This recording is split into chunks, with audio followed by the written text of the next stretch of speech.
Anyway, Ruth and Crit, it was good to see the two of you this morning, and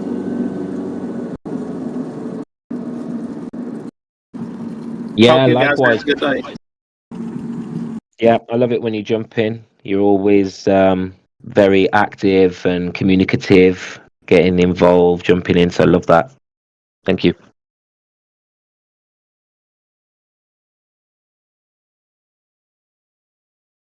Where are you from in America, JE? You just starting the work day now? Yeah, it's 8:47 a.m. here. I'm in Indiana. I try to get to the office somewhere. I rarely get there before 8:30, and I do my best to be there long before 9. So I'm usually there sometime between 8:30 and 9, and try to get some stuff accomplished. What do you do? Do you mind me asking? No, that's fine. I'm an insurance agent. Insurance, yeah. Okay. Oh, so How about you're good yourself? talking to people then, yeah? Building I rapport. try to be. Yeah. You know, because ultimately my theory goes at the end of the day, you know, I don't build somebody's trust to manage their entire life from risk. I don't do that in one phone conversation. You know, it takes meeting in person, and it takes a deep dive through what they have going on to do it properly. Whereas a lot of agents may just write the stuff like they're selling a pair of socks. I usually take a more thorough approach.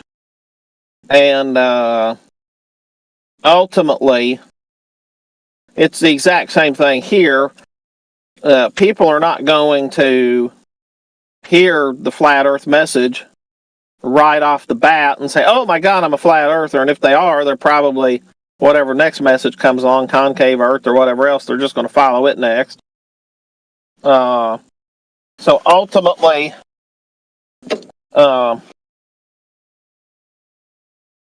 try to avoid the whole thing of punching it down their throat all at once.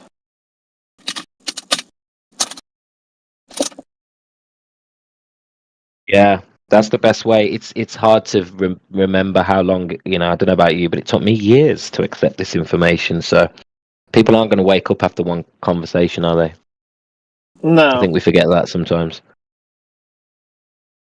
That's my motto in life anyway, on just about anything is there's no reason you're not going to solve all the world's problems in a phone call.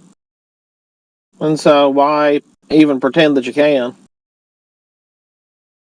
And now, what kind of work are you into? Not far away from what you do. Well, it used to be, but I do in internal HR. But I used to do recruitment, sales recruitment. Yeah. So you know all too well, especially being in HR, that the bosses who push their weight around, excuse me, are typically the ones who have the most problems that follow them, and the ones who share the company mission and share the mission of taking care of the client and taking care of each other are usually the ones who have less problems that follow them. Oh yeah, that's obvious. Yep. Of course. Well, you're not hired to have an opinion. You're hired to be an expert in a field. And if you can be a good co-worker and proactive, that's what separates you from the other experts, right? Yeah. So for me, that's a given. Yeah. Well, attitude is everything, isn't it? Oh yeah. And that's where I try to come from in these discussions, is just leaving. Though I'm not afraid to pull out the stick. especially to a, especially when a troll starts the off-the-cuff comment at the beginning that you can tell this is getting ready to unravel. I'm not afraid to put somebody on the spot and say, hey, like one guy, I don't remember who I was on with. Might have been Kimbo. A troll came in one Saturday morning, and I just didn't like the way he sounded, and so I asked him, I said, hey, so are you familiar with the topic? And he said, unfortunately. And so Kimbo was getting ready to continue the conversation, and I was just like, what do you mean, unfortunately? If it's unfortunate that you know the topic, why are you in here discussing it? And, I asked him about 7 or 8 questions, and he went on his way. And, sometimes that's the best effective communication tool, is to find out, does somebody really want to talk about this? Because if they don't, all we're doing is frustrating them. We're not helping them. We're not helping, and we're just getting frustrated ourselves. So why not find out if somebody's not, has nothing to gain from a conversation? And let them kind of self-select their way out. What do you mean if they have nothing to gain from the conversation? What do you mean by that? Well, like this cat here who, when we asked him, or when I asked him, are you familiar with the topic of flat Earth? And he says, unfortunately. That's a Glober though. Typical Glober response, right? Oh, absolutely. Yeah. Yeah. And and if it's unfortunate, and then you could hear his stress level rise up when I asked him that, because I think he was going to try to pretend like, because he was kind of somewhat acting like he was, his words, he was trying to say he was open-minded, but he let that unfortunately word slip. You could tell it was a little slip. Because when I initially questioned him on it, he sounded hesitant to expound on what he meant by unfortunate. Yeah. That's the attitude of, you can tell someone's attitude by a response like that, though. That they're not open to learn, or then they're not here to discuss, they're here to debate and ridicule. Yeah, and then, and then why not wait for the next person? Which far too often, the people like him clog up the bandwidth, so the people who are sincere, they can't come on, and then they just get tired of hearing it. And talk about them wackos.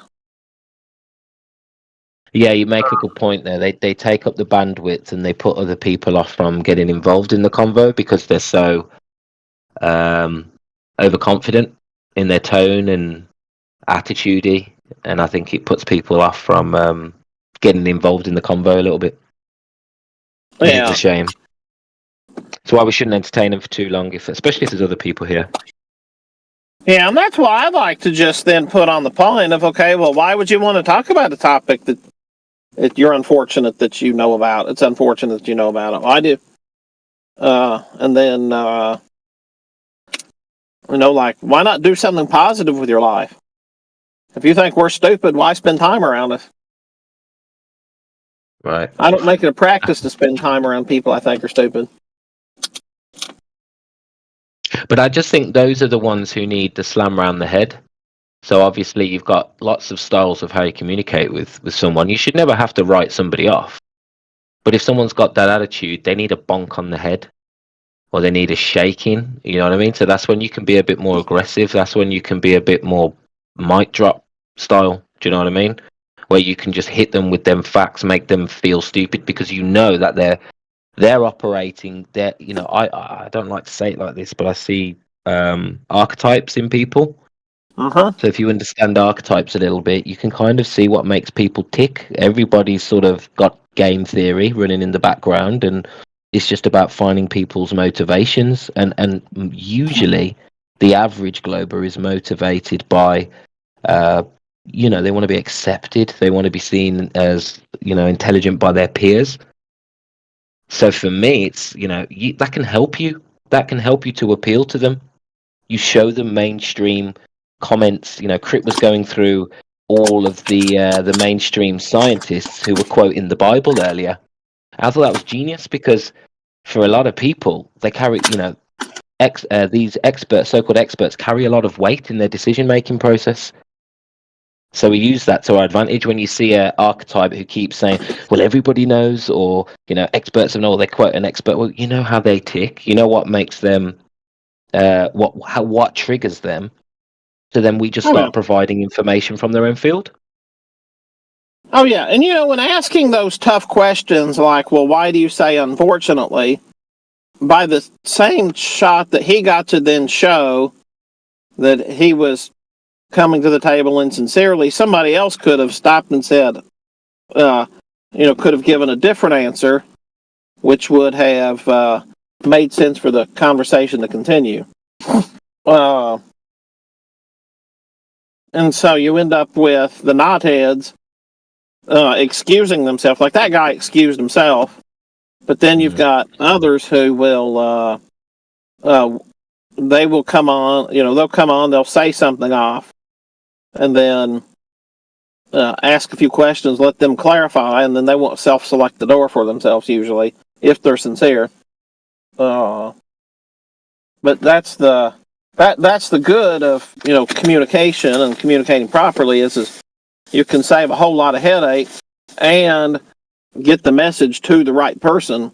So even if a Globie is not going to change, it's worth having a conversation because we don't know 10 or 15 years from now, they may all of a sudden say, hey, that is right. Somebody told me that way back on Discord.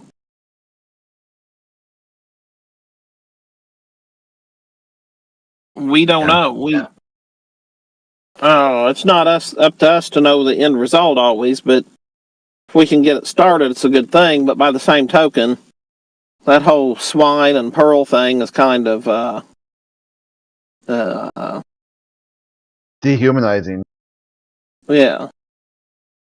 And I think it does more disservice to them as well, because if they come in with the preconceived notion that we're retarded, then advantage.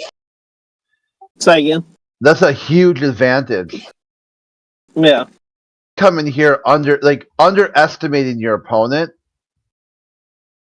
The pride before the fall. That's what Dogs does. That's why he always gets. I mean, it's not like as bad as I'm probably going to portray here, but why he gets rickrolled all over the internet because he thinks he's better than everyone else. He feels like he's constantly punching down.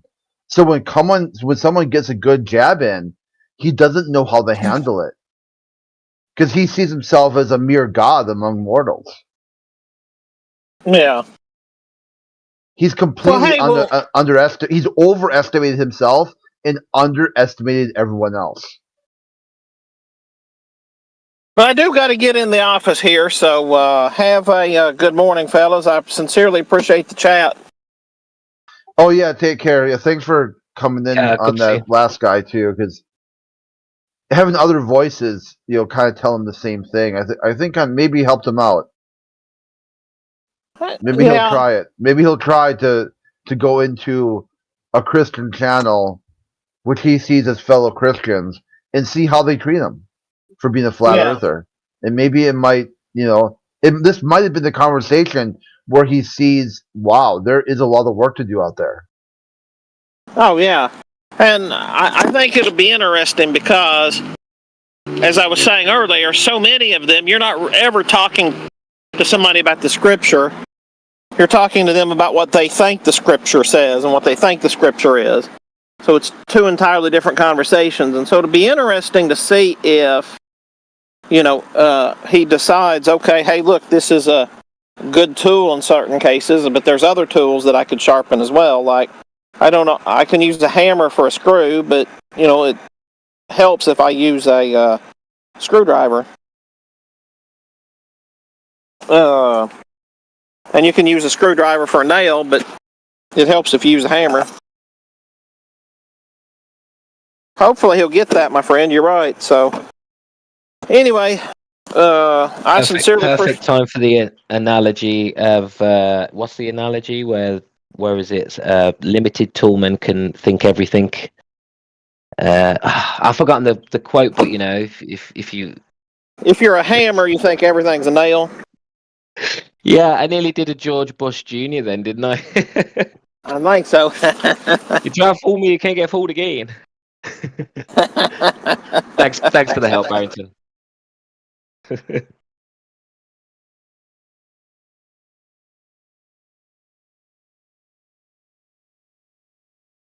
Yeah, he's a good man.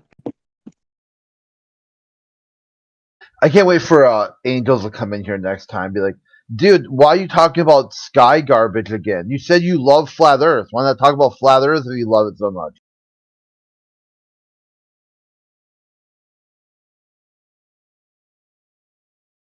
He's about due, actually. He comes in about this time every day. Yeah. Yeah, it says right here, you love flat Earth. Okay, so let's talk about flat Earth. Okay, you're talking about sky garbage again. Okay, but right here, you said you love flat Earth. Can we talk about flat Earth? You said you love it. It's a topic you enjoy. Can we talk about it? Damn, Angel, you brought up sky garbage again. What's going on with you, dude? Why do you love topics but you never want to talk about it? Let's talk about the flat Earth. Angel, that's sky garbage again. Okay, this is the 8th time in a row you brought up sky garbage. You said you want to talk about flat Earth. You said you love flat Earth. Why do you keep talking about sky garbage? Let's talk about the flat Earth for a little bit. A topic you said you love. Well, if you want him to appear, you have to look into a mirror and say space junk 3 times. And he might appear. Or is it space junk or sky garbage? Space junk. Every day he came in for 2 weeks. Anybody want to talk about space junk? And somebody would say, yeah, I'll talk about it. And go, oh, okay, nobody wants to talk about it. Okay. Oh, And we'd yeah, be there's like, yeah, we one want to day, talk about it. E.T. E.T. was in the chat. I love space garbage. I love talking about space garbage. Like, yeah, of course, as predicted, no one will talk about space garbage. He's like, dude, E.T.'s like, dude, can you hear me? And I go, Angel, do you have E.T. turned down? He's like, no, I can hear him. Dude, he's telling you he wants to talk about space garbage. And yeah, and he's like, well, I guess I'll go then. No one wants to talk about space garbage. E.T. does. Okay? I would love to hear you talk to E.T. about sky garbage. All right, I'm going to go. Let me know if someone wants to talk about sky garbage. E.T. will. I go.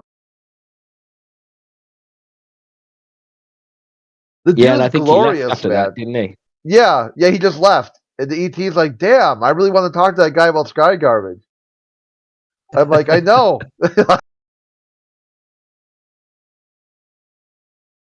Oh, he's currently calling me and DJ a cunt right now. Lovely fella. Oh, Angel? Is he listening to the call? No, look in the side chat. Okay. I don't know where this is. This private message, DJ, or I don't know where this combo is. Yeah, you know, he tagged us in panhandlers.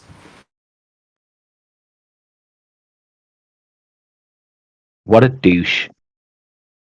I mean, if you want to talk about it, I don't know what space garbage is. Yeah, nor do I. Okay. I mean, oh, I'd be happy if to talk blocking. about it. Yeah, take him. Take him to. I want to talk about sky garbage. Yeah. We'll tag. See if he'll Basically, it's come. no one here that wants to talk about space junk. There's a guy who comes in every day and asks us, do we want to talk about space junk? But when somebody like yourself says, I want to talk about it, he ignores you and pretends he never heard it. Because he doesn't Oh. actually have much to say about it.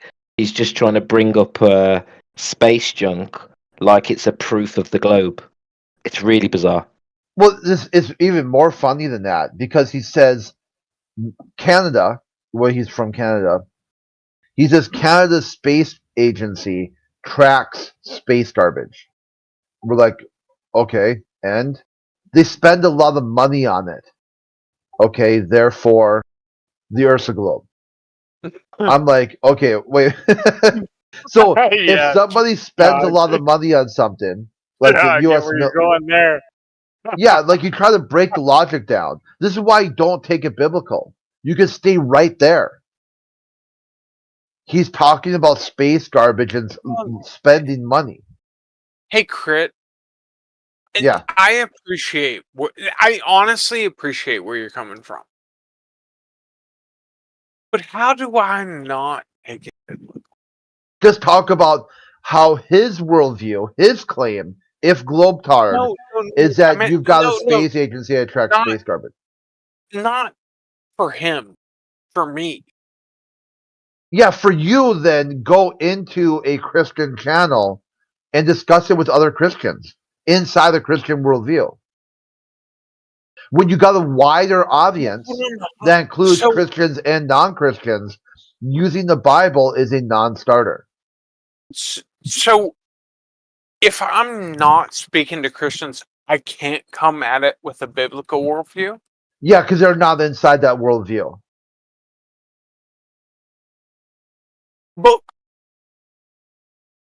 They'll just They're ask you to outside. prove your claims. They'll Well- ask you to prove your claims. If they're not Christians and they think the Bible's stupid, they're going to ask you to back up your claims, and you're not going to be able to. You're going to have to tell them that you just believe it, and that means you're going to instantly Okay. lose. no, you're 100% right. Because I do believe it. Yeah, And really, in Christianity, belief is the only thing you have. correct. Yeah, no, I'm a So Christian and I don't believe in God. I know God. I know God with all my heart. People say, well, how do you know it? Because I've got no fear. I've got no fear of death. I mean, I'm scared of it, of what, being like pain or whatever, but I think it's built in to the human condition. You don't want to die, so you are built into like a little bit of apprehension. But I know I will live on for eternity. And whatever happens, Yeah, exactly. happens. But you're just But- not going to use. You're not going to use the Bible in a debate against flat Earth. Yeah, point. exactly. Because Oh, okay. All right. I know God, so I No, have got no fear. I don't You need keep to your personal believe. beliefs. It's not a belief. Nash- I know Nashton? God. Personally, I have a personal relationship with God, and I've talked to God Yeah, there's- multiple times throughout my life. You got to be able There's to quite listen. a lot of That's what's Quite a most lot of- important. there's quite a lot of Christian flat earthers, that come No, in here it and doesn't have debate anything with to do science. Christian or Judaism or Muslim. I know a lot of that Christian you flat speak earthers, to but they God. don't use the Bible when they're debating flat Earth because it doesn't Oh no! doesn't yeah, go no, down you're well. 100% right. Sorry, I just They're meant, Christians. like, what They're Crit was saying believers. was right. Also, Like Crit, for example. he talks to God. That's the most important part. That you have that personal relationship with God. I think that's all that God wants. You to have that personal relationship with it. Like Crit has.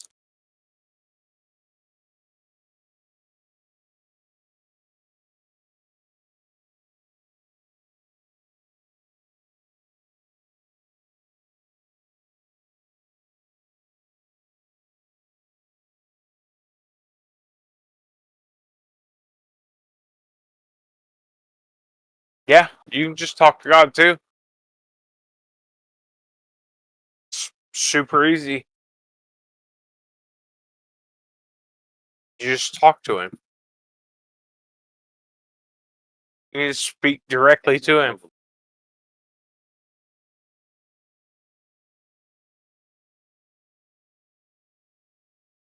I need to do more of that.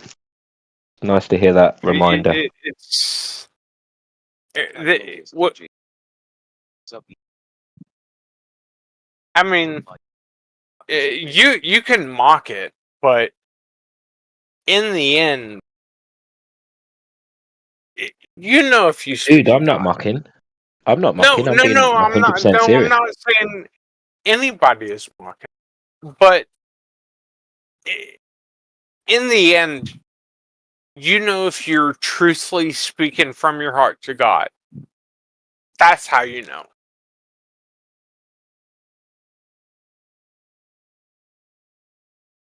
I That's think how you know you're communication speaking takes from God. many forms. I think if you can get to that Oh, verbal 100%. You don't communication even have where to you can say it have out an loud. actual conversation with God, I think that's a 100%. very You don't even powerful have to say it place out to loud. be. Yeah, and I think a 100%. lot of people communicate with God, through thought in different ways, but to actually have that direct conversation like human to human, but within your mind, Okay. some people have never done that before. So it's No, good I to agree good with to you. talk about it. Yeah. I'm No, not I one to agree have with that you 100%. conversation. I'm not one to have a direct conversation. I maybe have done it once or twice in my life, but I think it might be important. I think I might be missing a connection here, and I may have a stronger bond if I do. Who knows? But I'm willing to try. 100%. You just open your heart and speak straight to God. It doesn't matter. You don't need to be Christian or Muslim or anything. Just speak to God.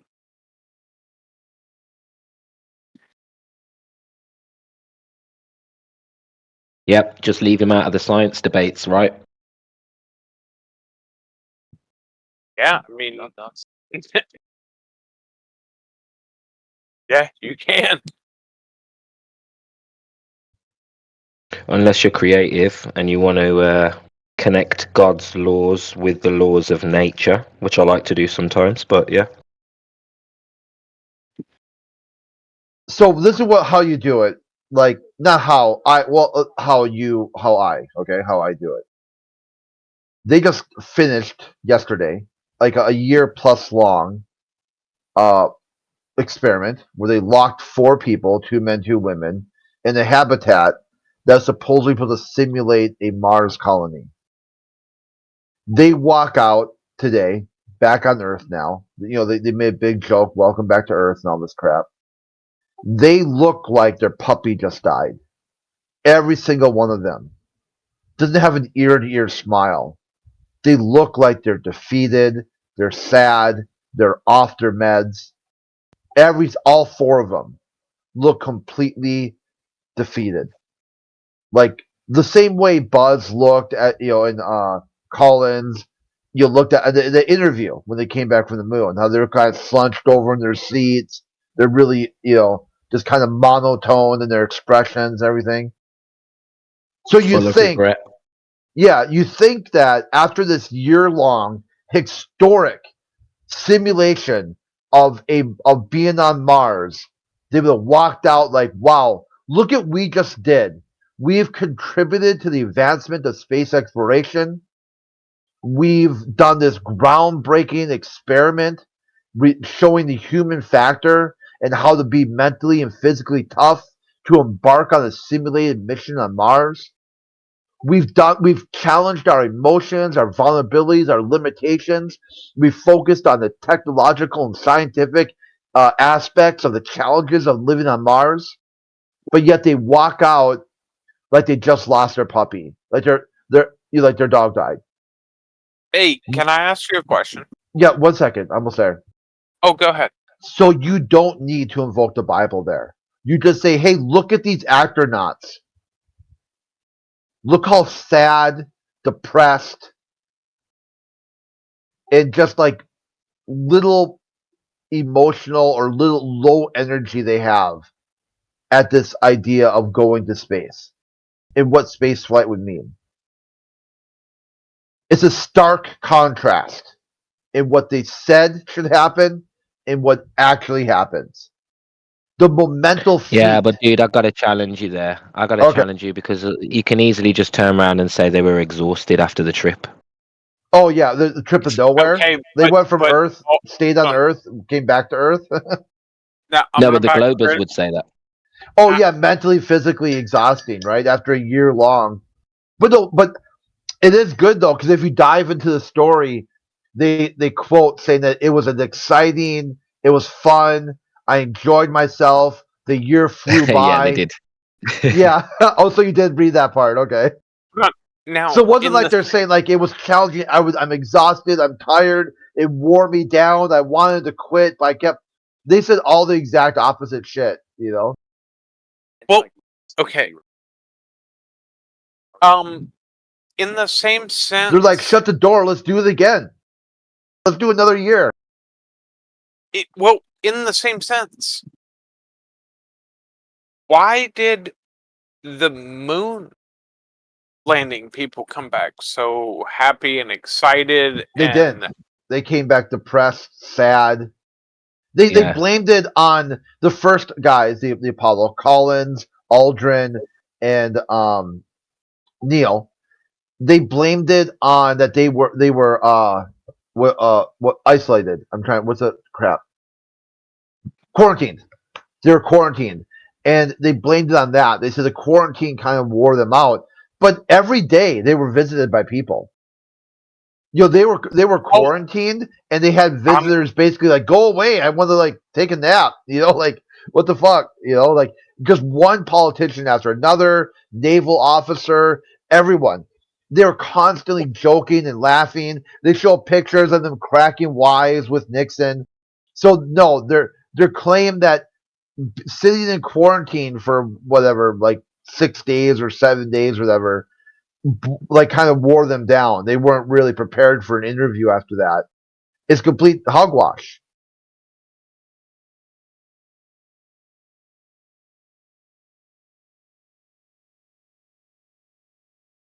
Yeah, it doesn't follow achieving mankind's greatest achievement to follow up your first interview to see a bunch of excited people who want to know all about your trip to respond to them with such a low vibration. It just doesn't follow, does it?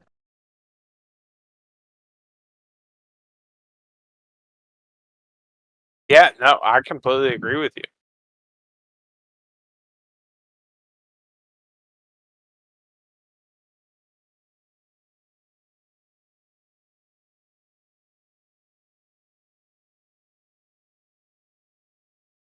No, but see, that's where I'm confused.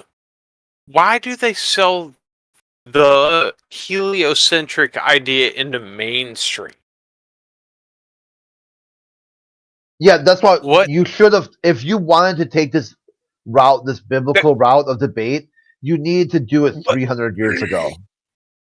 Okay, somewhere between no, 2,000 just ask- and 300 years ago is when you could have used cultural arguments. It's not But- going to work now. Okay, that That- they've got control No, of the culture. I understand that, but I think the hardest thing I'm trying to grasp is why. What does a heliocentric, other than saying that God is not in Earth is a control of- spear. The Earth is a spear. I mean, other than saying that God is not in control of the rain and the wind. What the fuck? That's what the globalists say that too. No, that's what I'm saying. Like, other Okay, so if than you're that, saying the same thing as the globalists are saying, how is your argument a winning argument? because I'm saying the opposite. No, you're saying exactly the same thing. No, I'm literally saying the exact opposite. No, it's actually the same thing. You're literally saying the same thing with a different conclusion. So the globalists do believe that God's in charge of everything. Yeah. the rain and the wind and all the things of heaven are controlled by God. Yep. Yeah, they They give the believe glory. They give the glory to God. Last year, one of the astronauts said that he found space Jesus. He went to low orbit and he came back with space Jesus and wanted to share the world his story of finding Jesus in space. No, see, What do you there's the got? difference. What do you got there? Have you found Jesus yet? No, that's the difference. Did you find Jesus? No, No, you did. No, This guy hold on, says he hold went on, to space and found Jesus. Okay, Did you Well- find Jesus? Where'd you find Jesus at? What's your testimony? According to the Bible, we cannot reach heaven. What's your testimony? That's I where don't want to Jesus turn said. this into a biblical debate, though, guys. Come on. Yeah, it's like I'm trying. Like, how? What's it going to take for this No, guy to I'm- get it? Go to a biblical chat. I Go up apologize. go up to panhandles. Okay, you're in politics and religion. Yeah, but he asked why the lie, right? That's not a biblical question. That's a genuine question. So go up there. Go up to the politics. You want me to come with you? I'll come with you. Let's go to the Christian chat and let's see how well you do. Well, I mean, I'm not trying to debate you. I was just trying to ask you questions, dude. Yeah, ask the Christians. Ask Christian globalists how they square the globe and the Bible together. You want to do it? I'll go with you. I mean, that's fine. Where are we going? Right below this one, there's Christian Panhandlers? chat. No, right below this one, it says Christian chat. The channel right below this one. Do you see it? Oh Just yeah, I see one it. channel Yeah, I down. got Okay. Do you see it? Okay. Yeah, he's gone.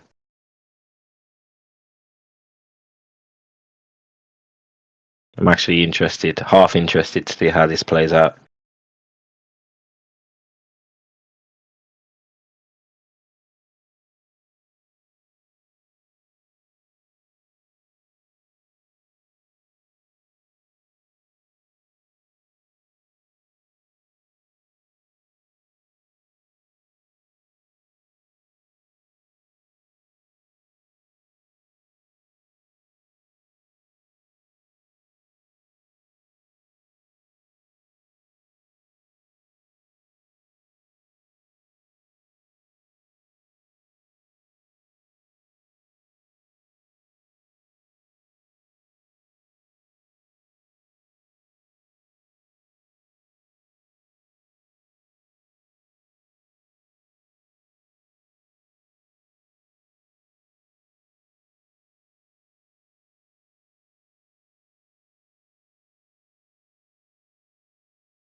Akuma, do that one more time. I'm going to get your server banned. All right.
Hello?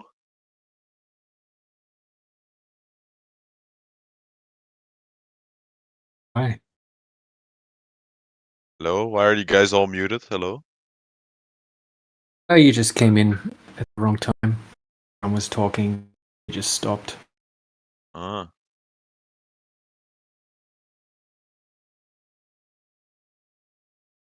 So quiet here. Yeah, it's kind of quiet at the moment.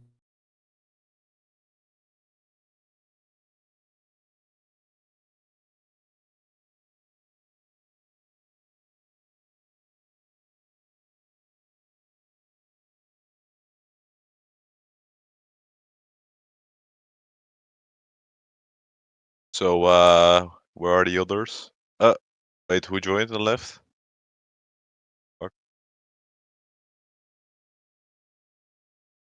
Yeah, this guy keeps like joining and leaving to be annoying. Who? Kuma, Who is he? just a troll. Why? What does he do? He's just like joining and leaving because it makes a beeping noise, and that's his only way of annoying us. Oh. But yeah, he'll be server banned soon. As soon as the admin gets my message. Okay.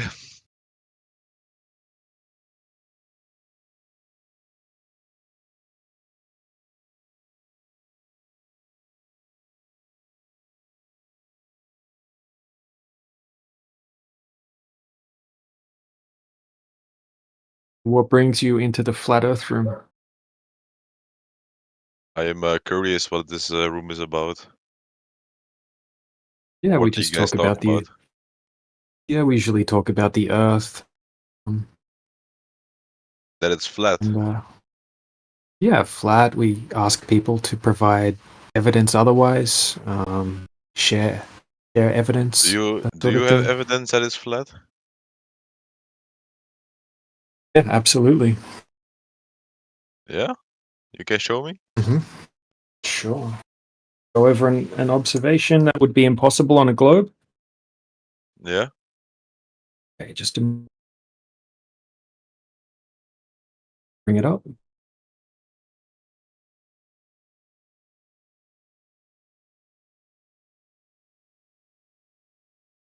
First thing I'm going to post is just the full video, but you don't have to watch that just yet because I'll post some math and some screenshots, and then we can go over it if you like.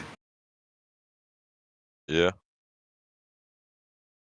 Okay, so would you agree that if the Earth was a globe, it must curve at a specific rate over water? Yes. All right, so in this observation here, the camera is set up. And firstly, I just wanted to mention that this is just one of countless observations, but this one's good because it has distance markers, which are the oil rigs, and you can clearly see the horizon line behind the oil rigs. Okay, so the camera is set up at 8 foot off the surface of the water on the shoreline, and if you punch the numbers into the globe Earth calculator, you can find out exactly where the globe Earth horizon should be at. Okay, so that second oil rig that you can see in the background there, that's 10.1 miles away from the shore. Donato's posted a GIF, but that's actually a different observation. Just one.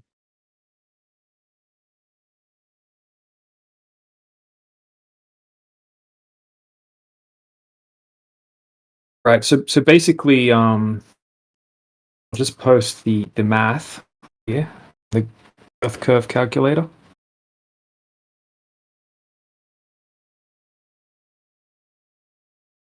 Okay, so if we put in the observer height at 8 foot and the distance to the second oil rig, Donato, yeah, that's right. Donato's got the right one there. So yeah, there's the math there.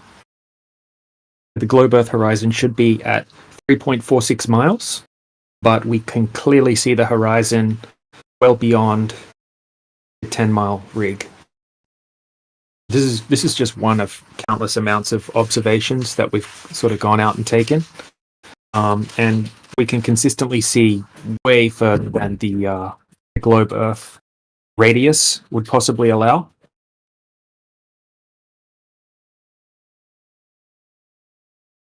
The good thing about this observation, it's very clear, and you can even see the reflections of the oil rig lights hitting the water. You can see the bases of the platform hitting the water and a clear horizon line behind the oil rigs. So when we look for validation of the supposed curvature, we can never find any. And then we look at, who throughout history has actually validated it. Nobody has.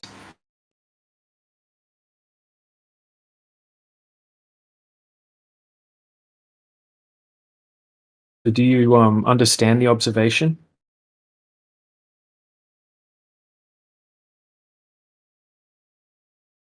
This guy even here, he's just gone.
debate against evolutionists. I brought up the second law, and this person PM'd me. And he made it real easy. He said, how can you have a vacuum next to gas pressure without a physical barrier? It took less than a Planck time, and I was a flat earther. Done. Okay, so you actually started off. So it was actually evolution debates that brought you to the flat Earth. Yes, so I was already well schooled. I already knew all the pseudosciences, right? I already knew cosmology, astronomy, astrophysics, and outside of our genre, paleontology, anthropology, archaeology, geology, evolutionary biology, whatever that is. And yes, I'm still laughing. Theoretical physics. I already know all those were pretender clowns. I already knew that. I just didn't. See, this seems. It's kind of self-indicting because I already knew all that was pseudoscience. Einstein, Newton, all that nonsense, right? But the flat Earth wasn't on my radar. It just wasn't, right? And it's a self-indictment. You know, every time I look back on it, I say, you know, I should have known better. No, that's the cross I have to bear. Yeah, I see what you mean. Actually, it's because it's funny. Like you've just said that you basically flipped like a switch. Quick. From kind of thinking you lived on a globe to actually no, it has to be flat because I knew it second immediately. law. Yeah. I had a similar kind of thing. It didn't take me like a second, but it was maybe 2 days, 3 days, and I was just like, well, these arguments are really good, and I kind of thought about it, and I thought, I can't believe that I just accepted this worldview without ever actually critically analyzing it, and that was why I was kicking myself. Okay, you want me to interview you? Well, that's a very trying to be human. Yeah, go on. I was just going to say that's a very interesting story, Kiwi. What I'm wondering, since you said you were on Christian discussion boards as well, were you kind of kicking yourself because there is a parallel to flat Earth in the Bible?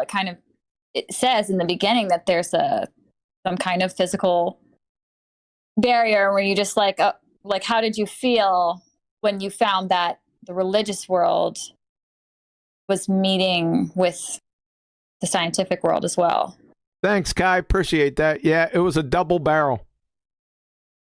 Because I had read the Bible. I've been studying scripture for many years. Now, I came across those passages, just like everyone does. And what I did was, I just blew right by them. Right? Yeah. Yeah, so it's a double barrel indictment, both on the science front and remember, Christianity is not a religion, not on a religious front, but on the creator side.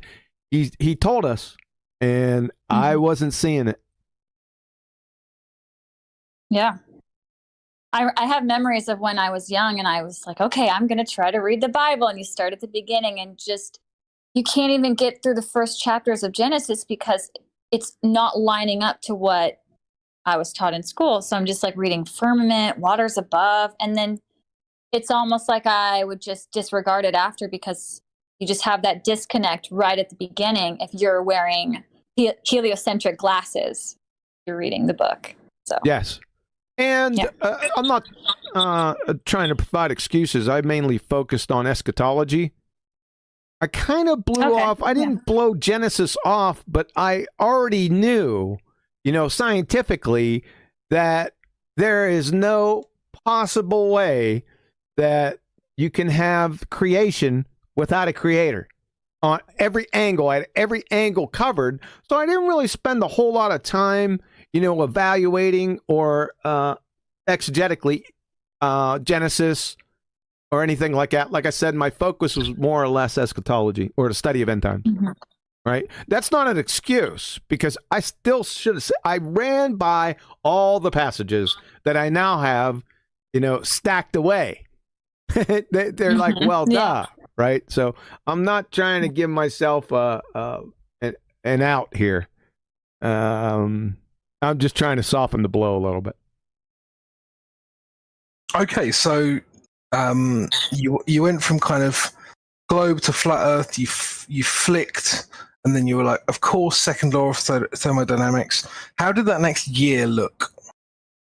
It was troublesome on the textual format front in both the physics forums and the Christian forums. In one Christian forum, I was more or less, like one of the top dogs, the secret council against evolution in all the sciences. I was right up there. The website owner, it was pretty popular. The website owner, he kind of took a liking to me, because I was there for like 3 years, and I would just deconstruct evolutionists. You know the routine, and I was pretty much good to go. And one day, I brought the subject up. It was like the second day. It was the day after the gentleman challenged me with the second law and gas pressure without a container. It was that second day, and I wrote down,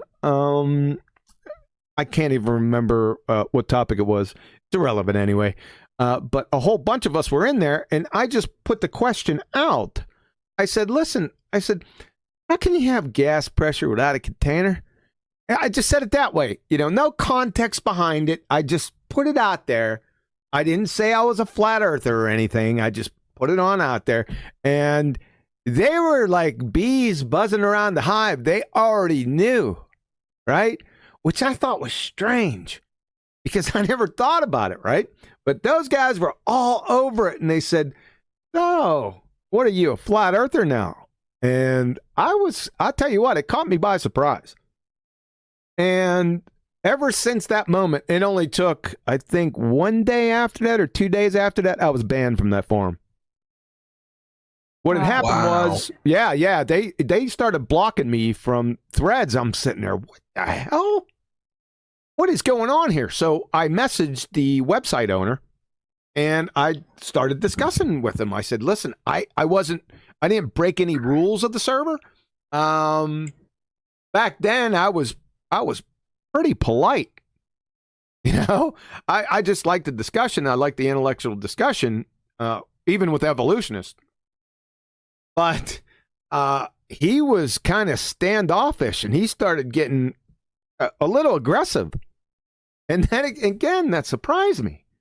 And I said, well, listen, like I said, again, I didn't break any rules. I just want to answer to my simple question right here. Can you answer that? And he goes, well, Danny Faulkner can answer it, and here's his book. Right? And I'm sitting there, why are you bringing Danny Faulkner into this? I said, can't you answer it? I'm not going to say who it was, because he's on a pretty famous radio show, and I don't want to drag him into it. It was a long time ago, and I've put it behind me.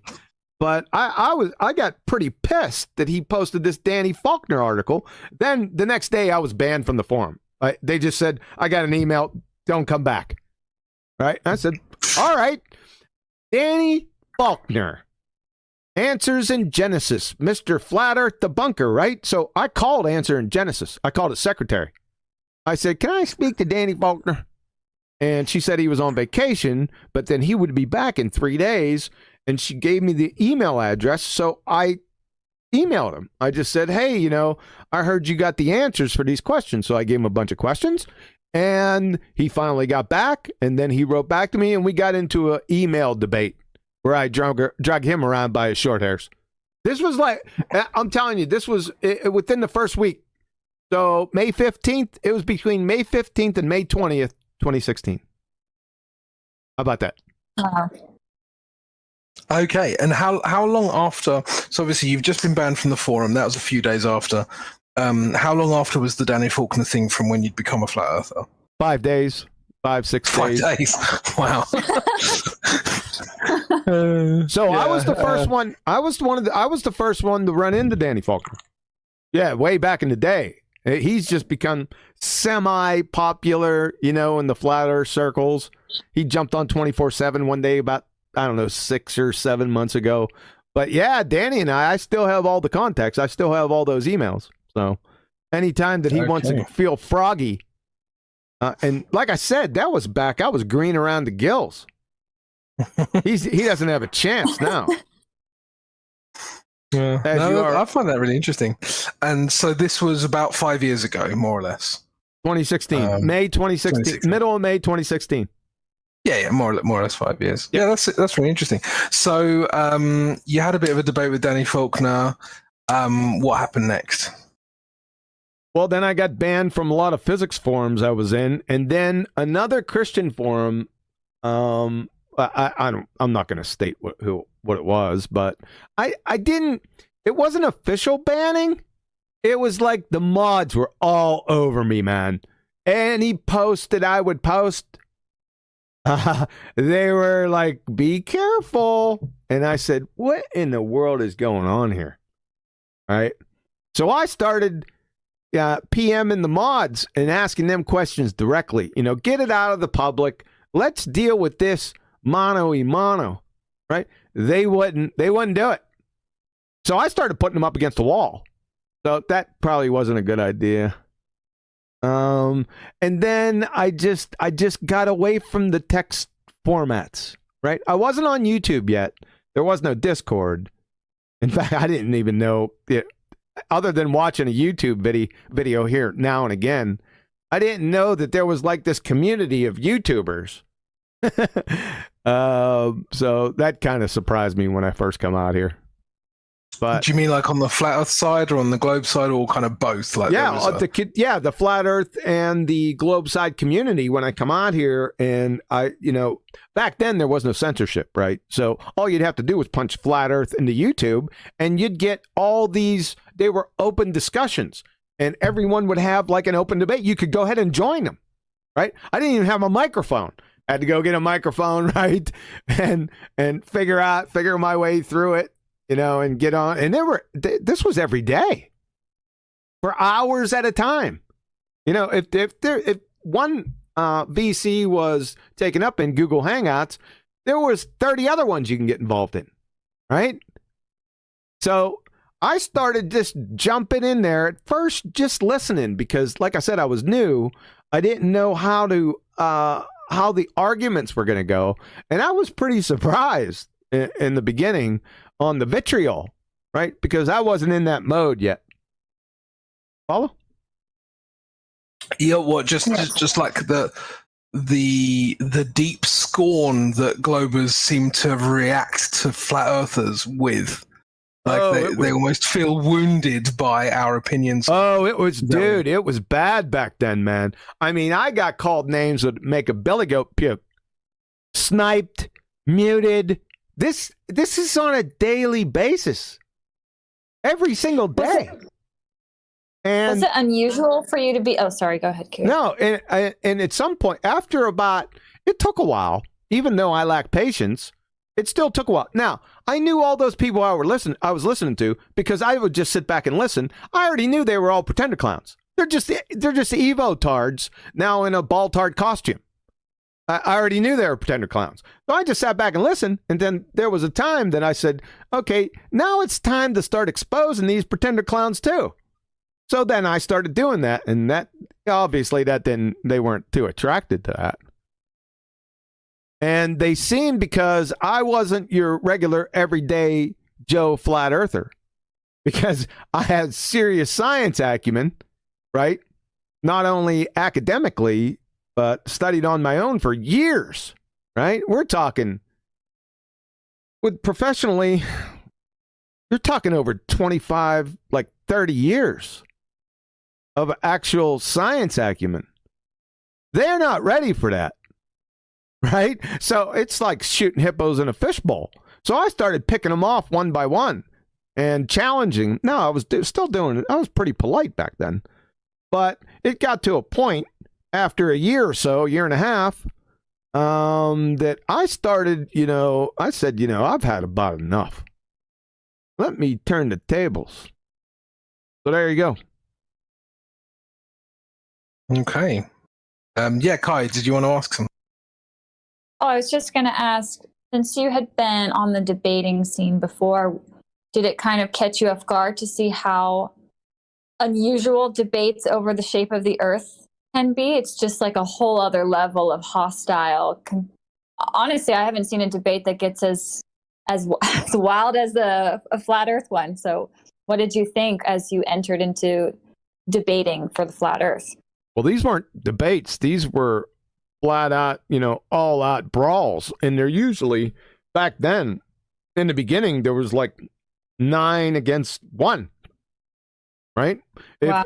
Yeah, and I would get pissed because I'd be listening to the show on YouTube, and one flat earther who shouldn't have been in there, right, was getting just pummeled by 9 baltards, right? So I would get pretty upset. I'd want to defend their honor, but I couldn't get in, right? So that started to pile up, all the things that were said against other people when I knew that the people that were making those claims against maybe the unprepared flat earther were pretty vitriolic, right? So I wanted to set the record straight. So I jumped in as many hangouts as possible back in those days. Okay.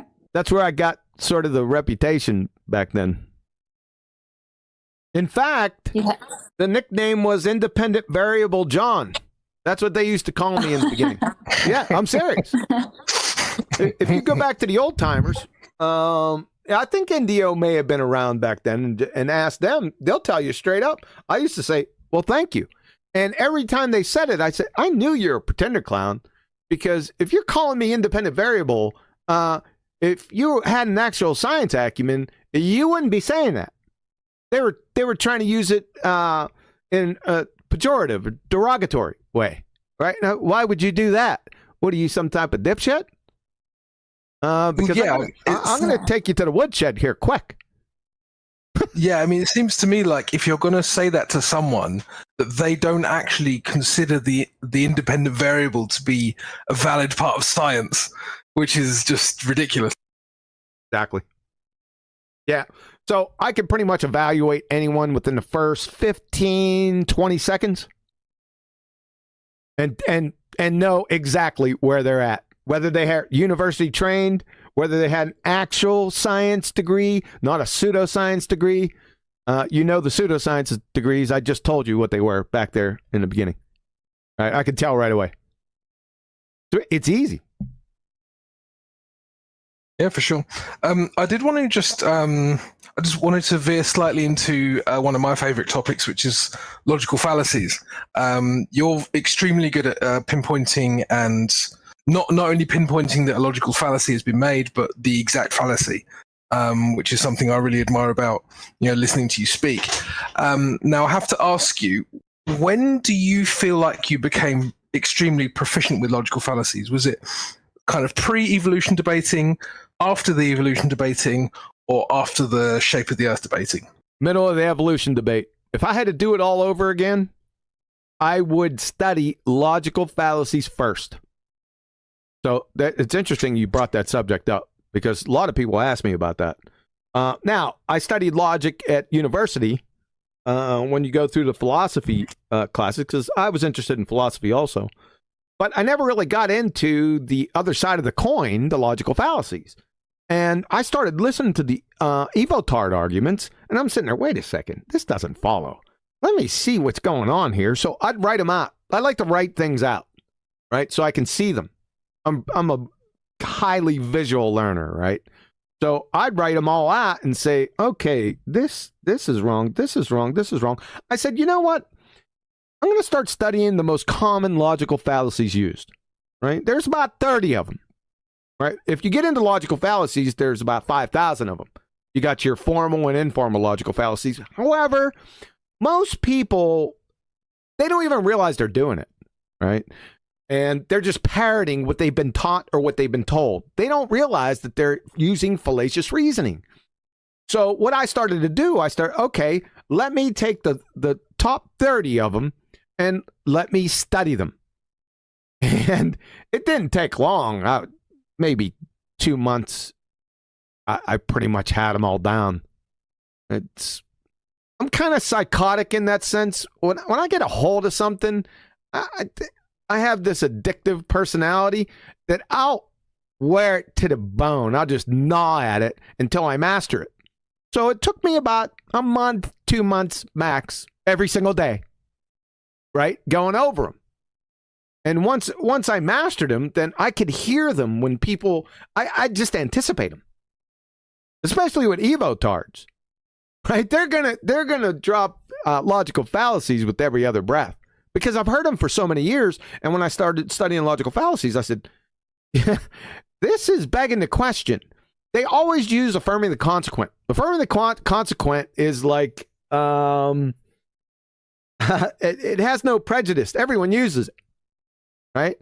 And it just used rampantly in the flat Earth, globe Earth debate, mainly by globetards, right? It's a form of logical fallacy. It's really easy. If P, then Q, Q, therefore P. It's a real train wreck, right? It's just the opposite of modus ponens. And denying the antecedent, you don't get that too much. That's usually an evolutionist type of thing. That's twisted sister of modus tollens. So it's the opposite of those formal arguments. But the informal fallacies, there's a ton of them, a metric ton. Like I said, I nipped them down to about 30, right? And once I mastered them, I was pretty much good to go. Yeah, I think that was one of my main things when I first got into this. You know, similar to you, you start hearing these things and you know they're wrong, and you're just like, why are they wrong? And I think, especially when you're in this debate, you're debating these people who are like, they're claiming the high ground on logic and reason, and I think it really wounds them to point out their logical fallacies all the time. They really don't like that. No, not at all. Well, I always told them, if you want to play lumberjack, then you're going to have to learn to handle your side of the log. So if you're not handling your side of the log, I'm going to take you to the woodshed. Now, you better have, I don't have a problem. If you have a claim and you can support it coherently, logically, or scientifically, I have no problem with it. Go to town, right? But you better be very careful of the words that you use, because I'm paying really close attention. Now, I did want to ask you specifically about your debate with Danny Faulkner. When he said go and watch a video or read a book of another person. Were you, as you'd already been debating kind of the evotards, were you already aware of the elephant hurling fallacy, and did you call him out for that? No, well, I was already aware of elephant hurling. It wasn't a debate between me and Danny Faulkner. That was the gentleman that was in charge. He was the website owner that brought up Danny Faulkner to me. Right? Oh, okay. Yeah, I see what you're saying. Yeah, that he did that, not Danny. Okay. So I suppose the question is the same, but aimed at the website owner. Yep, it is the same. Yeah, and I think I did say, I don't think you have to say it. I said, why are you bringing Danny Faulkner up? Why don't you just answer a simple question? There's no tricksies here. I'm not asking you for, differential geometry equations. How can you have gas pressure without a container? Simple question. Answer it. It doesn't take any. Once you start with the theatrics, I smell blood. Just answer the simple question. If you can't answer it, say you can't answer it. Yeah, and if you're sensitive to answering it, then obviously there's a deeper kind of emotional reaction to the question. Yep. And that was when Flat Earth had really started, I missed the 2015 part. Now, this was May 2016, so it had already had a grip in most of the forums, because I remember seeing a lot of people talking about Flat Earth. Now, I'd just blow it off. I wouldn't pay any attention. Now, some people would ask me, and I'd just divert away because I wanted the evolutionists, right? But it was pretty much entrenched, and everyone was really sensitive to it.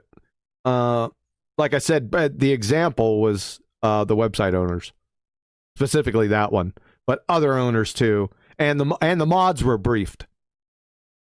That's for sure.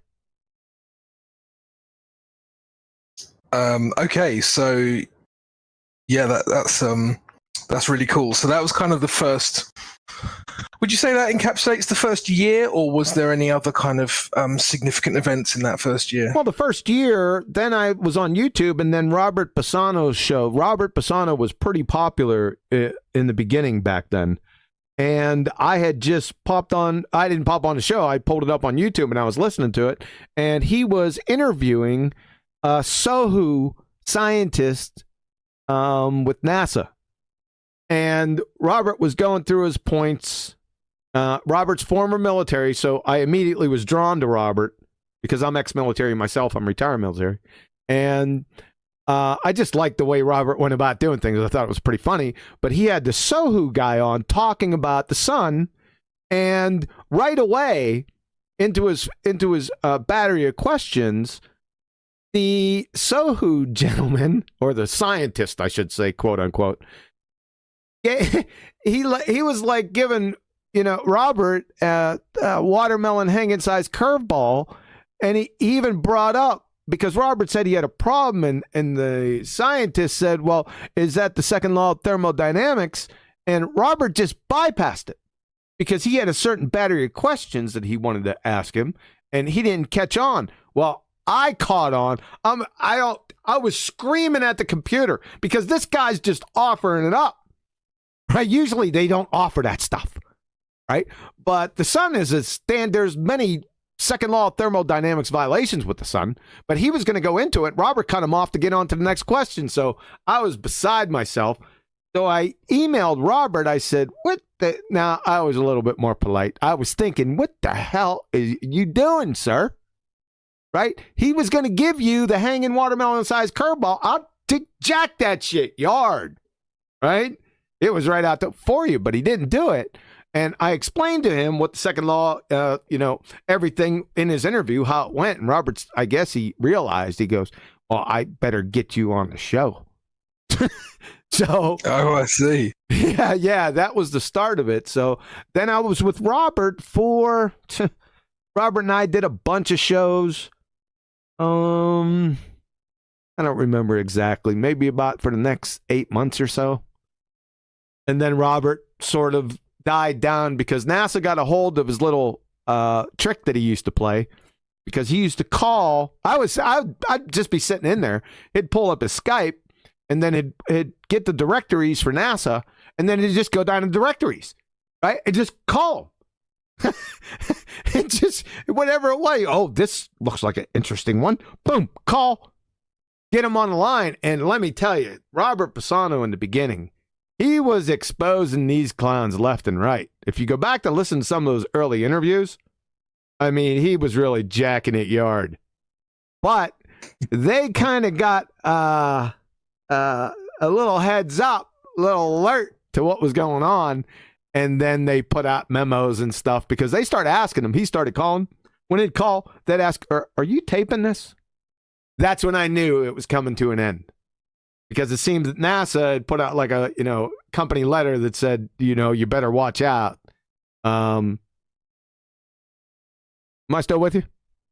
Yeah, for sure. Yeah. I'm sorry. I thought the power went up for a second. They caught on to his little game, and that was the end of that. I knew it was going to die quick, and it did.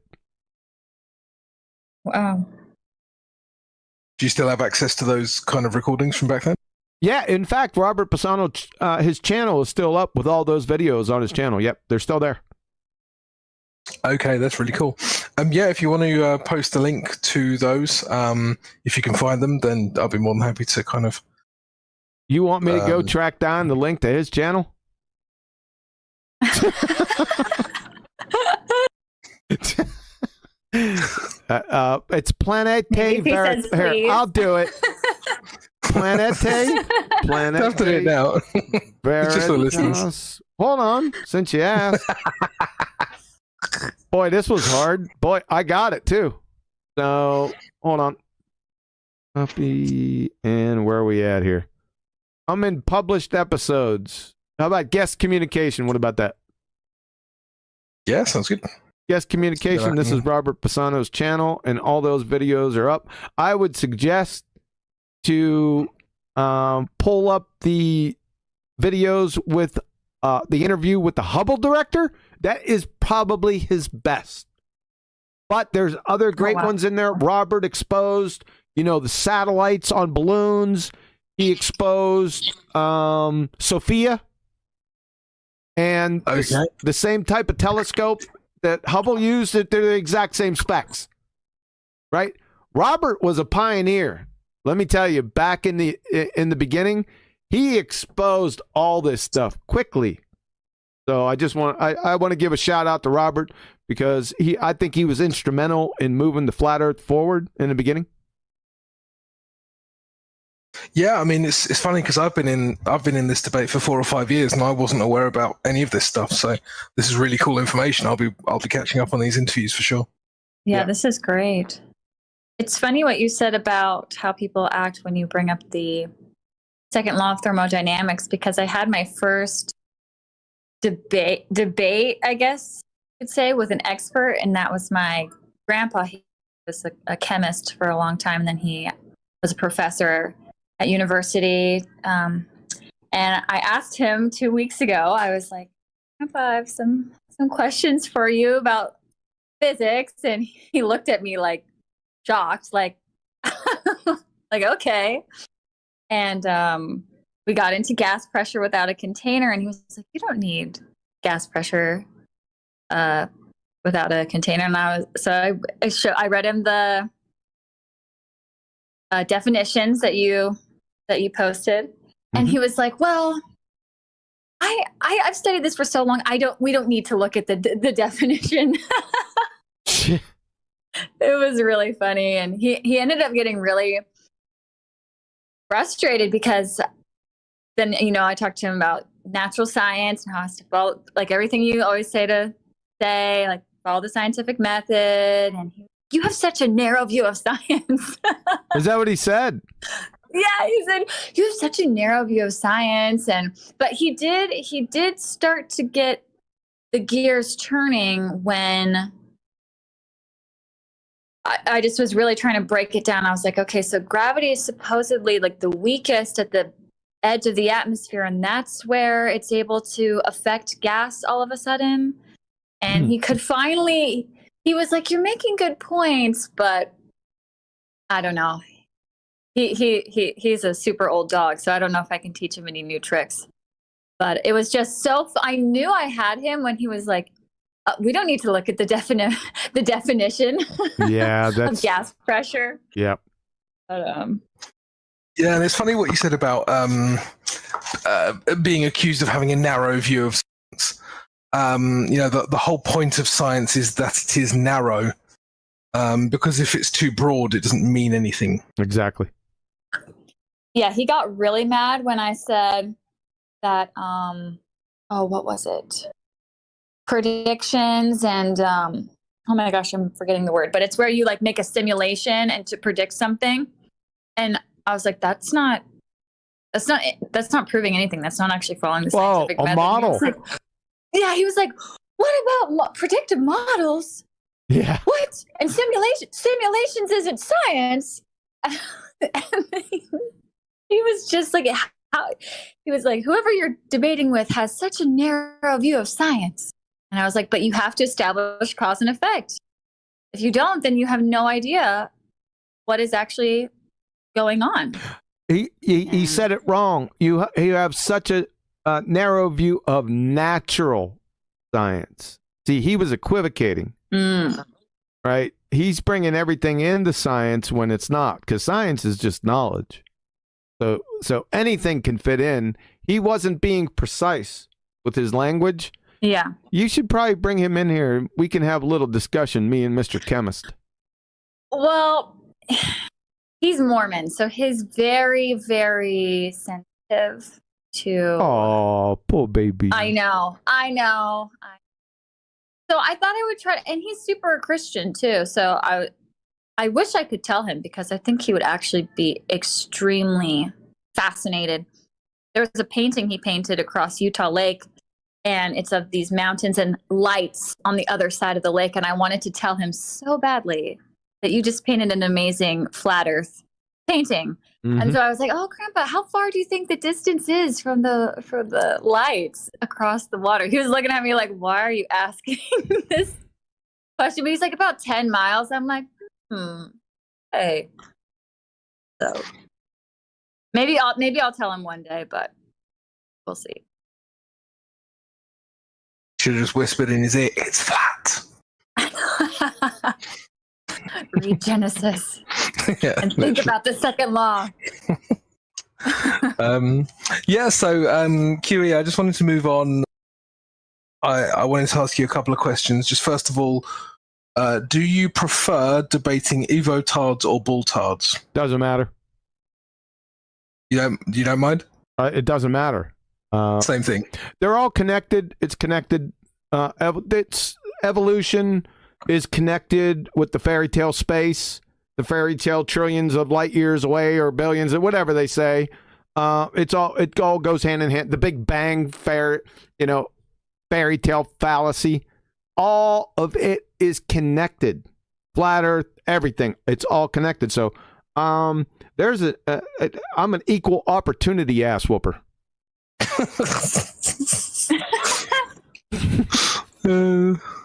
You're like black, white, male, female. Doesn't I don't matter. care. Doesn't Whip matter. your ass. Doesn't matter. Yeah, but I tend to try to stay away from the younger generation. From kids and stuff. Sometimes I screw up and I don't assess the situation correctly, and it's somebody, a high schooler. I don't feel comfortable. That's not my audience. I was never good with that audience. My audience is more older, 30 or older. Okay. And the other question I had for you is, what is your favorite? First of all, your favorite evolution argument to kind of argue against, and then the same for the ball Earth. Well, it got real. I noticed this really quick in my evolution debates that these guys don't know what it is. So that's my favorite art. See, I used to chase down all the little arguments they had. I can't even remember. What are they? Vestigial structures, homology, all their little genetic drift, all that. I used to chase all those arguments down. Bacteria, what was it? Antibiotic resistance. I used to chase it because I liked it, because my background's in biochemistry, so I like that. But I got sick and tired of doing it over and over and over again. So, and I realized really early on in the game that they couldn't define the damn thing.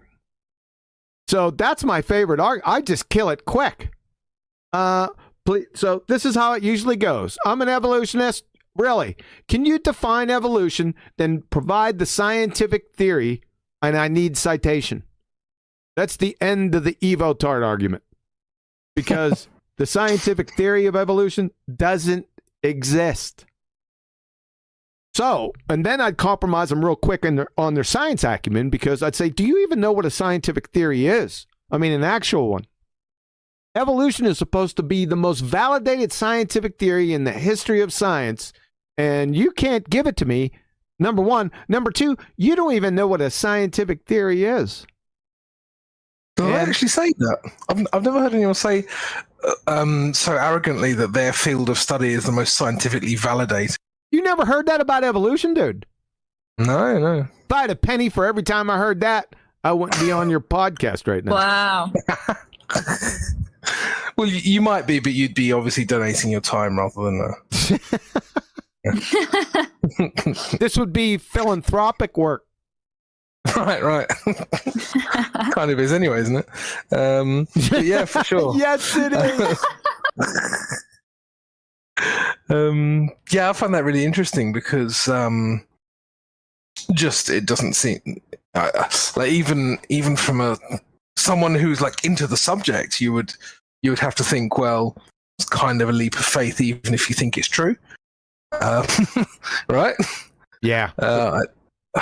Just So there isn't a seems weird to me to favorite. Any argument that they bring up, I'm going right to define it first, because what you'll find is with evolutionists, they'll go right into like a debate or a discussion, already assuming evolution is true. They start providing evidence, the so-called evidence that they have. Well, if you don't define that thing that you're providing evidence for, then all evidence is evidence for what you're talking about. So I caught on to that real quick. I said, whoa, wait a second. That doesn't have anything to do with your fairy tale. Can you define it? So let's establish, if I walk into a courtroom, I'm trying to prove a banana, right? I have to define that monkey first and then provide evidence of it, right? What you're doing is you're just assuming or presuming that evolution exists, whatever that may be. Nobody knows. No one still knows. I haven't got a definition in 15 years, by the way, or the scientific theory. You know why? Because it doesn't exist. And I know that. So they're kind of dead, right? So you have to define the thing that you're providing evidence for. I'm telling you, listen to any evolution debate and they'll start providing evidence right out of the gate. So everything can be evidence for your fairy tale you haven't defined yet. Every single time, sir. And ma'ams. You think I'm kidding? because if you haven't defined it, then of course you can assign anything that you say as evidence because there's no definition. Yeah, I see. I mean, I actually don't even know what you would call that fallacy. But it's a very interesting. It's begging the question. It's a simple begging the question. Oh yeah, at the start it's the begging the question fallacy. But what I mean is like the deliberately not defining something in order to broaden which evidence applies to the non-defined thing. It's just an ambiguity. Any ambiguity fallacy will fit. Mm-hmm. Because most are either ambiguity fallacies, or there's another one. I can't think of it right now, but most of them are ambiguity. Yep. Okay. Yeah, I'm aware of your timings, so we're approaching the hour. Should we finish on the hour? You're fine. Just go. We're good. Well, should we give it another 5 minutes and then we'll call it a day? No, you're good. Keep going. Okay, cool. Yeah, I did want to ask you as well. What is your favorite logical fallacy to point out to people?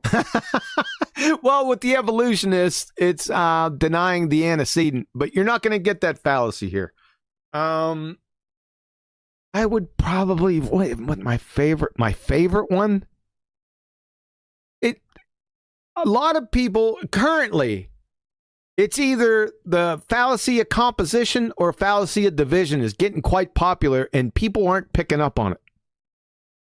Fallacy of composition is it's inferring that something is true of the whole from the fact that it's true of some part of the whole.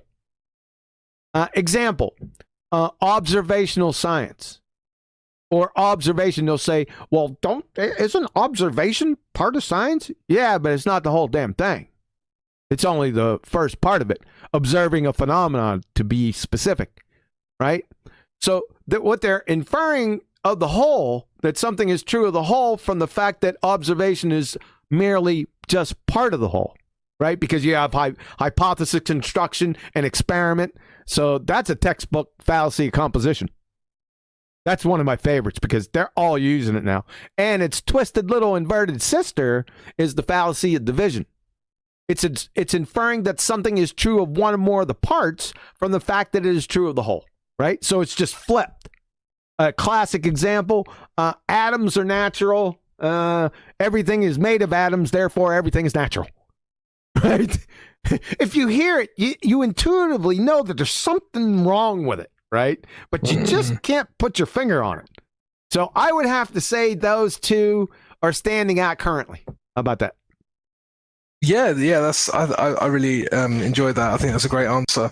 It's interesting because you talked about another one earlier, the P therefore Q, Q therefore P, and I like to just give people like really easy examples as to why this is ridiculous. So you might say like P, I ate 10 cheeseburgers, therefore Q, I'm full. Yes. Q, I'm full, therefore I ate 10 cheeseburgers. Yes. So obviously you could have eaten pizza or something else. Exactly. And so just pointing out these obvious kind of basic examples.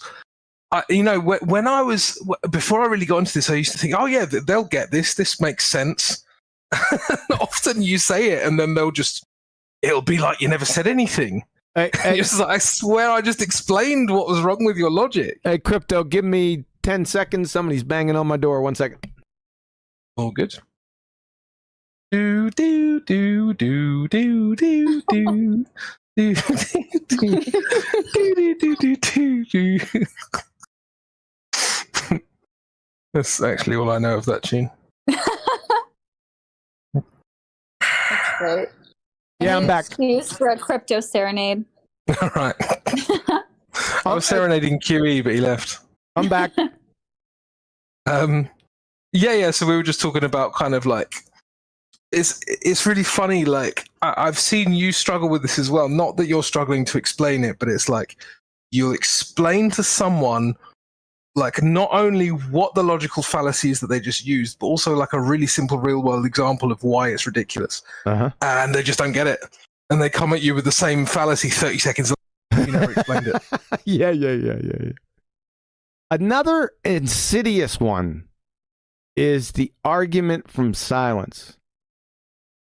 It's a real creepy one, and if you're not ready for it, right?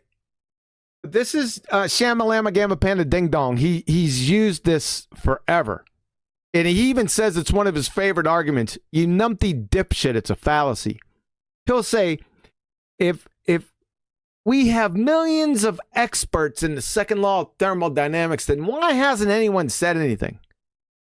That's textbook argument from silence fallacy. Just an error in reasoning. So that's an easy one, right? It's pretty insidious. If you're not ready for it, then it'll get you. You'll say, well, that makes sense. No, it's fallacious. Yeah. Then you got your typical straw man. You guys know straw man. They're creating an argument that's not your actual position, right? Everyone knows that. Red herring, get a lot of that, right? It's red herring's just a diversion.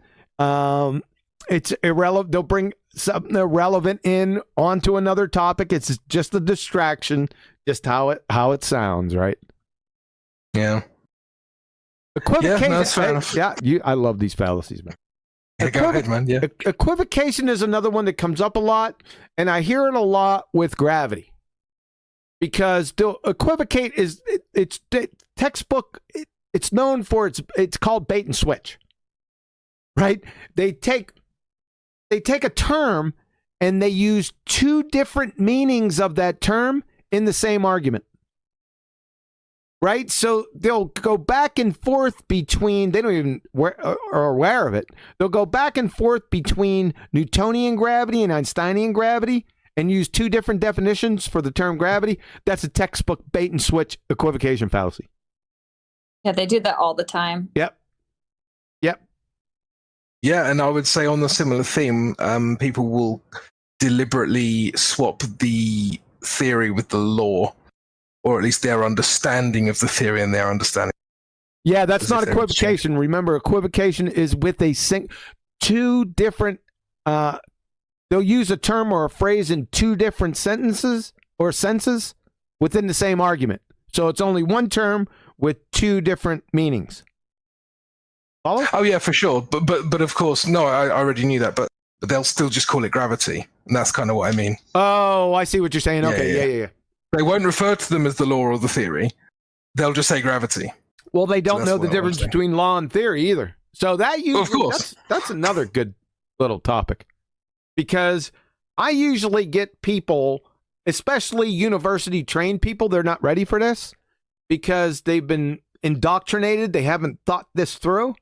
That natural law, like the second law of thermodynamics, all the laws of thermodynamics, that's not science. That has nothing to do with science whatsoever. Natural laws are just mere descriptions of the whats and the is's. Not that they're not true. They are true, but they're just descriptions of the whats and the is's. There's no cause and effect. There's no experiment with these guys, right? As opposed to a scientific theory, which has to go through the scientific method, and it's it's an explanation. So the key differences is between the two is natural laws are mere descriptions, while scientific theories go through the scientific method and they're explanations of the how and why of a cause and effect relationship. So one's science, one's natural science, one's not. That gets them. I'm telling you, I had some serious falling out of chemists, mainly chemists, have a big problem with this. But sorry. And then it embarrasses them. You know what? Here's a big problem with educated people, and some people that probably will stay away from this argument. If they find me out here, they'll stay away. They'll wait till I leave. See, they got their plaque on their wall that tells them they're a scientist. Well, I just tear that thing down. If you're an astronomer, cosmologist, astrophysicist, paleontologist, archaeologist, anthropologist, evolution, good Lord, gird your loins if you're an evolutionary biologist. Theoretical physicist, that 250 G's you dropped on that plaque on your wall, I'm burning that down. Sorry. So a lot of people can't handle that. You'll hear it in their voice too. I know. I've heard it many times. I have a special contempt for people that pretend to clown and try to use their, how would you say, credentials against people that are not educated. I will, you have not seen Medieval. I'll get Medieval on them. So it's just my nature. So the fraud or the lies, and especially from credentialed people that should know better, I hold them to a higher standard. Follow? Yeah, it's almost, yeah, of course, it's almost as if they're picking on prey. Yes. Sort of thing, because they're saying, oh, well, they're not bright enough to kind of point out, you know, what I'm doing, so I'm going to do it for them, and I'll avoid the people who can point it out, you know. I agree with you. I think that's absolutely disgusting, and you see it with these clowns on TV. Like, I mean, one of my friends has just done an astrophysics degree, which I was very quick to point out isn't science. And then about 2 minutes later, he brought up Bill Nye, and I said, well, he's also not a scientist. And we had a little bit of an argument, and eventually he actually looked up Bill Nye and realized he was an engineer, which nothing wrong with being an engineer, but you know, it's not the same. Yeah, and I did want to ask QE, just going into, because you said very specifically that chemists have a problem with this. Why do you suppose it's mainly chemists in your experience? I don't know why that is. Maybe it's just coincidence that it's been 3 chemists that I've run into with this. I'm not saying that other people don't have a problem with it. Maybe I just haven't run into them yet. But just coincidentally, it's been 3 chemists. I don't think there's anything there. So you think maybe a couple of anthropologists are lurking around the corner? No, they ain't coming in. They're even worse than they're I don't know how you would, you know, echelon the pseudosciences as probably evolutionary biology at the bottom. They're all hovering around the negative territory and coherency. So I don't know. I treat them with the same contempt. Now, Kai, I've got one more kind of broad question to ask QE. Have you got anything you wanted to ask before I crack on?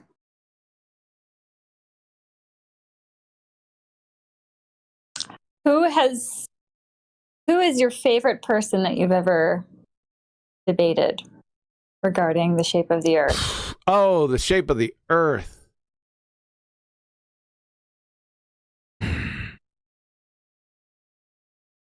That's a great question. My favorite that I liked? I don't know. Favorite is a broad term. Then that you just destroyed them or enjoyed debating with them. That's a heck of a good question. Yeah, I never thought about it. Every single debate or discussion or interaction I've had with globetards, they're all. I haven't found one that's not a pretender clown. Mm-hmm. They're just clowning. Now, I'm not into divining intents. That's not my business. I could care less. If you come out here and you're portraying yourself as somebody with knowledge, and I catch you, what would Mick West? Okay, Mick West. How about that? Right, and that was on 24/7. I'll settle right there. How about that? That was a really good one. Okay. If you go on my channel, in the toe tags, you'll see Mick West smiling and waving at you. So that one, I guess that was really good because I got to rub his nose in it. You'll have to check that one out. Yep. You caught me there for a second until I thought of Mick. Hey Mick, there's a fever in the funk house now.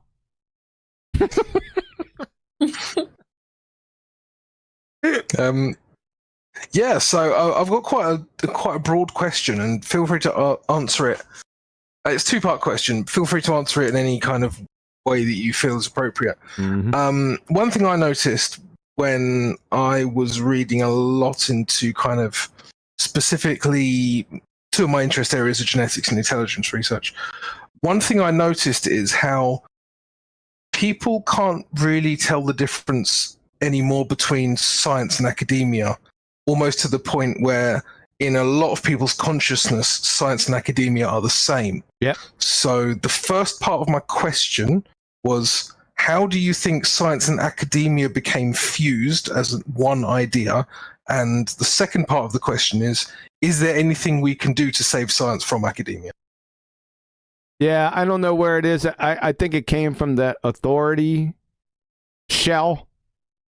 Especially you see on TV, scientists say, or this study does this and this study does that. Well, that has a pretty good influence on Joe Coffey and Betty Breadmaker, especially the ones that didn't. Now, there's nothing wrong with not having a science degree. Not all of us are called in that direction. There's nothing wrong with that. I never held anyone's feet to the fire with that. Right? You know, they're on their life. They got their professions. They're good at what they do, whatever that may be.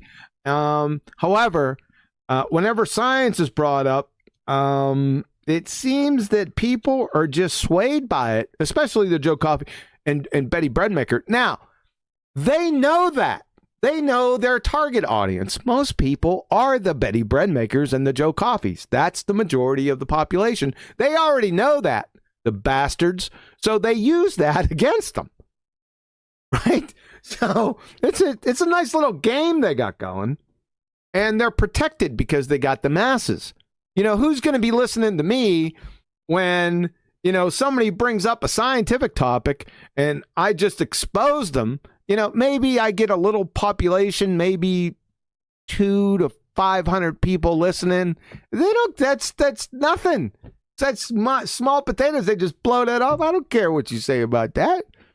They don't care. They don't care about me. I'm not reaching anyone. They could care less. They got billions out there, right? At least hundreds of millions. I might have been exaggerating. But you see what I'm saying? So they could get, they just, all they have to do is just put out at their regularly scheduled church meetings at Wiki, or, you know, just name your website. They don't have to do much of anything because they know that they got mindless parroters that'll just talk over everyone. They don't really care. At that point, their job's done. So they're just using the masses, right? Just to squash or quash the, you know, the people that know what they're talking about.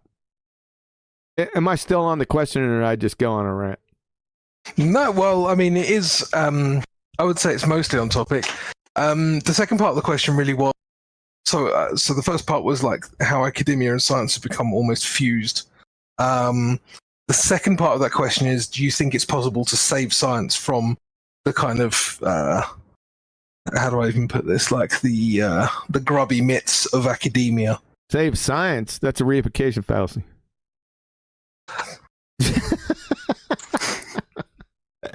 Science. You know what I'm asking. Yeah. Oh, sorry about that. I'm still in the mode. In your lingo. Yeah, because you're gonna have to define science, right? Define the science. Science is when I say science, I mean natural science. Nowadays, I do say that. I say natural science. I'm highly specific about it. Can it be saved from academia? No, it's too ingrained now. The pseudosciences. When you walk in the university, over the arch of all the pseudosciences is science. So, no, you're not getting that. It's dug in like an Alabama tick. You ain't getting that out of there. Ain't no way. Not a chance. Nope. Good. Fair enough. Yeah, fair enough. It's concise. Very black-pilled answer, but it is concise. Yeah, I do wonder where we're all going with this. If you've got... I mean, you must have seen the meme. Scientists have discovered that people will believe anything if they're told a scientist discovered it. Right. That's kind of what inspired that question. Right, because they know that people don't know what natural science is. You see it every day, right? You guys witness it every single day. They use science, they wield it around. It's like a 3-month-old with a chainsaw, right? No one knows what the hell it is because it's so confusing. They've put out so many mixed messages, which is on purpose, by the way. And when I say they, I say the higher of the highs. They know what they're doing, man. They're not stupid, right? So they've confused everyone with the simple term, and I try to, educate the ones that I have, sorry for the digression, sphere of influence, and I try and try to get people, younger people, because I'm getting older now. So I've picked out certain people that I think are, they're a little younger, they can think on their feet, and I've taught them so they can, carry the torch or the sword or the flamethrower forward. Right? And so these people in your sphere of influence, would you say that they're going to evolve your argument? Yeah, right. Thanks a lot. Now, I can't stand that damn word. It's so grotesque to me. You know what happens when the word comes up in Hangouts, because I'm stopping the discussion. Right. Yeah. What is evolution? Yeah, that's exactly right. It's kind of revolting, right? So, but natural science is so easy. They've adulterated something that's very easy to understand. Natural science is very easy. It's based on experiment. Before you can get an experiment, you have to have a hypothesis. And before the hypothesis, you have to have the observed phenomena. It's just that simple. Observation of phenomena gives you the dependent variable that gives you half of the hypothesis, which is an independent-dependent variable relationship. Your independent variable is the supposition of a prediction of a natural cause and effect relationship. So the dependent variable is the effect.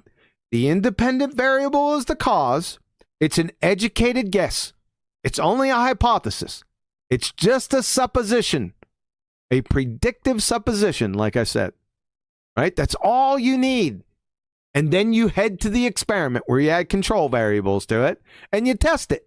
And if you have a null hypothesis with that, we won't get into that here. But if you don't validate that hypothesis, then it's not a failure. You just learned something. That independent variable didn't cause the effect. Now you got to find another one. What is causing the effect? A lot of people talk about science. They're completely outside the category of natural science, because natural science and the scientific method only answer how, why, natural cause and effect questions. How, why questions, right? And it has to be natural. It doesn't answer what is questions. It's a complete category error. It's a non sequitur fallacy. It laughingly so. So it's really quite easy. I've had my kids come in here when they were younger, and of course they're going through junior high, and they're saying, "Dad, what is an independent and dependent variable?" They're confused because their teachers don't know what they are. Why is that? You tell me. I don't know. I find it preposterous. It's very simple. Yeah. Right? So Yeah, I'm with you on all of that. Yep. You know, you've always explained it very simply. I always understood it in a simple way, even before I met you. One thing I just wanted to pick up on quickly, you used the words null hypothesis. It might not be obvious to everyone listening what that is. If you could just kind of briefly explain what that is. yeah, null hypothesis is just like the name sounds. It's the null. It's a null is zero, or it better said, it's a zero difference hypothesis. So for every time you go through the scientific method, for every hypothesis, you have a null hypothesis and an alternative. An alternative hypothesis is more or less this will cause that. The null hypothesis is the mirror image of that. This will not cause that. It's just that simple. Now, don't get it confused with statistical hypotheses. That's in a completely different area. That's outside of natural science. We're not concerned with that. But essentially, it's a will alternative or will not null. How about that? Okay, yeah, thank you very much for explaining that. I'm out of questions, Kai. Have you got any more questions you wanted to ask? We can go into the last quick segment if you want to, Crypto. Yeah, I'm ready. Did you say you'd prepared something?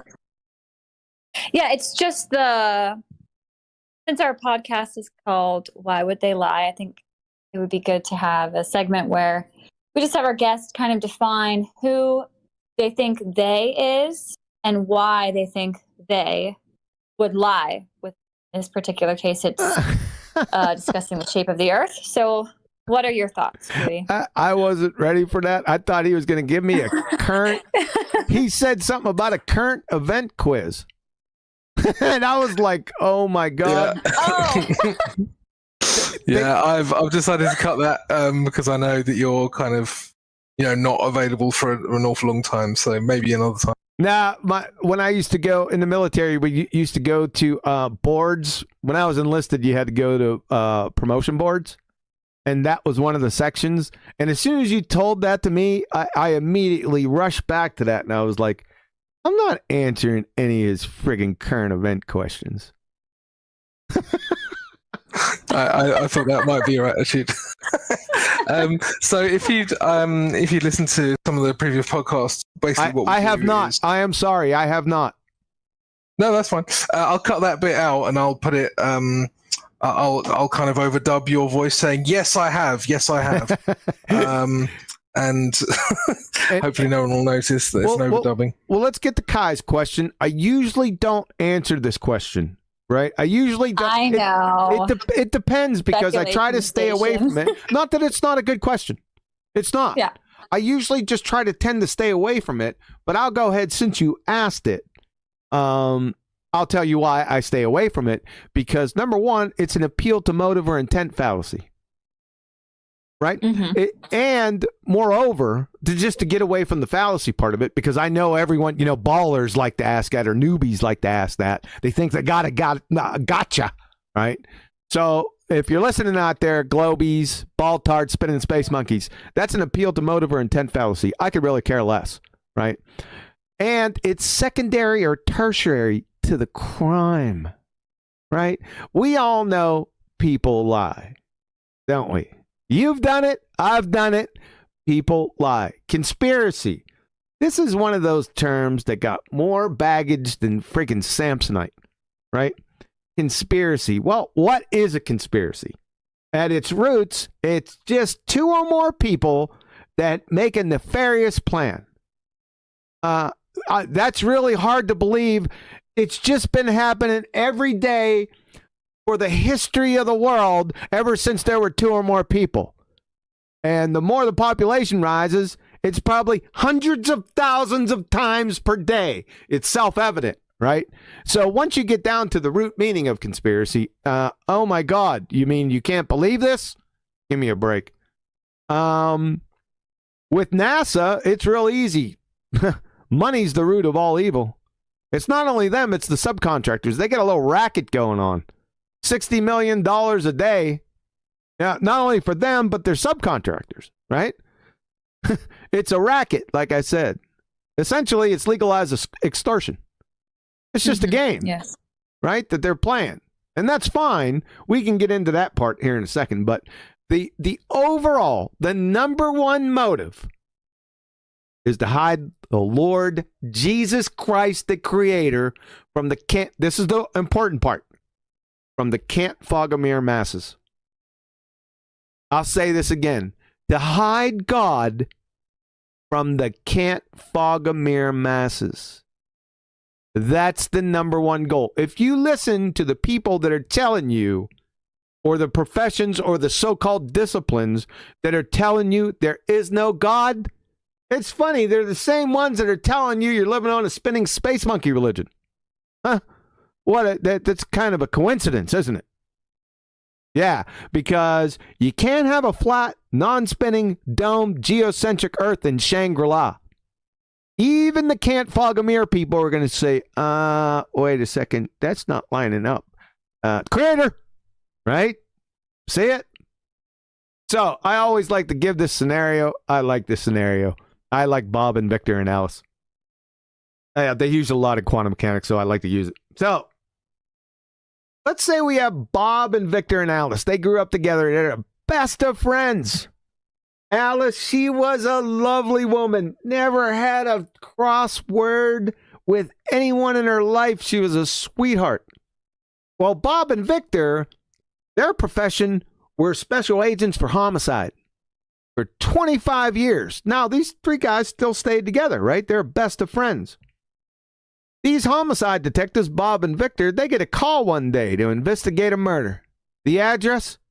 Alice's house. So, these guys show up and find Alice strangled.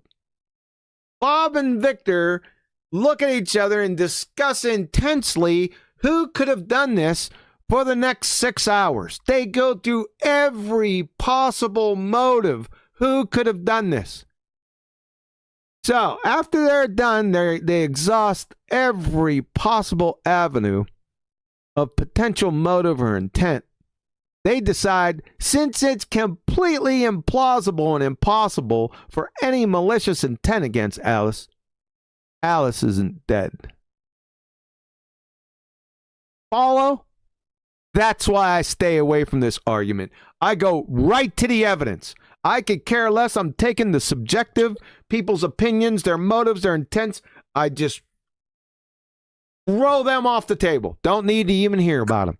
I want evidence, either by demonstration, logic, or scientifically. Good answer? Yeah, that makes complete sense. Sounds good to me. I was going to ask you the same for the Evotard. Why do you think they're lying about that? Same reason. It's funny that they train wreck themselves, though. Why is it always creation versus evolution? And then when I put them up against the wall, they say Evotards have nothing to do with creation. Well, that doesn't make any damn sense. In fact, most forums are labeled creation versus evolution. Why is that? And then when I put you up against the wall, you say it has nothing to do with creation. Well, what's going on here, dude? That's a little non sequitur, don't you think? So define evolution. And we'll see it has something to do with creation. Oh, and by the way, Evotards and you nitwits out there, atheists that can't even define what atheism is, by the way. You are all creationists. You just don't know it. You're not even parroting the correct pseudoscience, because your pseudoscience priests are telling you that the universe had a beginning. Why? Because it can't exist forever. That's a second law of thermodynamics violation. Not even speaking to quantum mechanics. Well, I'll just stick with the laws of thermodynamics and just pound you into submission. Right? Even your pseudoscience priests, Vilenkin, Hawkins, are telling you that. I don't even know. That's another thing that drives me absolutely nuts. What we're dealing with is like a right-wing faction that's not even parroting the correct pseudoscience. That drives me nuts. For the past 2 years, I've just been trying to get these knuckleheads to parrot the correct pseudoscience. Of course, I guess they know when they do, I'm just going to rip their guts out, right? But it's funny. They're just like evotards. They're not even parroting what they've been told to parrot. They're just making shit up. They are making stuff up. You guys know it. You hear it every day. They're making it up. Most people, they'll come in here, even physicists or people studying physics with the gravity nightmare, they don't even know that there's two different types of gravity. They're still on the Newtonian gravity. I'm sitting there, what? All right, what in the world? You're just like 106 years out of date with your continuing education credits. That's all. My God, get a hold of yourself. Good. Fantastic. Yeah, I mean, I think we're basically more or less ready to wrap up. Why? What do you mean, why? Would you like to answer a question I haven't asked? I mean, we can keep pulling questions out of our butts if you want, QE. I mean, I'm just starting to heat up. Well, I'm trying to be sensitive to your time constraints that you told me you had. Yeah, so it's already trashed. Don't worry about it. All right, fair enough. We can carry on. Oh, another thing I'd like to bring it up, because you'll hear a lot of this, and because you get a lot of bagak, refraction, bagak, gravity, bagak, cherry picking. This is one of those evolutionist things that have migrated over to the pretender clowns of the Baltard religion, right?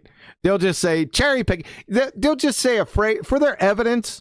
They just bagak a phrase. They don't know what they mean, but they sound good, and they think that covers their butt in an argument. It doesn't. These people don't even know what cherry picking is. And you'll hear it every single day. And I always catch them. What's cherry picking? They can't even define the damn thing. It sounds like they should be able to. It's kind of pretty easy to get that one down. But if they only knew what it meant, they wouldn't say it, because they're abject morons. Right? In actual science, there is no possibility to cherry pick anything. Right? The only possible way for anything to be cherry picked, within the same document, there has to be two different conclusions. Right? That never happens in actual science. Where does that happen? Well, in media, in politics, in business and advertising. That's where you get this stuff. And in pseudoscience. Because you always have two or more different conclusions, right? You'll never see that in an actual science document. So it is impossible. Listen up. Impossible to cherry pick anything in actual science. You numpty dipshits. But keep on bagacking it. I'll keep on jacking your yard. do you think there are any true scientists in the spotlight right now that offer any hope, or are they just all paid shills essentially? Not that I can see. Most are pseudoscientists. You'll get the astrophysicists, the astronomers, cosmology. You're not going to get too many biochemists, quantum physicists. You're just not going to get them out here. They'll stay away from it, right? Because it's more or less out of their sphere of influence for the most part. Now, that doesn't mean they won't stop giving their opinion. I just listened to a PhD in astronomy last night. It was on Helio's channel. Funny, somebody posted Helio's channel. Indio's channel. Somebody posted Indio's channel late last night in, I don't even know what forum it was. And I clicked on it, and I seen he had a title, PhD says something or other. And so I just clicked on it. It was getting late. I wanted to hear what he had to say. And he treated Flat Earth like in contempt, like science had already spoken and Flat Earth was just some fairy tale. And I looked at him and I said, God, you're lucky I'm not in the same room you're in. Yeah, it really got me pissed. Got me ready for bed. Yeah. So, okay. Yeah, it looks like you guys are tiring out. No, not at all. Oh no, we can keep going. Do you think though that if somebody were to discover, like let's say a chemist were to discover that the Earth was flat, but he has his career, reputation at stake, have you seen anybody try to at least push the boundary a bit? No. To kind of really? Wow. Okay. No, they wouldn't do it. Number one, and this is really important too, when I first came out here, what really got my goat was, if you believe in the flat Earth, then you must deny all of science and all of physics. How many times have you heard that? Oh, loads. Oh, Another yes. one. Another one I hear all the time is that experts agree that the Earth is a globe.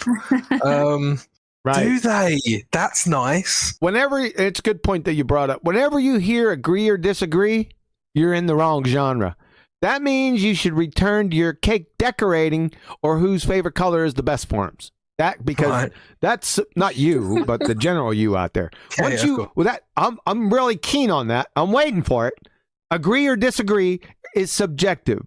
No, we're into the objective, and that's science, natural science, the scientific method, empirical. I could care less about any subjectivity. It has nothing to do with the topic. Another point. Natural science has nothing whatsoever to do with whether the Earth is flat or a sphere. Like I told you earlier, science, natural science, hypothesis testing, that is experiment, only deals with how and why cause and effect questions. They're explanations. Not what is questions. Now let me ask you something out there. Is whether the Earth flat or a sphere a what is question or a how why question? You can answer that yourself at home. It's a what is question. Therefore, has nothing whatsoever to do with natural science. Period. End of story. Time to clean the bathroom. Got it?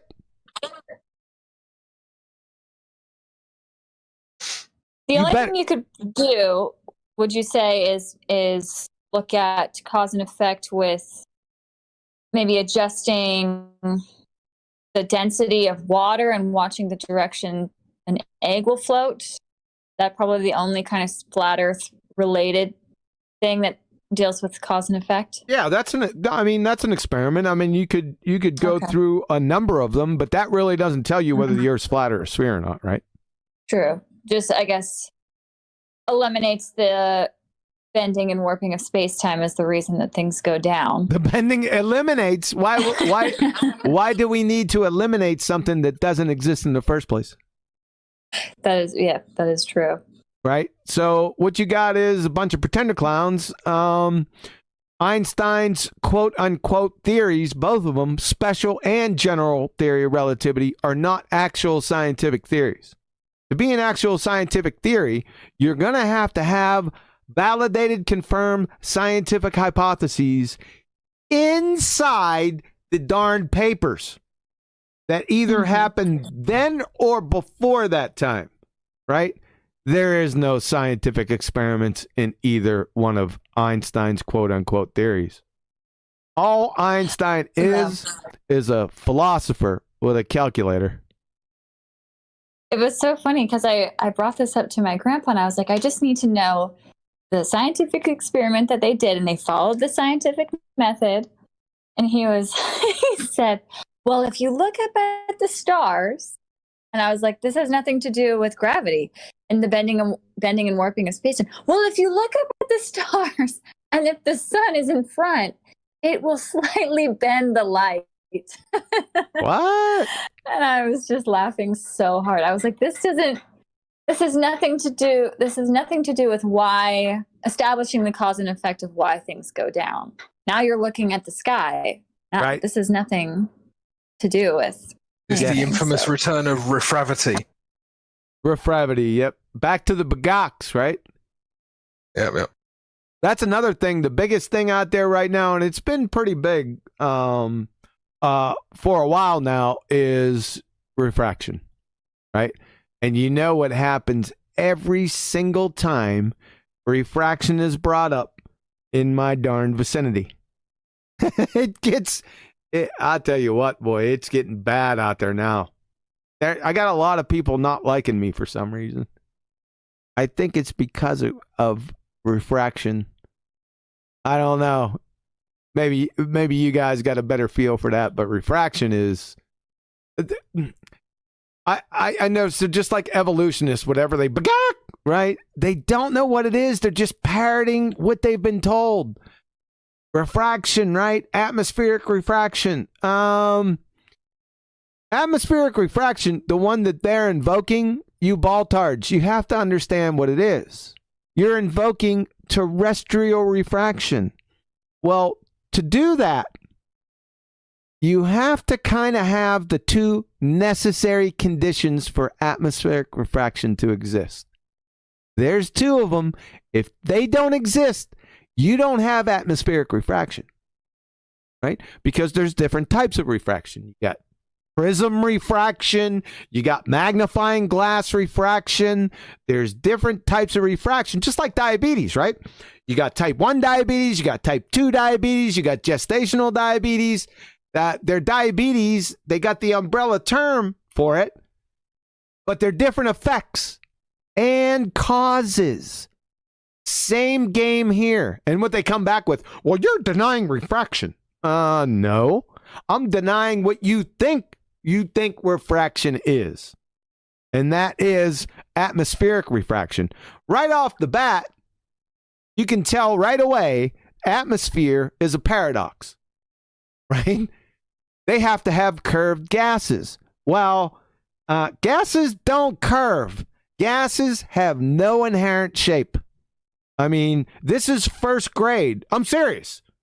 This is first grade level understanding of gas behavior. Wait, hold on one second. I'm going to go track that down. I'm going to make sure everyone understands this is first grade. While I'm tracking it down, I can talk. I can do two things at once, as far as you know. Atmosphere, okay, while like you're tracking it down, who is your favorite astronaut? Oh, jeez.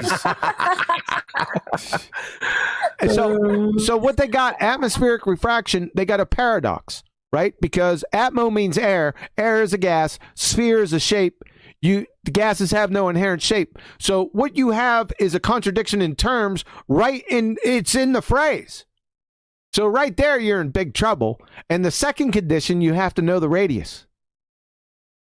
But you don't know that. So when you atmospheric refraction, I'm just going to jack your yard. All right, I found it. This is from Christy Bodak from Southwestern University, grade level. I will use this lesson with a first grade class. If an object is in a gaseous state of matter, it will not have a definite shape or a definite volume. So I'm right on point. If you think gas is curved naturally, then you would fail Intro to Gas Behavior first grade as an adult. So I'm just going to embarrass you. And like I said, the second thing is that you have to know the radius. You don't know it. That's how they calculate atmospheric refraction or terrestrial refraction. You can get it right from the subject matter expert, Andrew Thomas Young, San Diego State University, Astronomy Department. Terrestrial refraction. The atmosphere is also curved. Really, Andrew? As it follows the shape of the Earth. In the calculations below, we'll adopt a rough value of 6,400 kilometers as the radius of curvature to make the calculation simple. There you go. There are the two necessary conditions you need to have, and you don't got them. You're finished right there. Then, even after that, so now it's just, I'm just having fun with them now. You must invoke Snell's law. And what is Snell's law? It's the law of refraction. And what is it? Well, it's a formula used to describe the relationship between the angles of incidence and refraction when referring to light or other waves. They got a big problem right there, but I digress.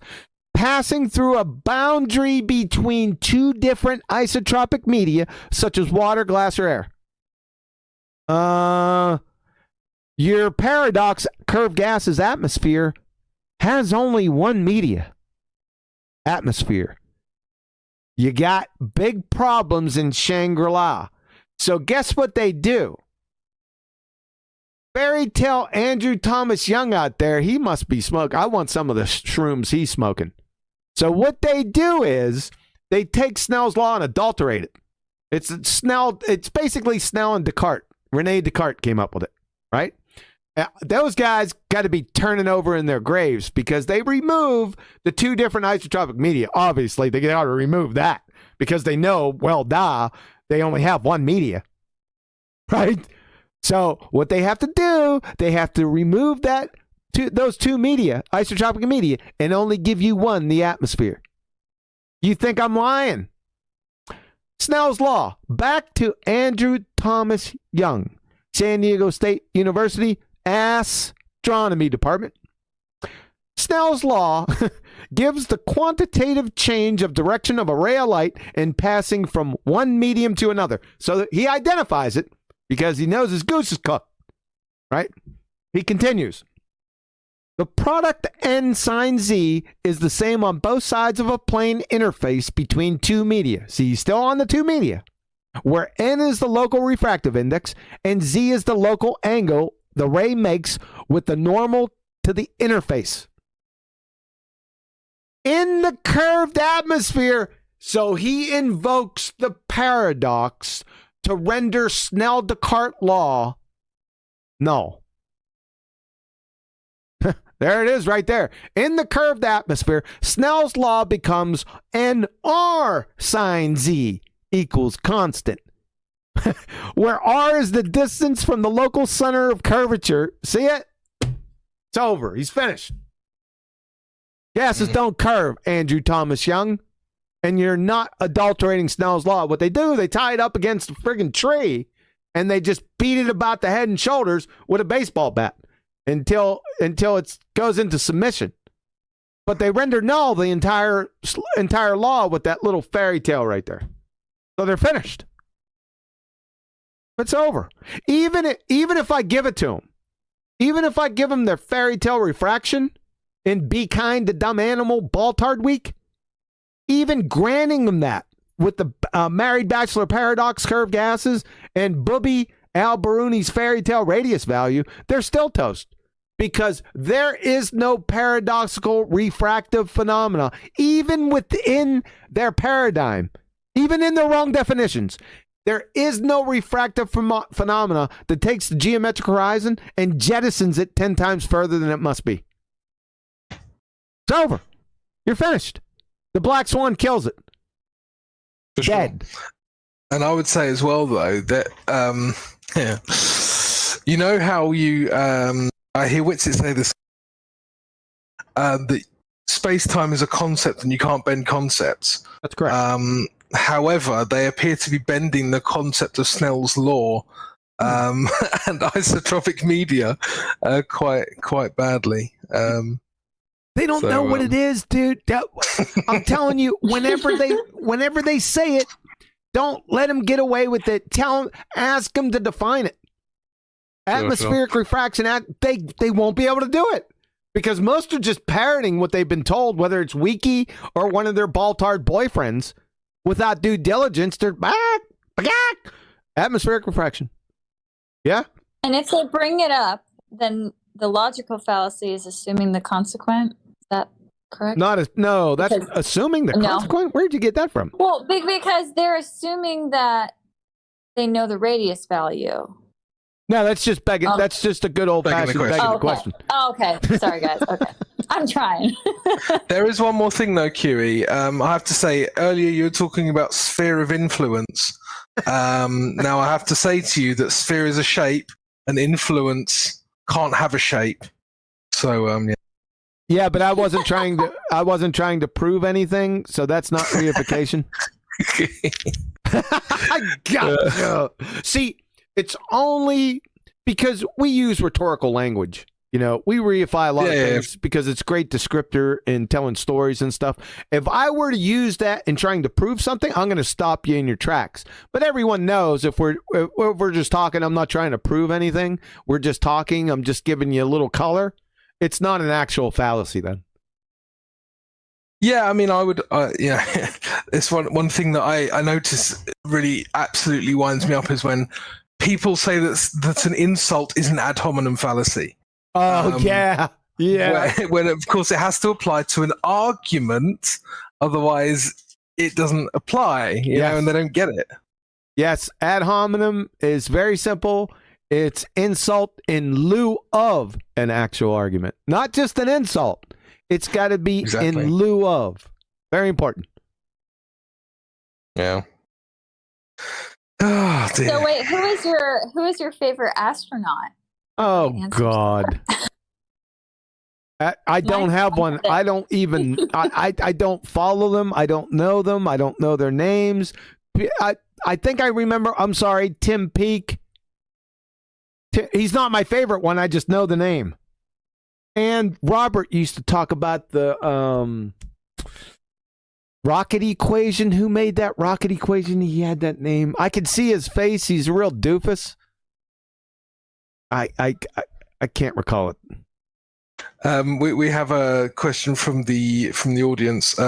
Who's your favorite astrobiologist? Astrobiologist. That's some nonsense right there. I do. There is one. What the hell? I always forget it.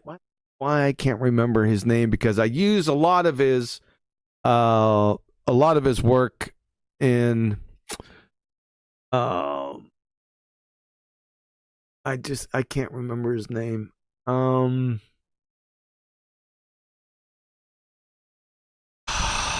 Because he's an astrobiologist. He's recently become one. He's a pretty famous physicist. He studied under...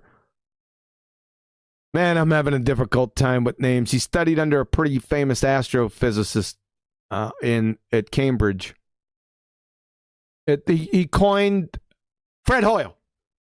That was his thesis advisor, Fred Hoyle. He's the one that said that in the end, Fred was an atheist for most of his life. He also coined the phrase "the Big Bang" as a pejorative. He used to laugh at it, but he was a atheist for most of his life. But by the end, I think he started to waver.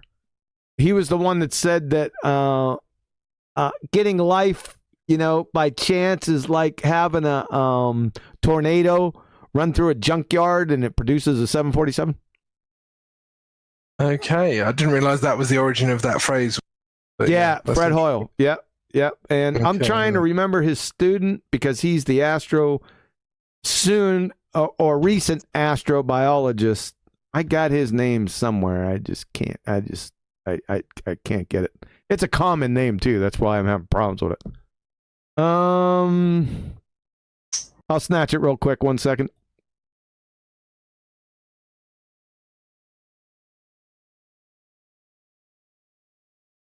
It's not going to be him. I just googled it, but Paul Davies. That was definitely not the name I found. Yeah, Paul Davies. He's with the University of Arizona Origins Project, and I think he's written some stuff on astrobiology. These guys train wreck themselves. I use them as hostile witnesses all the time, but sometimes they're pretty honest, right? And they'll just train wreck themselves without even knowing it. I can hardly believe it. I mean, this guy's an atheist, and he once said that information is the bedrock foundation of reality. Well, if you're a physicist and you say information is the bedrock foundation of reality, then can you please give me the chemical formula or structure, charge, matter, momentum, or spin, or milli, electron, volts, kcals, or kilojoules for look out, there's a tiger behind you? They can't do it because it's non sequitur fallacy, and he just train wrecked himself. So I don't know. I don't understand that these people are intelligent, but they just contradict each other with every other breath, and that just makes them great for a hostile witness for me. Love you, Professor Davies. Keep going, brother. Now, I have a couple of false dichotomies for you. Would you rather be trapped in a room for a day with Richard Dawkins or Christopher Hitchens? Christopher Hitchens is worshipped by the Evotards. I think I've listened to his arguments. He's a stone cold dumbass. I mean, I couldn't believe it. I'm sitting there, what? You worship this guy? Really? Now, he's got some charisma and he's got a little attitude about him. He thinks I could get him through. That just makes me focus more. Now, he is not recently, he's passed away, so I'm not going to talk about him too much. But that gentleman was a stone cold dumbass. Richard Dawkins, he's just a pretender clown. I wouldn't want to be near him. I'd have to get like wire brush showers afterwards. Yeah. Fair so enough. neither. So you haven't answered the question. If you had to be trapped in a room for a day with one of them, which one would you choose? That's a loaded question, man. I know. I was hoping you'd answer it. If Hitchens was alive, I'd choose Hitchens. Okay, fair enough. Now, I would say that I don't know if the audience is aware of this, but John P. Ryan's pointed out that Christopher Hitchens was probably not the first person to come up with this kind of thought paradigm, but he coined Hitchens' razor. Yes, which I'm actually quite grateful for. So I would say he's not stone cold dumbass.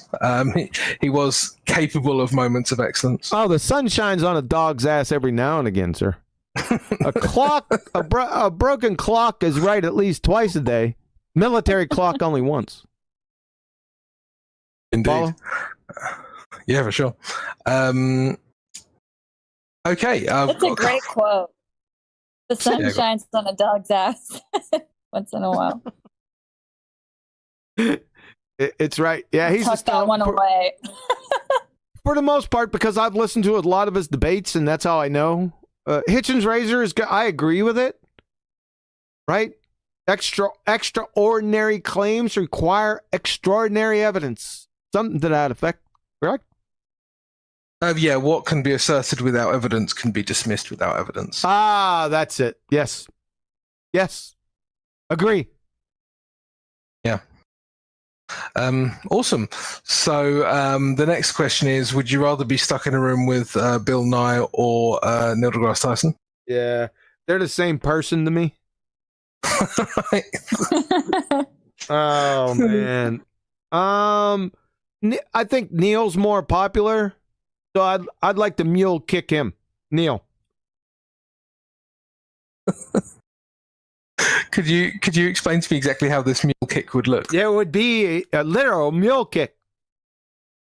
So you would actually hire a mule just to kick No. I'd get on my hands, right? And then give it to him right in the friggin' chest. And obviously I have to ask this one. Would you rather be stuck in a room for 24 hours with Zanuck or Gem Panda? No, I refuse to answer that. Someone's dying. Someone's dying? Oh yeah. Something's they ain't getting out of there alive. It might be me. I'll tell you what. I'm going out. I'll tell you, you're not going to be unblemished.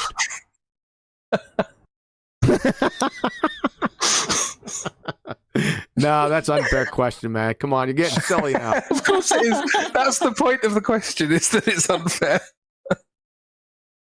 Yeah, I'm not taking false dichotomies. They're not false dichotomies. You're just only giving me two choices.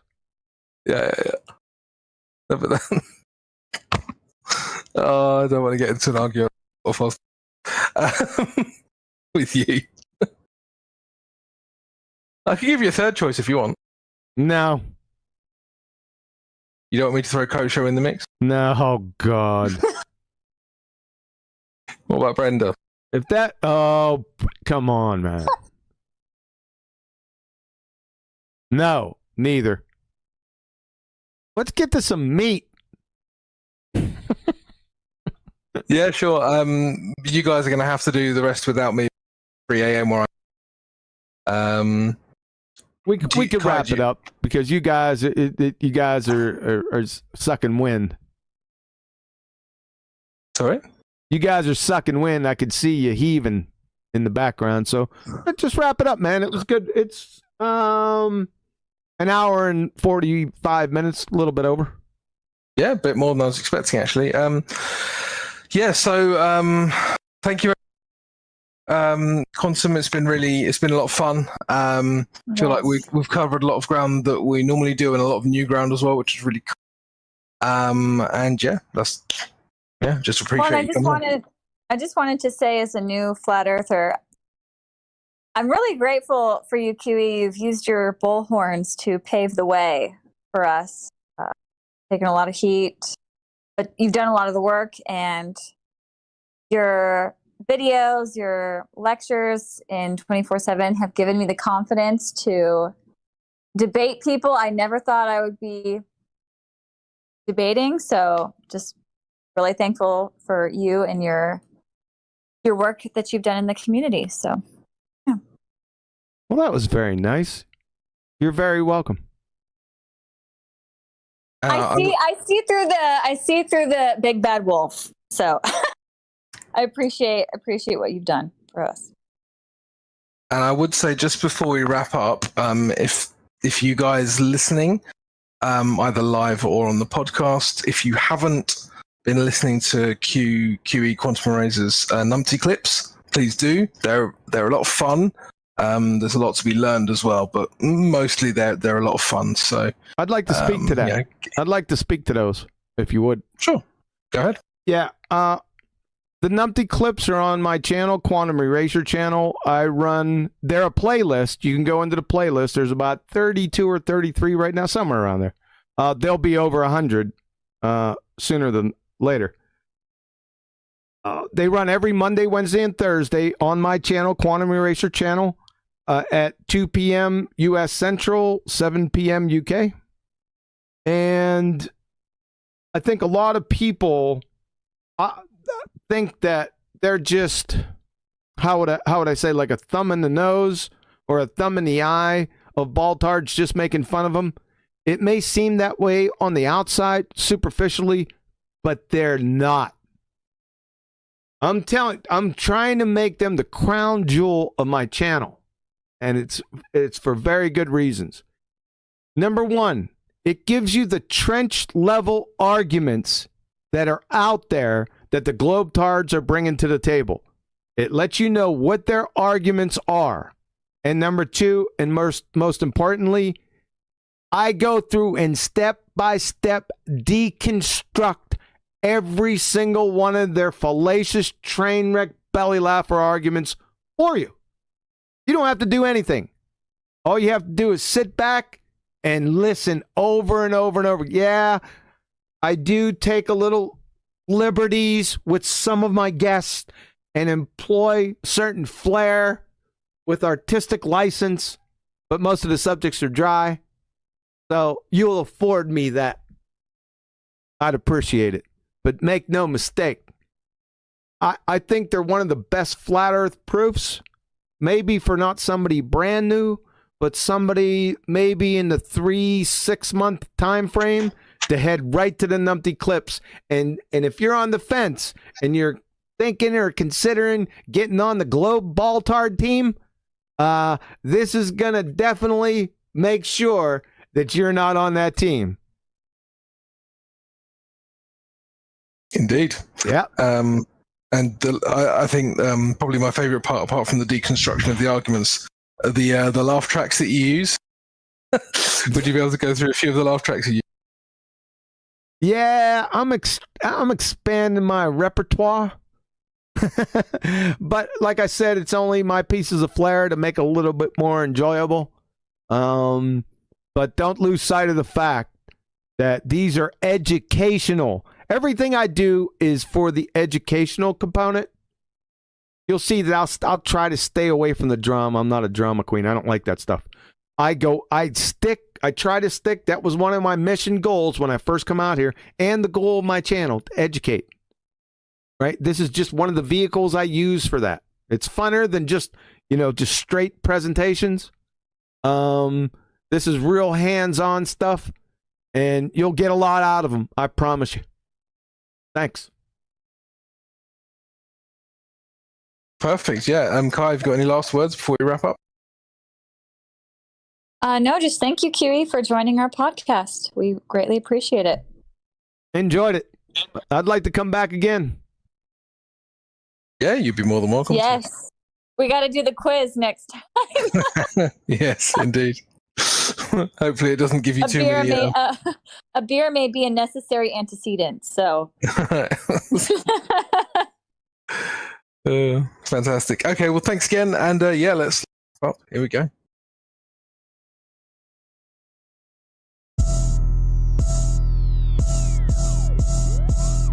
Why would they lie? Why would they lie? Why would they lie? Why would they lie? Why would they lie? Why would they lie? Why would they lie? Why would they lie? Why would they lie? Why would they lie? Why would they lie?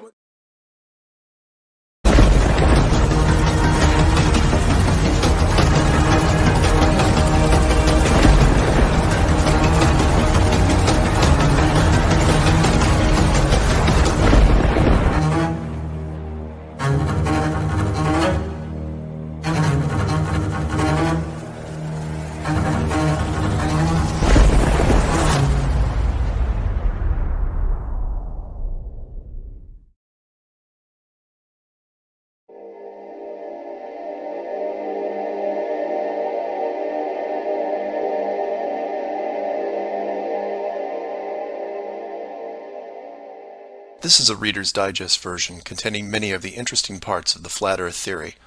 For those who have already started seeing things with new eyes, it will be mostly a recap, but there could be a few new angles you haven't looked at. For the rest of you who are new to this, the first question is invariably, is this a joke? Because it's a joke, right? And that's where we start, because it's one of our two basic childhood facts. 1 + 1 = 2, and the Earth is a globe. We're taught this before almost everything else, and that right there should give you a clue on how serious this secret is. But for those who have forgotten their history, here's the modified Men in Black version. For the first 4,000 years of our civilization, we believed that the Earth was a flattish disk, surrounded by a solid dome barrier called the firmament. All of the 5 major religions had their own version of this, and the churches enforced the belief. Then, around 1514, a man named Copernicus created a new model of the world. He stated that if the Earth was spinning around 1,100 miles an hour and circling the Sun at 60,000 miles an hour, the world was then round. And while the math more or less worked, there was a problem. It was 1500, and the technology to prove such a theory wasn't there. The first balloon to carry people wasn't invented until 1760. Sailboats were the only travel over water, and the fastest thing on land was a horse. But the new worldview was promoted and took hold.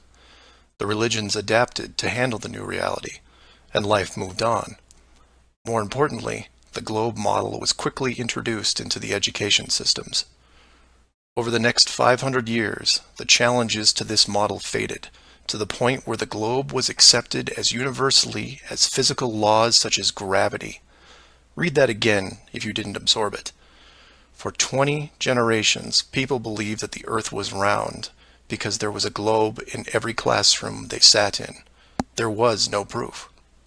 Hundreds of years went by, and still civilization had no way of proving the theory. Planes were invented around 1900, but until 1957, nothing could go high enough to give a true perspective of where we lived. And that's when everything got strange. The United States and Russia both sent up rockets high enough to take decent pictures, and what they saw scared them a great deal. How do we know they were extremely concerned about the sky? Because the US and Russia immediately started firing nuclear weapons straight up, and they kept firing for the next 4 years. A few things to keep in mind here. First, this was now 1958. Nuclear weapons were very expensive and hard to come by. These also weren't those nominal yield 20 kiloton toys we used on Hiroshima. This was high kiloton to low megaton, and we couldn't get them up fast enough. And the strangeness continued in other places.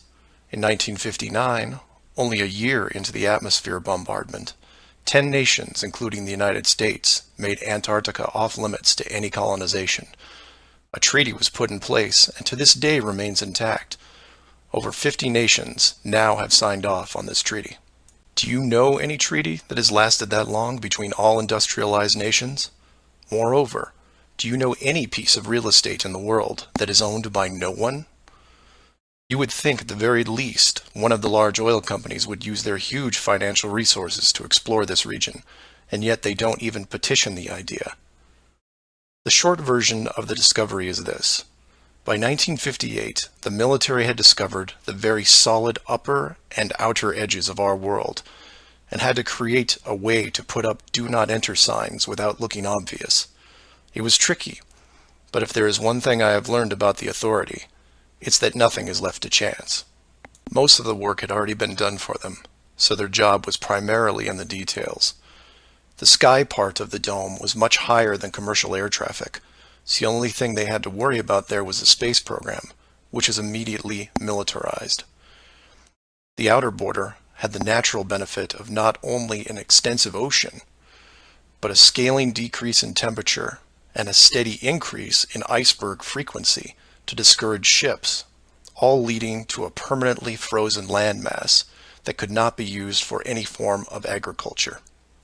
This ocean and ice layout had worked well for thousands of years because the technology of the current civilization didn't evolve quickly. Sailors avoided cold weather seas whenever possible, and oxygen levels get low enough to harm people, even on high mountains. The brilliance of the design comes in the simple fact that human males are corrupted by power. Corruption so total, in fact, that they would rather hide the world itself rather than risk their power on it. You could theorize that kings and popes were told of the world a long time ago. Maybe an ancient scroll or book. Perhaps an interdimensional being told the tale of what the world looked like.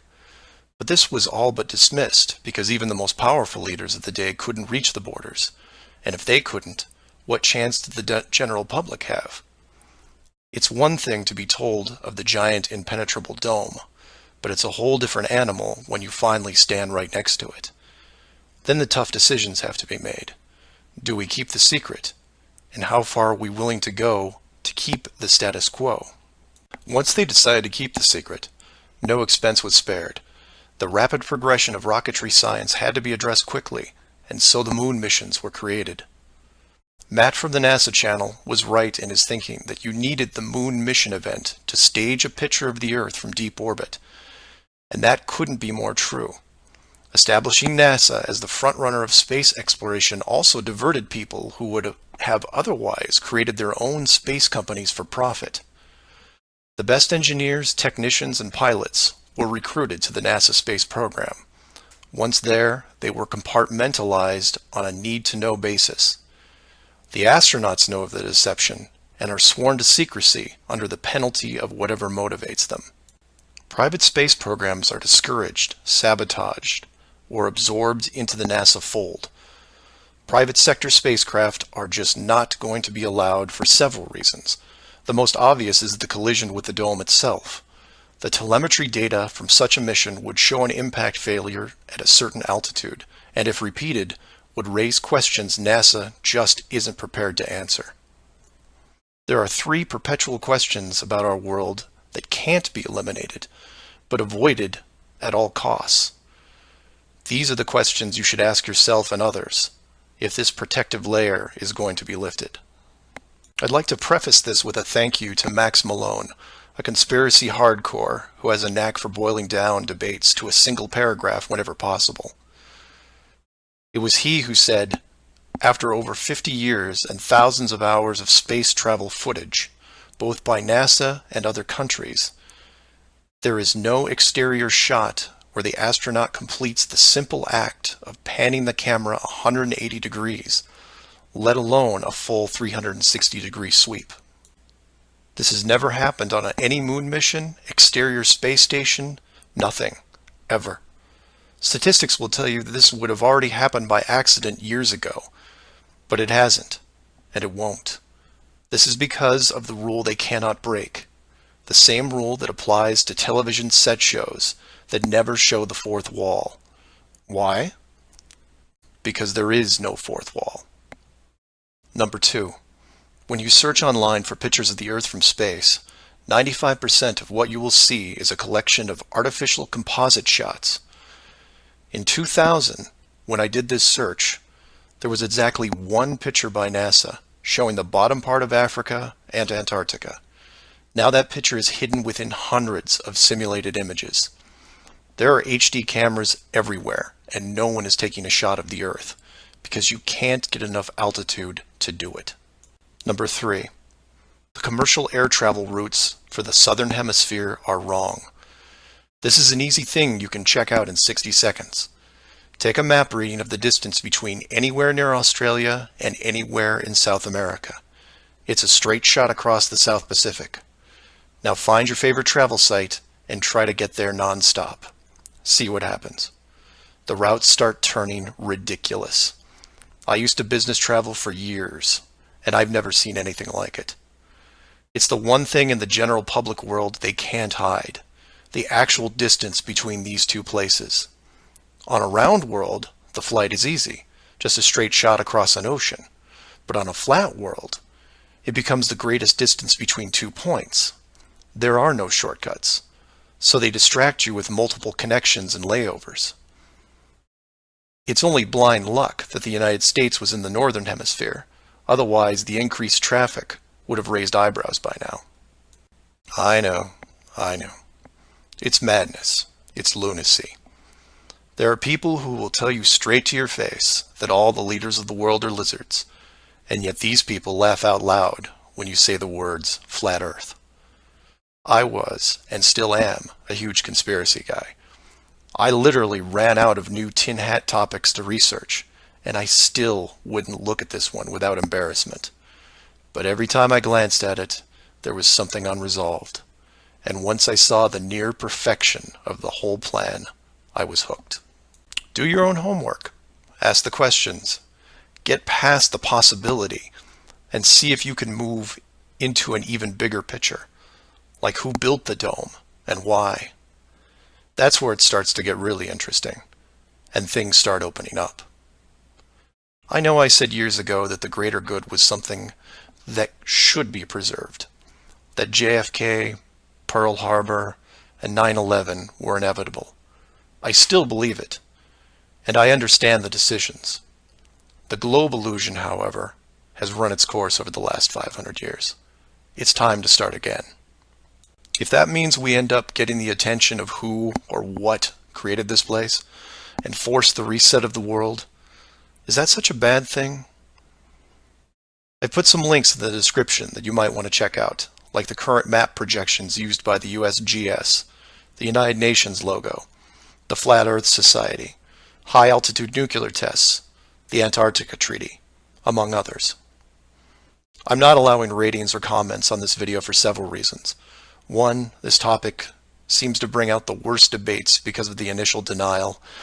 That, and I've seen dedicated trolls on the Flat Earth Society website who show up every day and say the same thing to new forum members. It's a joke. It's not serious. Nothing to see here. Kind of strange that there are full-time trolls on a site that has less than 500 members worldwide. That being said, please feel free to contact me at msargent23@comcast.net, or heck, just call 303-494-6631. I know no one uses the actual phone anymore, but I'll answer what I can. Flat Earth Clues Part 1, The Empty Theater. This is part of a series of clues that can help you get your head around both the design of the flat Earth system we live in and who has been involved in the deception to hide it from you. The clue you have to look at is built upon another conspiracy that has been around for decades, namely the space program. Most of those watching this are aware of the varying theories revolving around NASA, the Apollo program, the Space Shuttle, the International Space Station, and so on. The clue itself isn't based on one of these highly debated topics, but the lack of one, more specifically, motion pictures based on actual events. This, like others in the series, is something you can check out for yourself. Everything you need to reference this is online. To begin, think of all the movies involving space travel that you've seen in your lifetime. You'll start with the obvious: Star Wars, Star Trek, Alien, just to name a few. In fact, if you go through your own personal list, you could probably come up with over 100 different off-world movies without breaking much of a sweat. That part is easy. For the second group, try to come up with space movies that aren't fantasy-based. You'll get a list that has Red Planet, Gravity, Mission to Mars, 2001, things like that. These films will usually take on a not-so-distant future theme and where we could be down the road. And it's still a pretty good-sized list. These first two groups of films are encouraged by the authority because they reinforce the globe model through assumption. The entertainment system demands that the globe view and solar system concept is a given. Therefore, the actual worldview must also be true.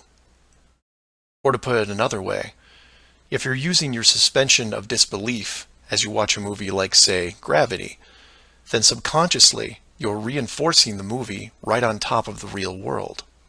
The more of these movies you watch and enjoy, the more the lines blur between what you want to believe and what you actually know. Watch enough movies about Mars, and you will be less astonished when NASA announces an actual mission to Mars.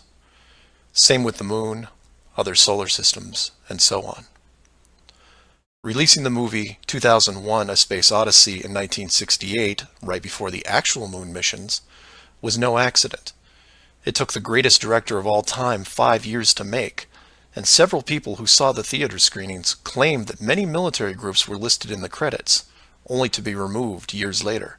But 2001 is just a side note of this clue. For those who really want to dig into Stanley Kubrick's hidden vision, I highly recommend the documentary Room 237. A link to it is below as well. Now you are aware of the first two groups of space films. There are those that contain generous amounts of fantasy, and those who try to paint our near future. These two groups are easy to find. The third group is a challenge, and again, that's where things get interesting. The moon missions concluded in 1972, and even though it's still considered the greatest achievement by mankind, no fact-based movies were made regarding it until The Right Stuff was released in 1983. Now you might say that it had only been 11 years, and maybe it was tough to get the rights, and so on, but that's not what made the film interesting. The movie ran extremely long for 1983, coming in at 3 hours and 12 minutes. It was an exhaustive look at the astronaut selection process, the competition, and the training facility itself. But when the credits rolled 3 hours later, chronologically, they had only gotten to the low Earth orbit missions. Just for fun, Google The Right Stuff movie and see how many spacecraft you can find. It won 4 Academy Awards and did a great job at the box office, but the Apollo missions were never touched. The only other major motion picture that involved the actual moon program was Apollo 13 in 1995, a full 12 years later. Apollo 13 only covered a single moon orbit and no landing or close-up reference to the previous missions below them. And after 1995, that was it. Nothing. Hollywood is known for leaving no stone unturned, with reboots and sequels to nearly everything. Yet in almost 60 years, there has never been a single moon mission movie based on actual events. Hundreds of science fiction films reference in it. Everything from Superman to the Transformers, but literally nothing that covers the moon's surface. 6 complete moon missions involving multiple vehicles, moon buggies, playing golf, and no one wants to touch it. Now, to be fair, there was a TV miniseries in 1998 covering the subject. It was produced by Tom Hanks, who got involved after starring in Apollo 13. There has been no professional production of any kind since then. Again, just for fun, Google From Earth to the Moon TV series and see what you find. The why is easy, and the clue revealed. If Hollywood makes a movie about the moon landings, and it's indistinguishable from the real thing, then how do you know which is real? It raises some subtle questions involving stage technique and how long they've been in place. If Hollywood could fake it now, then when did they first have the ability? There is one other movie which stands out, and I mention it because I can't believe it ever got made, is Capricorn 1. The film's plot involved the faking of a Mars mission and how it could be accomplished. In short, it's part of the Conspiracy World Bible. I highly recommend it, and the link is below. To summarize, all space movies are encouraged by the authority, except for the ones that are based on actual accounts. Those are not allowed. The moon program has been buried in entertainment because the moon cannot be reached. It's either outside the barrier or just a highly rendered image, like any planet you see when entering a video game. The world is flat, and this is just one clue. So do some of your own research and ask questions. Please feel free to email me at msargent23@comcast.net or 303-494-6631.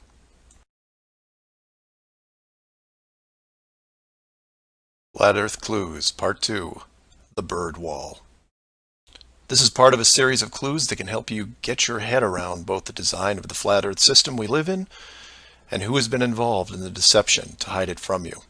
This clue revolves around one of the most remarkable men you may have never heard of, Richard E. Byrd, and his relationship with Antarctica and the secretive missions he carried out there until his dying day. Some of you have followed the legend of Richard Byrd through the Hollow Earth theory. We aren't going to be covering any Hollow Earth in this video, but instead focus on the man and his involvement with the South Pole. The Reader's Digest version of Richard Byrd is as follows.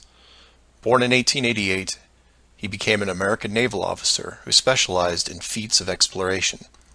He was a pioneering American aviator, Medal of Honor winner, polar explorer, aircraft navigator, expedition leader in the worst environments in the world, and the youngest admiral in the history of the Navy.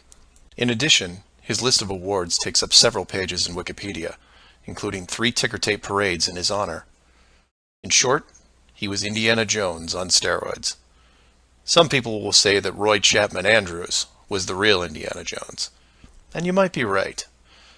But Richard Byrd beat Indy 6 days a week and twice on Sunday. I mention all his accolades to paint a picture of credibility and trust.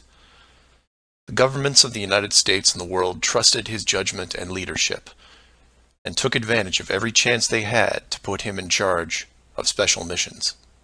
The first large-scale mission was an expedition to Antarctica in 1928. This was noteworthy because even though he had just flown over the North Pole in 1926, all expeditions from 1928 on were focused on the South. The expedition lasted 2 years, and during it, at the age of 41, he was promoted to admiral. His second Antarctic expedition ran from 1933 to 1935, and his third from 39 to 40. While in Antarctica, he was also an advisor for other countries who had their own expeditions, including England, France, Germany, and building off previous countries' expeditions from Belgium, Japan, and Sweden. He then helped lead U.S. Navy fleet operations in World War II, was present during the Japanese surrender in 1945, but then something strange happened. He went back to Antarctica. Now, some of you aren't surprised because he'd been there since 1928, and I agree with you. It's the how that's interesting here. His fourth trip to Antarctica wasn't an expedition. It was a military operation called Operation High Jump. Commanding an entire aircraft carrier group that included 13 support ships, Admiral Byrd led 4,700 men to the South Pole, for reasons that are still shrouded to this day. Some say they were chasing the remaining Nazi fleet, even though Germany had surrendered a full year earlier. Others say there was a Nazi base established in Antarctica during the war, when Admiral Byrd was absent. None of these theories are important for this video. What we do know is that the U.S. had sent an excessively large military force to the ice, all under the guise of peaceful intentions. During this operation, Admiral Byrd told a Chile newspaper this: The most important result of his observations and discoveries is the potential effect that they have in relation to the security of the United States. The fantastic speed in which the world is shrinking, recalled the Admiral, is one of the most important lessons learned during his recent Antarctic exploration. I have to warn my compatriots that the time has ended when we were able to take refuge in our own isolation and rely on the certainty that the distances, the oceans, and the poles were a guarantee of safety. After the operation, Admiral Byrd toured the States and gave interviews, the most interesting of which is a national television show in 1954 called The Longines Chronoscope. A horrible name, but a decent show. I've added a segment of it at the end of this video and linked it in the description. During this television interview, he first spoke of an area beyond the South Pole as large as the United States, which no one had set foot on yet. He then went on to say that there would probably be expeditions year after year because the US government had really become interested. The interviewers then probed as to why the interest in the South, when any perceived military threat from Russia, keep in mind this was 1954, would be from the North. He went on to say that it was the most valuable and important place in the world for science. It involved the future of the nation, an untouched reservoir of untapped resources, including coal, oil, minerals, and uranium. He added that at the time of the interview, there were 7 nations currently engaged in Antarctica, including Russia, Australia, Argentina, Chile, and New Zealand. During the interview, the Admiral talked about planning the next military mission to Antarctica. It was called Operation Deep Freeze, and ran from 1955 to 1956. The mission was completed, and he supposedly returned home. Now this is where you come in and say, so what? And normally I'd agree with you. Except for what happened next. Nothing happened next. The missions just suddenly stopped, and that was it. No other expeditions, military or otherwise, were conducted on the continent. Ever.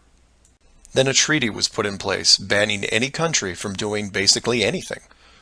The end. And if you're wondering what you're missing, it's this. Admiral Byrd goes on television, says that this massive body of land, most of which sits on a plateau 2 miles high, is rich with every resource you could ever want, energy rich, pristine, with no indigenous population or plant life, and every country that has sent teams is ready to carve it up like a big turkey. Not to mention, there's an expanse of land larger than the United States they haven't even looked at yet. And out of the blue, everyone just calls the whole thing off? There are no environmentalists in 1959. This is land of diner food and 20-cent gas. I'm calling total BS on this one. The dollar value of the initial resources find would have fueled armies of greedy companies. So what happened? They found the edge, that's what. And the last thing they were going to do was let unsupervised companies near it, regardless of the money. Even if it was hundreds of miles away, you couldn't allow resource corporations even into a safe area, and then years down the road as they expanded, tell them, oh, sorry, you can't go beyond this point. And the companies would ask why, what would you tell them? And now the interior of Antarctica is off limits, with no revisions until the year 2041. You can take tours of the outer islands, but there is a hidden line, enforced by the military, that you will not be able to cross. Because the interior is actually the exterior edge. It's there, it's hidden, and it's protected. The Earth you live on is flat. So do some of your own research and ask questions. Please feel free to email me at msargent23@comcast.net or 303-494-6631.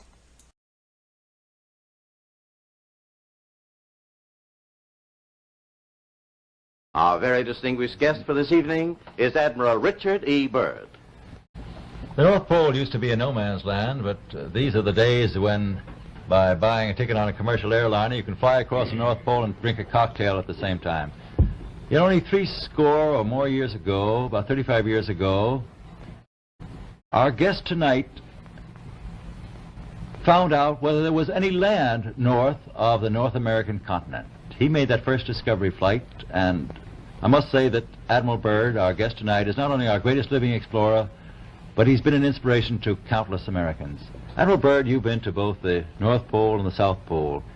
Is there any unexplored land left on this earth that might appeal to adventurous young Americans? Yes, there is. And not up around the North Pole, because it's getting crowded up there now, because they find out it's really usable, not only to live in, but militarily. But strangely enough, there's left in the world today an area as big as the United States that's never been seen by a human being. And that's beyond the pole on the other side of the South Pole from Middle America. And I think it's quite astonishing that there should be an area as big as that unexplored. That's a tremendous So challenge. there's a lot of adventure left down at the bottom of the world. Admiral, an expedition to which I believe you're the advisor is now en route. What is that expedition doing?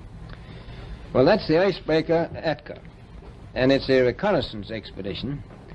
It's going down to the South Pole area to make certain observations and to look for some bases. They will be back in April, and they will report back, and upon the information we get from that undertaking, we will base the bigger expedition that's to follow. Is that very definitely planned, or is that... that is being planned right now. So I'm willing to say to you that there will be a number of expeditions that will follow, I think, year after year, at the bottom of the world, because the government has really become interested. Well, Admiral Byrd, I can understand, I think everybody can, the interest in the North Pole because it's so near our greatest challenger, Soviet Russia. But why this interest in the bottom of the world? Nobody living down there, is there? No, it's pretty cold. There's only one permanent resident, that's the emperor penguin. The little ones live further north. I tell you one reason they're interested. It's by far the most valuable, important place left in the world for science. That's why the scientific groups all over the nation are really interested. But more important than that, it has to do with the future of the nation, those to come after us, or even during your lifetime. Because it happens to be an untouched reservoir of natural resources. And, you know, as the world shrinks with an ever-increasing acceleration, far-flung places, once useless, like we thought the North Pole was, and no man's land, become very useful. The bottom of the world will be important, not only to us, but to our allies. I was going to ask you, does it have military importance? It has some, and as the world shrinks, it will continue to shrink with an ever-increasing acceleration, thus bringing these places closer. And in the future, I can see a time when it will be very, very important strategically. Well, has the development of air power increased the strategic importance of places like the very much Parma Peninsula, was it? Very much so. Even now, if anything happened and we lost the Panama Canal, we would have to control the islands just north of Antarctica, which are part of Antarctica. Then between there and Cape... Admiral, you speak of the resources of Antarctica. What are they? What are the natural resources there?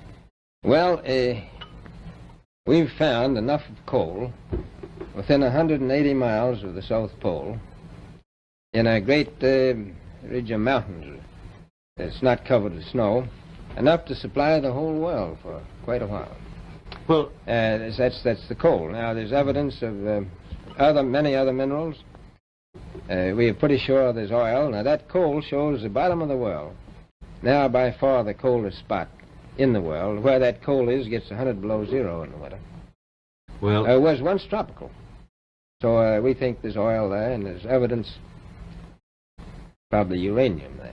Is it any secret? Is there uranium there? That would be the only thing that would be practical to actually go after, I suppose. Everything else would be economically unfeasible, wouldn't it? Well, as we recklessly expend our resources, the time will come when we'll have to go after that stuff down there. Well, you know, I avoided what you said about uranium. I'm not sure about that. I don't want to have the world fight over the Antarctic. Admiral, is there a competition among other nations to try to get information about Antarctica and possibly to secure some of these resources? Well, yes. There are now 7 nations very much interested. Russia is interested tremendously. That I'm sure of. Australia has an expedition down there. The Argentine, the Chile, New Zealand, Britain, and so on. Now, you can understand those people down there being interested because they live down there. The New Zealanders, the Argentinians, the Chileans, and the Australians. And so we don't do much about claiming anything. Admiral, you make this sound a little crowded. Are there that many expeditions now there or en route there? Well, you know, as I said, it's the most peaceful place in the world, but I don't think it will be for long because of this intense interest on the part of other nations and this nation. Flat Earth Clues, Part 3, The Map Makers. This is part of a series of clues that can help you get your head around both the design of the flat Earth system we live in and who has been involved in the deception to hide it from you. This clue looks into the USGS, otherwise known as the Map Makers of the World, and a few surprising things that they and others have in common with the flat Earth idea. All the reference links are provided in the description below, and I encourage you to check them out.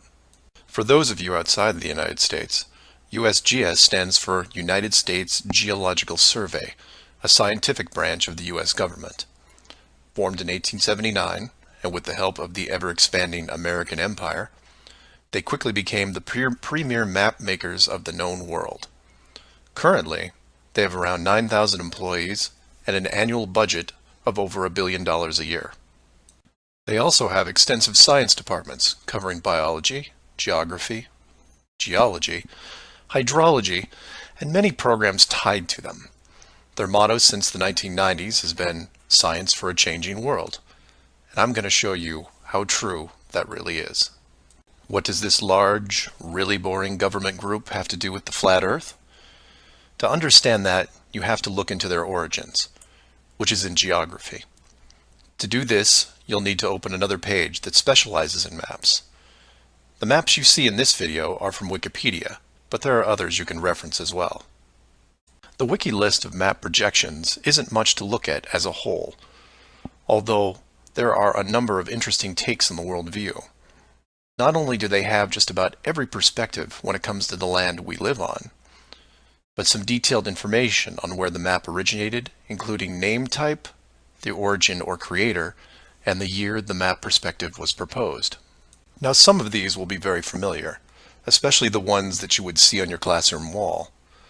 There are a number of variations here, but the one that has been debated on recently would be this one, the Gauls-Peters, which accurately shows the size difference between the continents, the most obvious clue being that the white continent of Greenland is actually tiny compared to Africa.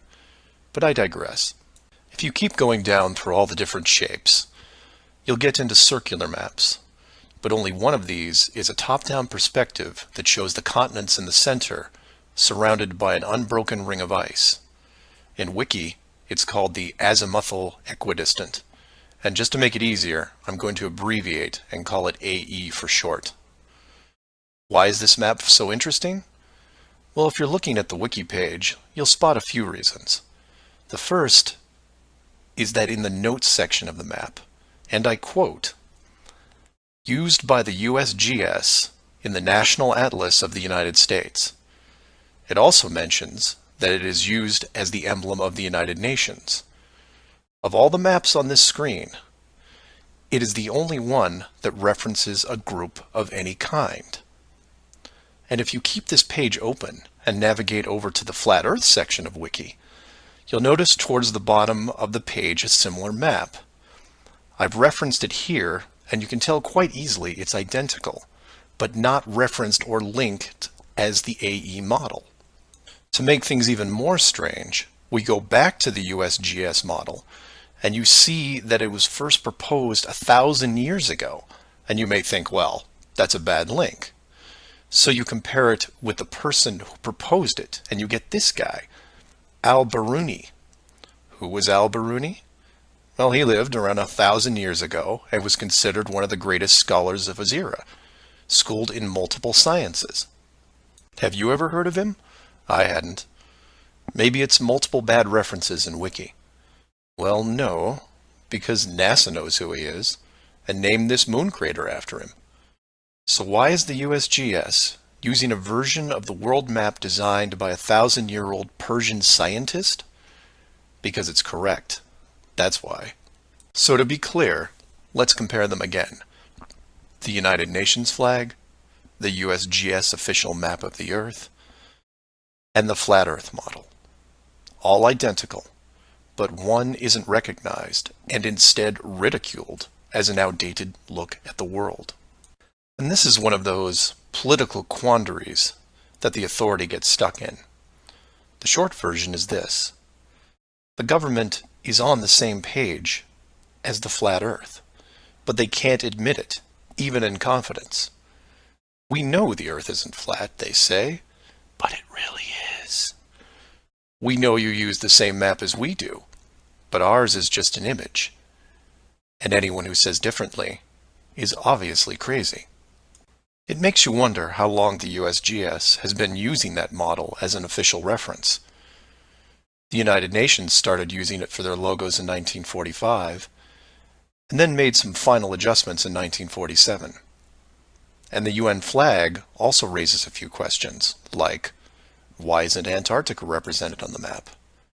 Is it supposed to be assumed in the outer circle, or perhaps the spiky olive branches on the outside? They don't mention it anywhere online. And this is what I'd like to focus on: the gaps, the holes in the plot, the unanswered questions. The USGS using the same map as the flat Earth, but not saying why, not recognizing it, or that you can't link the very same image from the Flat Earth Wiki back to the actual AE definition of the projection.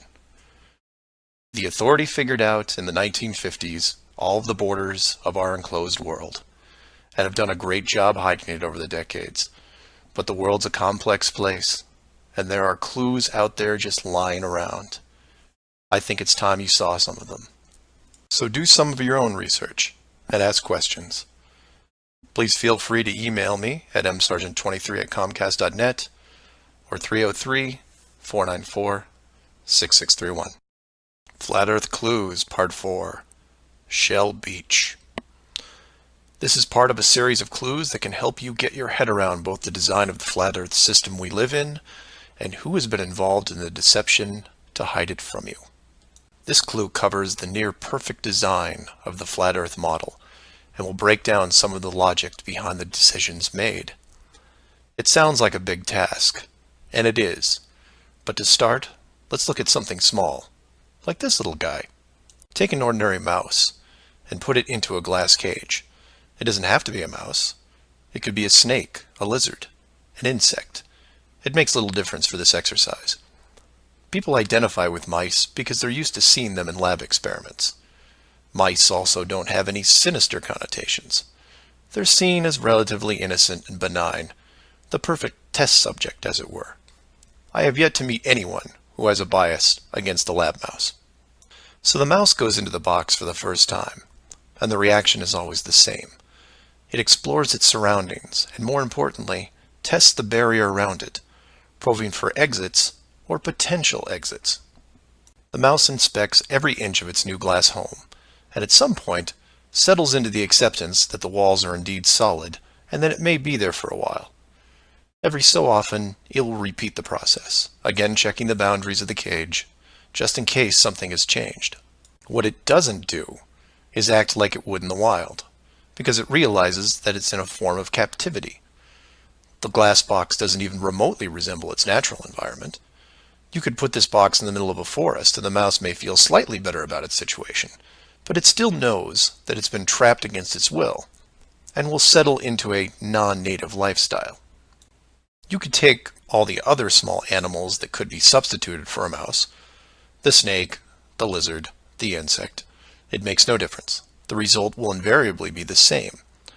Repeated probing for escape routes, then acceptance. Take the same animal and now put it into the middle of a 100-mile square wildlife preserve, surrounded on all sides by a similar type of glass enclosure. The creature doesn't even bother to rush the size of the preserve and start testing the boundaries, mostly because it's out of visual range. It could be days or even weeks before it even encounters a single fence. The animal's routine is spent doing what it normally would do. It eats, it sleeps, it breeds. It does everything that it would naturally do in the wild. If one day the animal approaches the fence, there might be some curiosity, but any anxiety is quickly resolved by just turning around and heading back into the vast expanse from which it came. The fence does not pose a potential problem for the animals in the preserve because it is so small compared to the expanse they live in, and dwelling on it doesn't hold any interest. We're assuming here that the fence is high enough to discourage flying creatures as well, deep enough to stop burrowing classes, and if you want, reaches the floor of any nearby bodies of water, stopping any clever aquatic types. The point here is that all creatures great and small inside a giant wildlife preserve, when encountering the fence, wouldn't care. They would all, in their own way, just shrug and move on with their lives. However, if you take a human, male or female, regardless of education or nurturing, and put them in the exact same wildlife sanctuary, the response would be quite different. When the human approaches the glass fence, they don't see it as a minor distraction. They pause, they wonder, and more importantly, they ask questions, either internally or amongst others. Why is the fence here? How far does it reach? Can I dig underneath, or climb over, or go around it? These questions continue in a way you might imagine, but eventually a bigger question jumps to the top of the list. Who built the fence? It is that which changes not only the type of questions being asked, but how the human being, or beings, look at their world. The giant wildlife preserve suddenly gets smaller. Each new fence border discovered starts to artificially constrict their expanse, even though the dimensions haven't changed. Before long, the preserve, their home, loses some of its relevance. The fence is a reminder of the unknown. It provokes fear and endless speculation within the human. Given enough time, the importance of the preserve continues to be reduced, especially in relation to the fence. And the reason why it's so engrossing for the human is simple. It's there. It's real. They can see it, and maybe even touch it. Adding more humans to the equation increases the disparity of the situation by orders of magnitude. Have you seen the fence? Do you know how long it's been here? Have you ever known anyone that's been outside it? It's older than us. Who is responsible for the fence? What can we do to appease the group that created it? You can see what this might lead to. A long-lasting group hysteria would entrench itself within the population, grab hold and never let go. The fence is bigger, older, and wiser than they are. It humbles them, it angers them, and it is forever. It is their proof of a higher power. Maybe not God, but certainly God-like. No civilization, regardless of technology, discipline, or age, would be able to cope with the existence of it. For the human psyche, there are just too many questions that go unanswered. Life would never be able to progress normally. To summarize, a garden variety wildlife preserve would work for 99.99% of all the world's life forms. For human beings, however, you would need to make some modifications, or really just one big one. So let's take a look at a few examples of how this could be accomplished, and from there expand it. The first failed example can be seen in the 1998 movie Dark City. This is a good starting point to get you in the right mindset. The premise here is that an advanced race creates a small flat Earth area, complete with a traditional dome. The design, however, is initially flawed in that they built the city all the way to the outer edge, leaving no room for error. To compensate for this, they altered the memories of the human population on a regular basis, therefore repressing any long-term investigations. However, in movies, there are always anomalies, like the police officer who realizes that even though he remembers visiting a place called Shell Beach, there is no way to reach it, because Shell Beach is outside of the flat world and never existed. He just keeps going around the circular city that has no exits. In the end, another man, the hero of the movie, makes it to the edge, steals the advanced race's power, and creates an ocean, which really should have been there in the first place. Move from there to a movie released only 4 months later called The Truman Show. Inevitably, all flat earthers have to take a hard look at this movie from a technical point of view.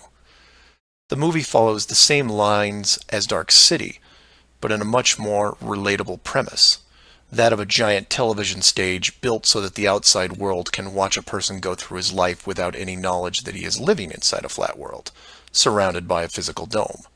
The movie is interesting on several levels, including construction. Using their existing model of a small town, bordered on one side by a large lagoon and wilderness, and the other a seemingly expansive ocean, while better than Dark City, still had its flaws. For one, it was less than 20 miles across, and even though Truman's desire to explore was repressed, there was still a chance that he would venture to the outer edge, which is where the movie ended. But for the most part, it worked.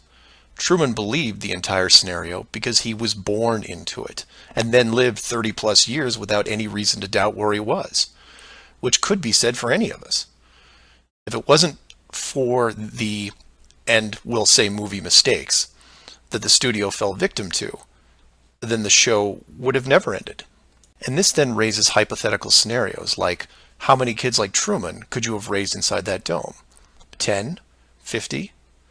Now, logistically, you can see how it might be problematic in keeping tabs on that many kids, especially as they got older. But with enough sleight of hand, it could be possible. A fictional situation just like that was made into the 2004 movie, The Village. And even though it turned into one of those M. Night Shyamalan plot twist things, the premise was very feasible. A wealthy group of idealists buy a large parcel of land in an existing wildlife preserve, create a small town from the 1800s, and raise children there.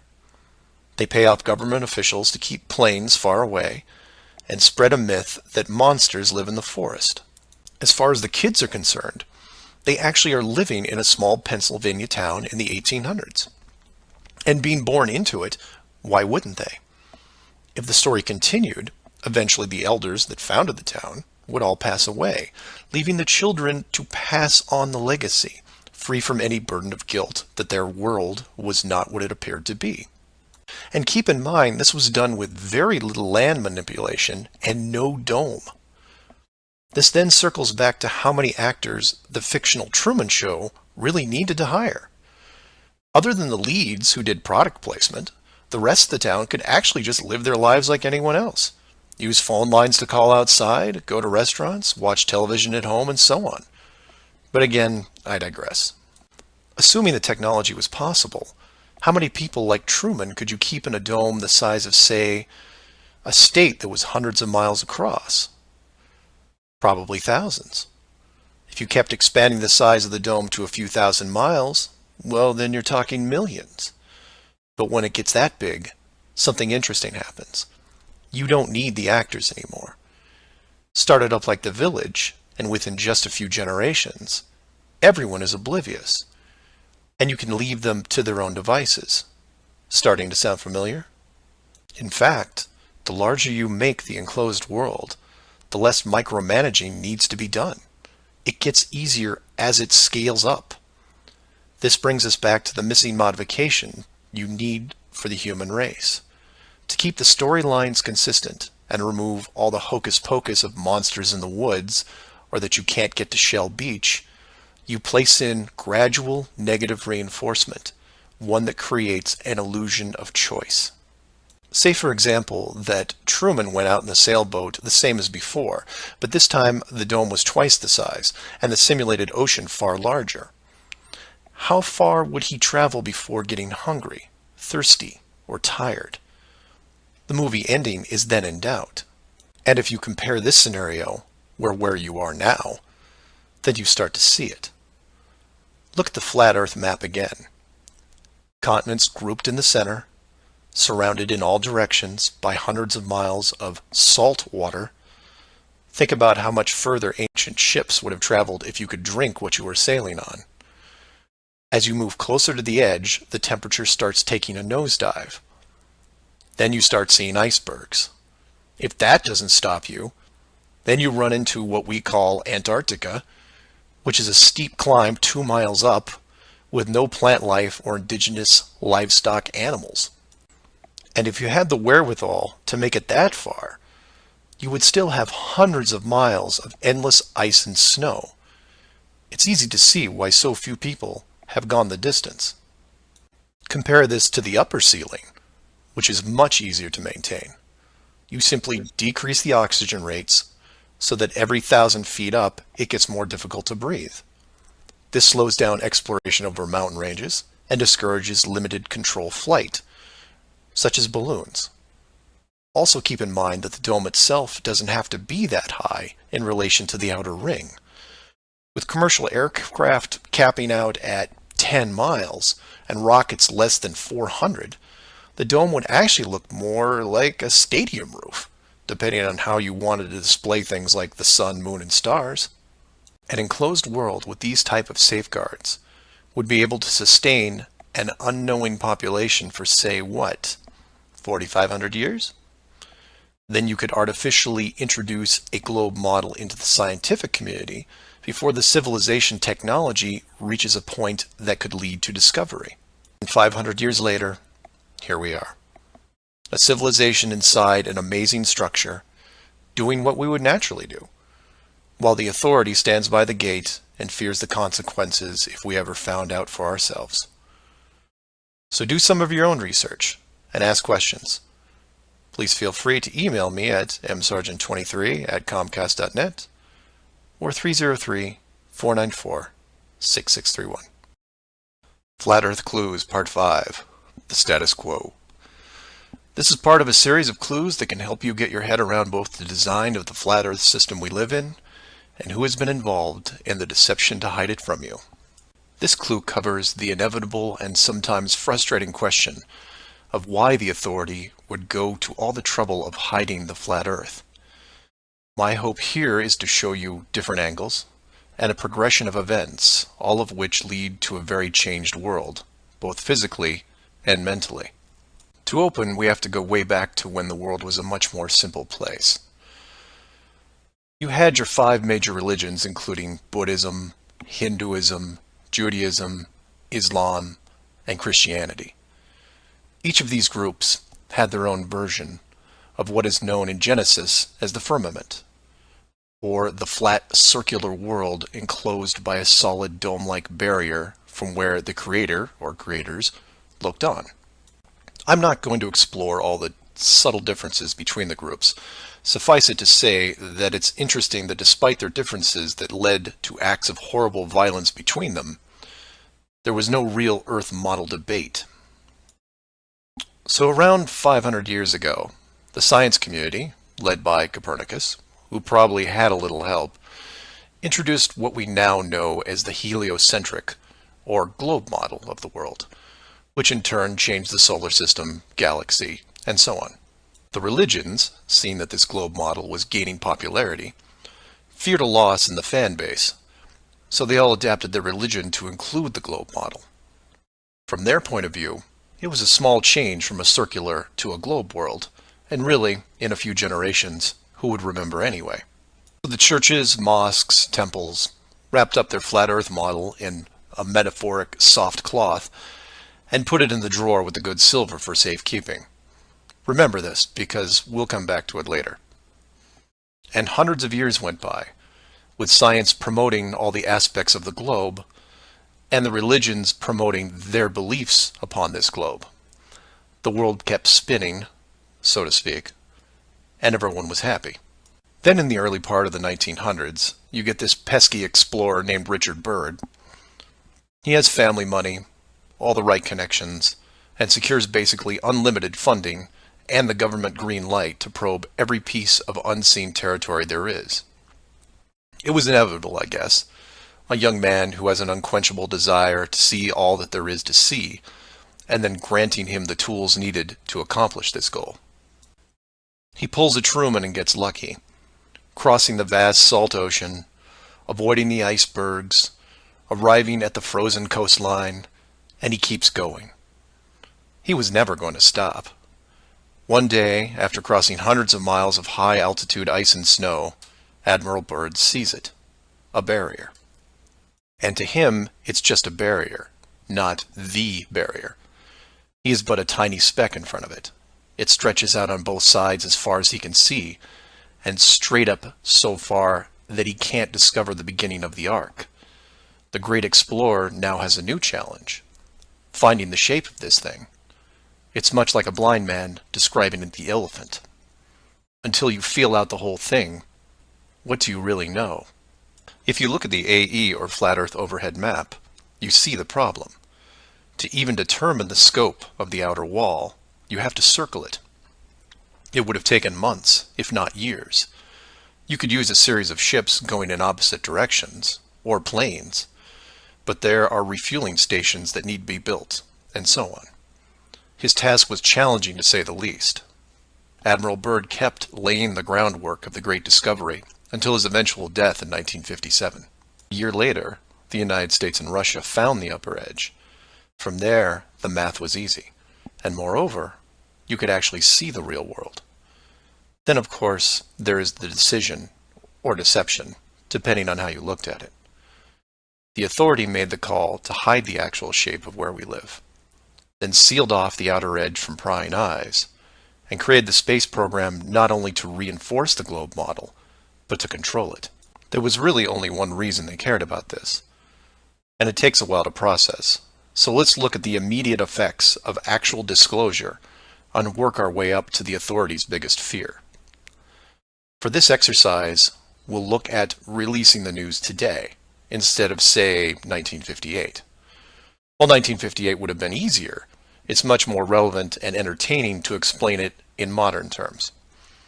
We start with a press conference by, let's say, the United Nations, who have discovered that the world is indeed enclosed in a giant high-tech dome of unknown origin and age.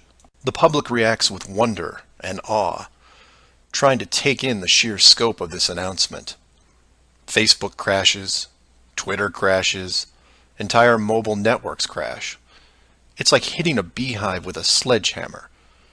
News organizations around the world send teams to the outer edge to confirm the finding, and the general public is glued to their media devices. That's the good news, the excitement, the revelation, the positive shock.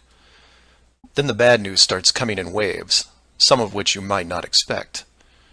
The first is the immediate disbanding of NASA and all other world space programs, for obvious reasons.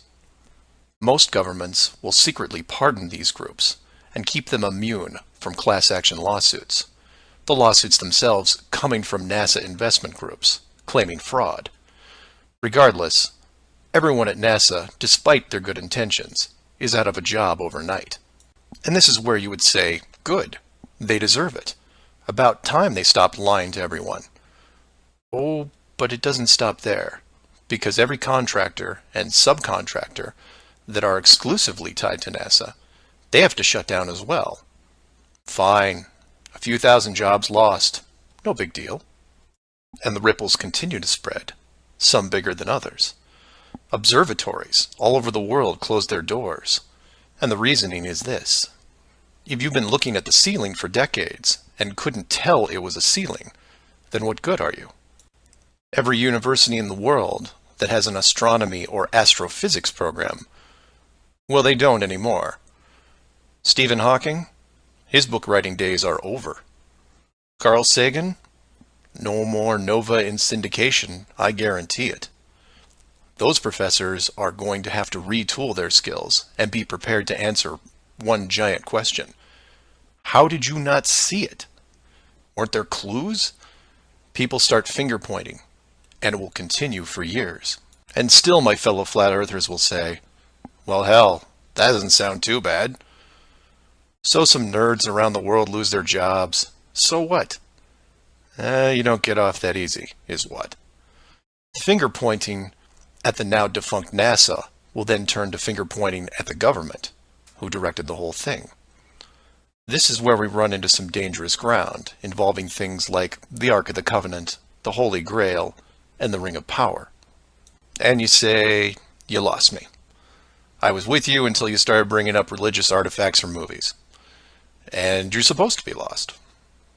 Of the 5 major religions we mentioned earlier, those being Buddhism, Hinduism, Judaism, Islam, and Christianity, none have been able to produce a supernatural object over the last 5,000 years. And trust me, it would be beneficial to do so. The Ark of the Covenant would benefit Judaism, the Holy Grail Christianity, and the Ring of Power, well, that benefits someone else. Maybe I'll leave alone for now. The point is that all religions are actively seeking their leverage against science. You've heard of the division between church and state. Well, here it is. Advantage church. The barrier becomes a giant religious symbol, and since it is backed by the Big Five, it also becomes universal. The Big Five then go into their drawer with the good silver and pull out this belief that was forgotten but not lost and say, we knew it all along, and science lied to us. Temporarily, all religions unite against science, who has been only moderately weakened by the removal of their astronomy and astrophysics divisions. But the public won't care, because they will listen to the group shouting the loudest, and no one yells louder than the church. They will scream with righteous fury that the dome was built by our God, your God, and the people will turn to science and hear nothing but crickets. And that's where the world changes, because in times of great stress, the public will want words. And while religion has no shortage of them, science simply is incapable of taking leaps of faith. I'll take a glass half full approach and say that anyone listening to this is probably an intelligent, rational person, one who can make informed decisions outside of the conventional doctrine. But for every one of you, there are hundreds, if not thousands, of mouth-breathing troglodytes who will not walk but run to the respective house of religion and say, you were right about this. What else can you teach me? This is what fills the current authority with pause. The unknown response to that question. Will religion take the high road and work with what remains of science to discover the truth? It's possible, I suppose. It's also possible that religion will combine this technologically advanced society with a revitalized and aggressive doctrine that then transforms daily life into something that makes the book 1984 seem like a Saturday morning cartoon show. I'm hoping that mankind will prove me wrong, but so far, that isn't the case. So do some of your own research and ask questions. Please feel free to email me at msargent23@comcast.net or 303-494-6631. Flat Earth Clues Part 6, Depth Perception. This is part of a series of clues that can help you get your head around both the design of the flat Earth system we live in and who has been involved in the deception to hide it from you. This clue looks into the inevitable design question below the surface, or more specifically, how thick the flat Earth design would need to be. To start, let's quickly recap the design features so far. A basic dome structure made up of advanced high-density material, thousands of miles wide, and at least 100 miles in height. The ceiling of said structure being projected upon by an ultra-high-definition system using super LED technology and a combination of 2D and 3D imaging to simulate all celestial bodies, including sun, moon, stars, and so on. This ceiling is then protected by a scaling decrease in temperature and oxygen levels to the point where human life isn't naturally sustainable above 4 miles.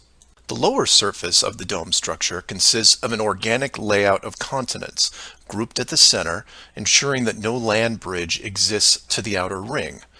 This is then surrounded by hundreds of miles of salt water in order to limit sea travel.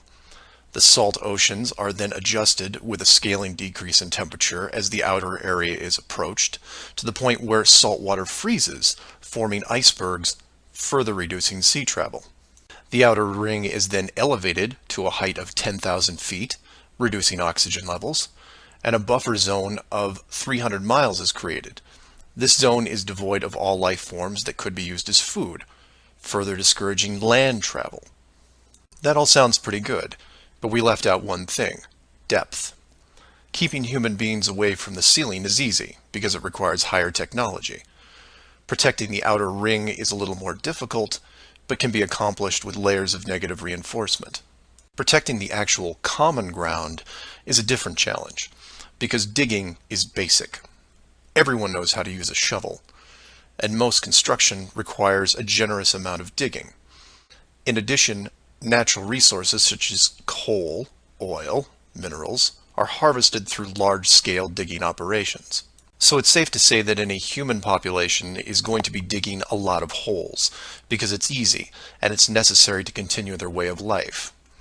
That being said, how thick would you need to make the flat Earth model so that people didn't accidentally dig their way through? You could use the same method as the outside barrier and create a series of undesirable layers, ending in a solid barrier. But the ever-expanding increases in general population would create an unnecessary risk. If the bottom of the flat Earth was composed of, say, an unbreakable material, this would pique the digger's curiosity, and if repeated all over the world, would raise suspicions of design. While a solid barrier works at the end of a frozen wasteland where no one is venturing, or allowed, it doesn't do much if it's found in a mining quarry or someone's backyard. For that, you need something that hasn't been used up to this point: a scaling increase in temperature, all the way to an ignition flashpoint and then beyond. Now you will jump in and say, well, of course, we all know that there is molten rock below the surface. We see it in volcanoes and, well, volcanoes. Yes, you do. And we've all seen the cross-section diagram of the globe Earth, which shows ever brighter bands of molten structure and so on, which is why I included the wiki link in the description that covers the official view of the Earth's structure.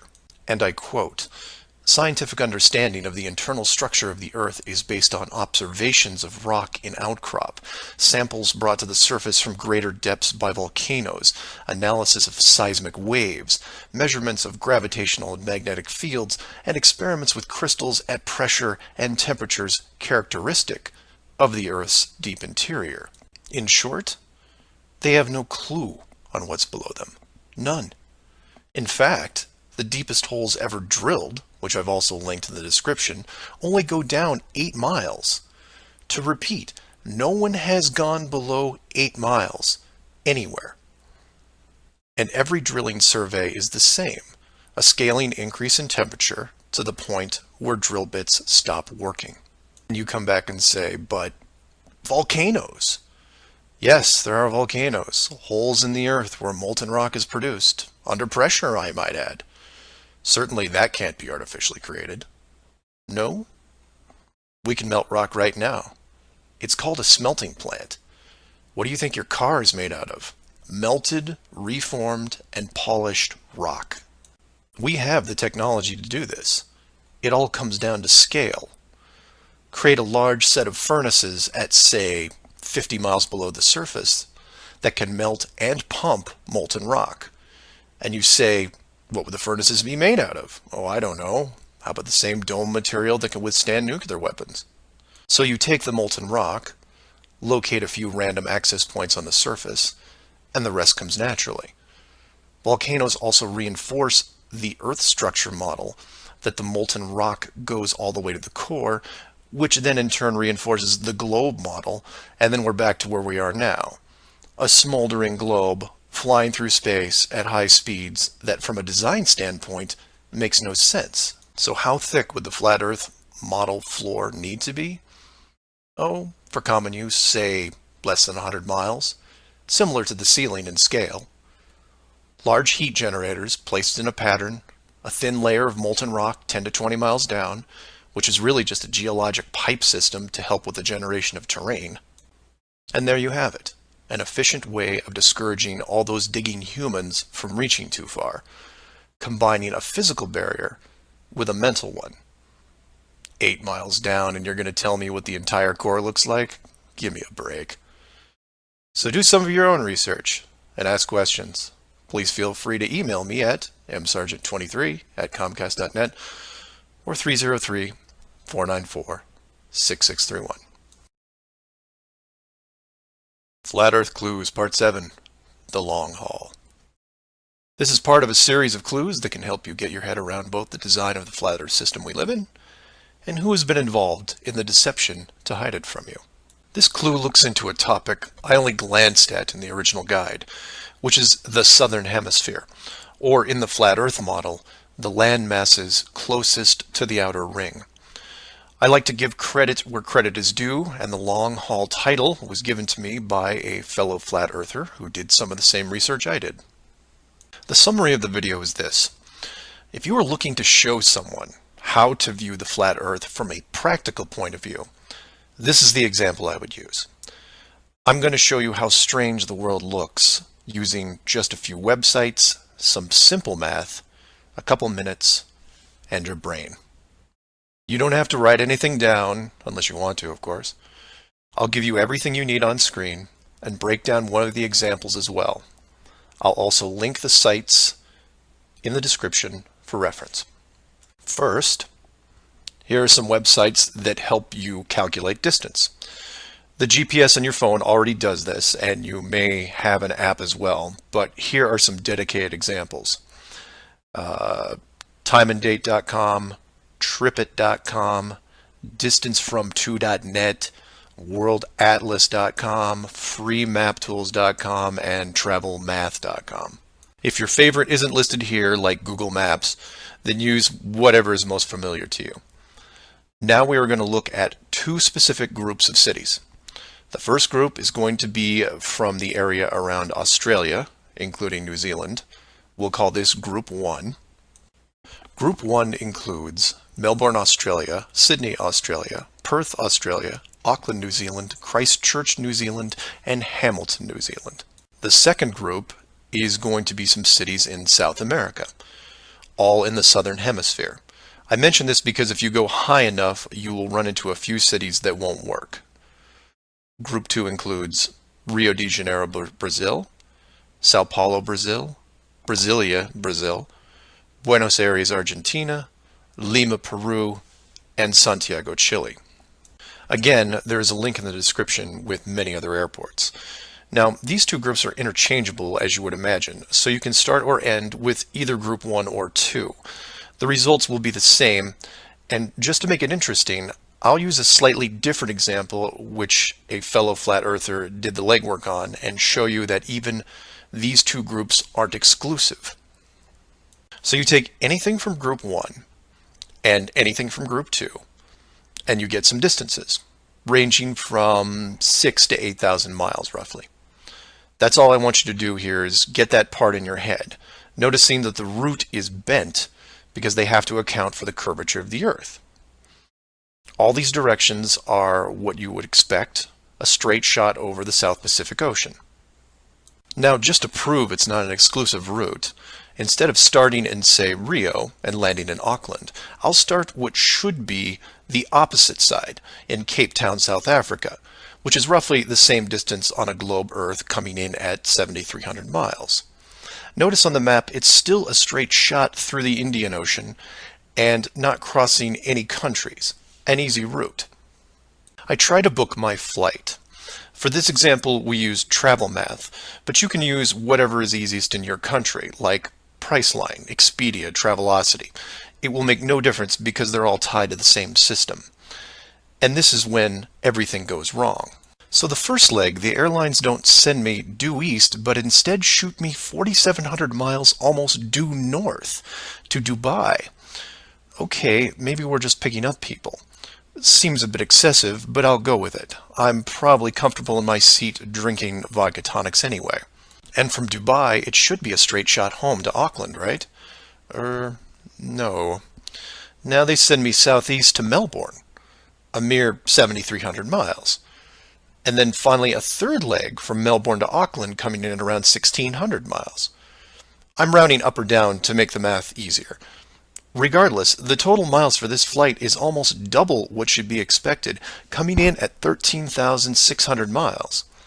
In addition, the trip took me 37 hours. How long should it have taken? Well, in a 777, about 12. Now this is where you come in and say, well, it's probably an isolated incident, or some strange connection thing. You know how the airlines are. Oh no, my friends. We can do this all day. This roulette table is rigged, and there is no way to get a fair game. The first part of the clue is the utter lack of non-stop flights from anywhere in this hemisphere, which is why I give you multiple cities in each group. And here's the plot hole for you.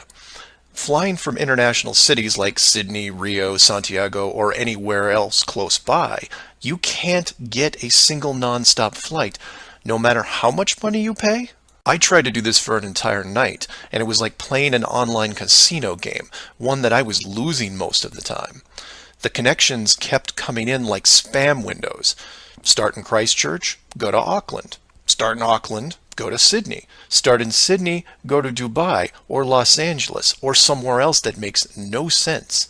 Some of these connections took the trip over 50 hours to complete. Go ahead, try it yourself. You may find one nonstop. But even then, the strangeness doesn't end there, because the speed is wrong.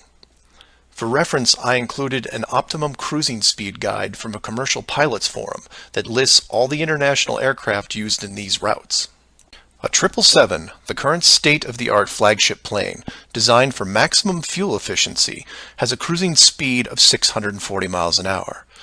7,400 miles comes in at around 12 hours. Try to find this route. It doesn't exist. It can't. The closest I came was a one-connection flight with a 3-hour layover.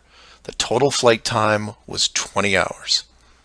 20 take away 3 is 17, not 12. And this might work if the plane was doing, say, 430 miles an hour, but it's not. In fact, the slowest cruising speed I found was an older Airbus just around 593. But this is all just numbers, right?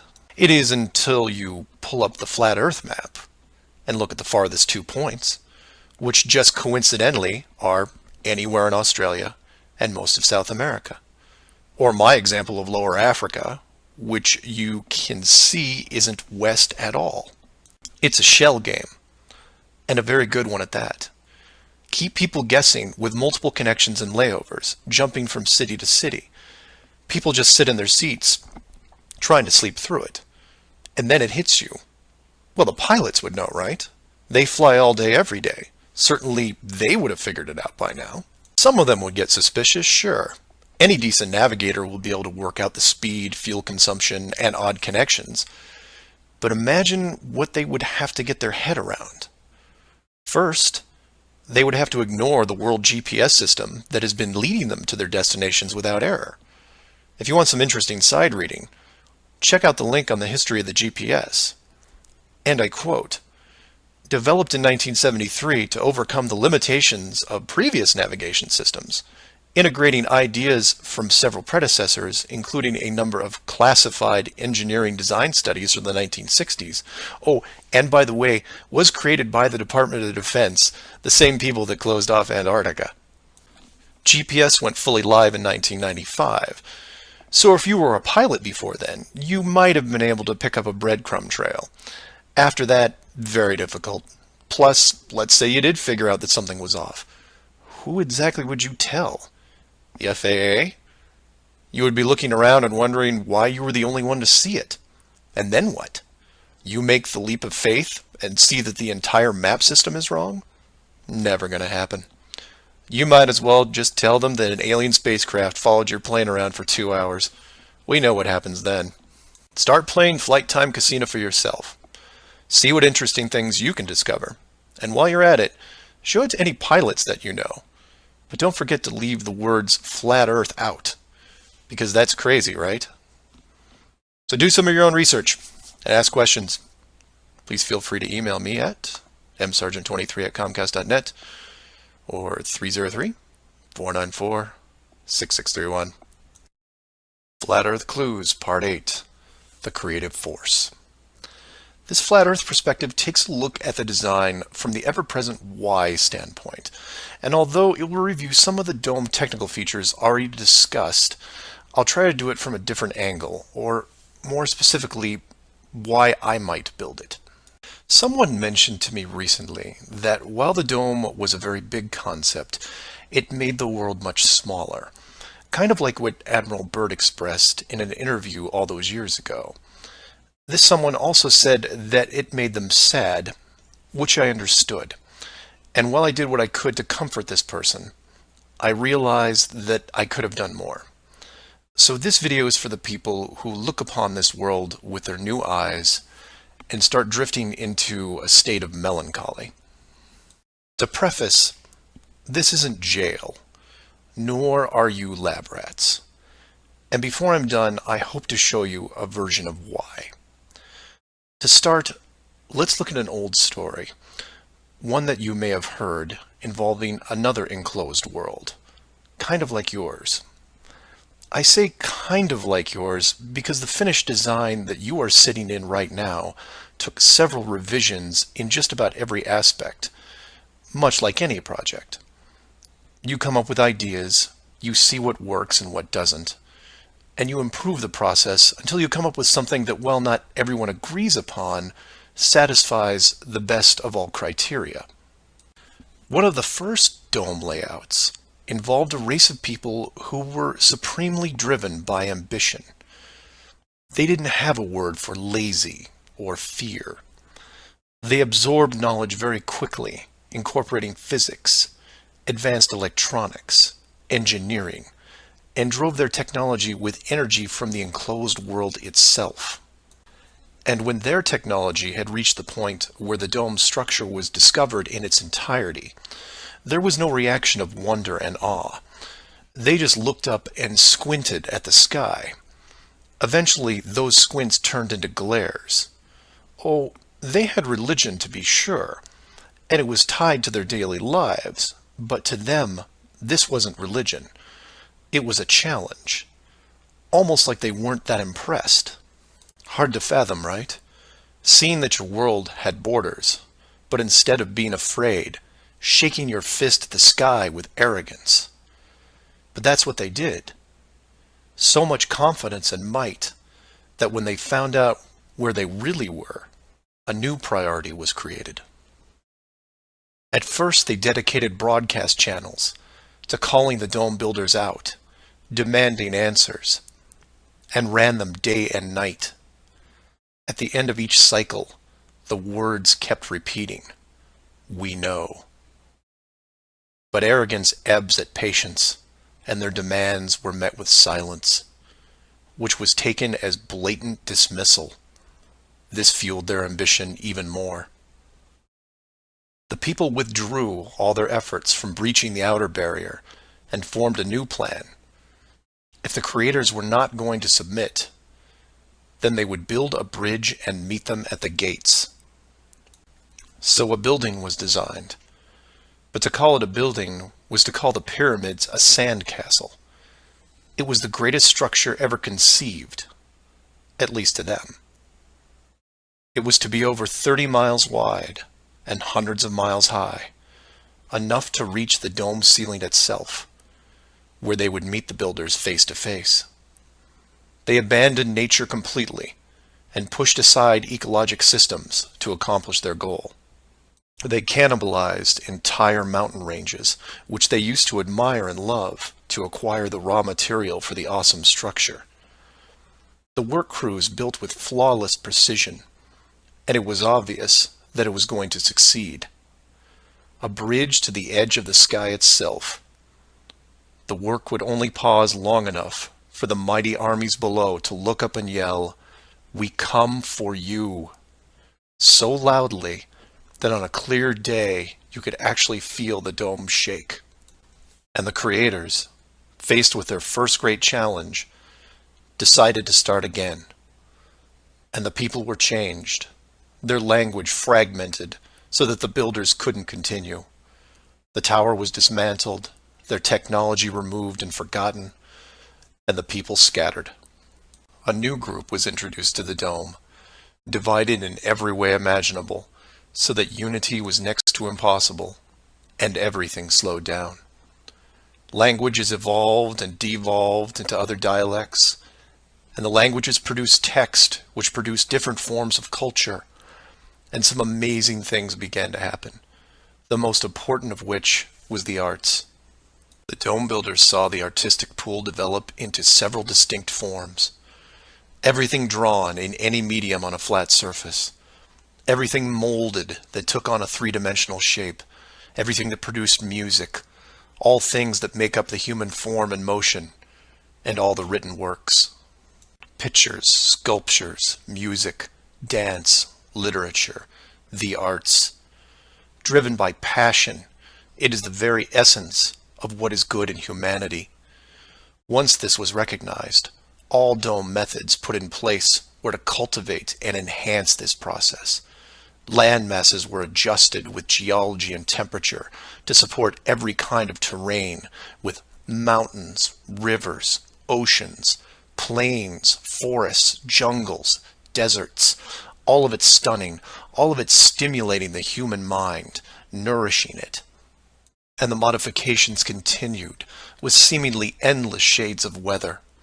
The sky was overhauled, a moon added, and layers upon layers upon layers of stars, so that one day, when the people were able to see further than their own eyes, there would still be something new to see.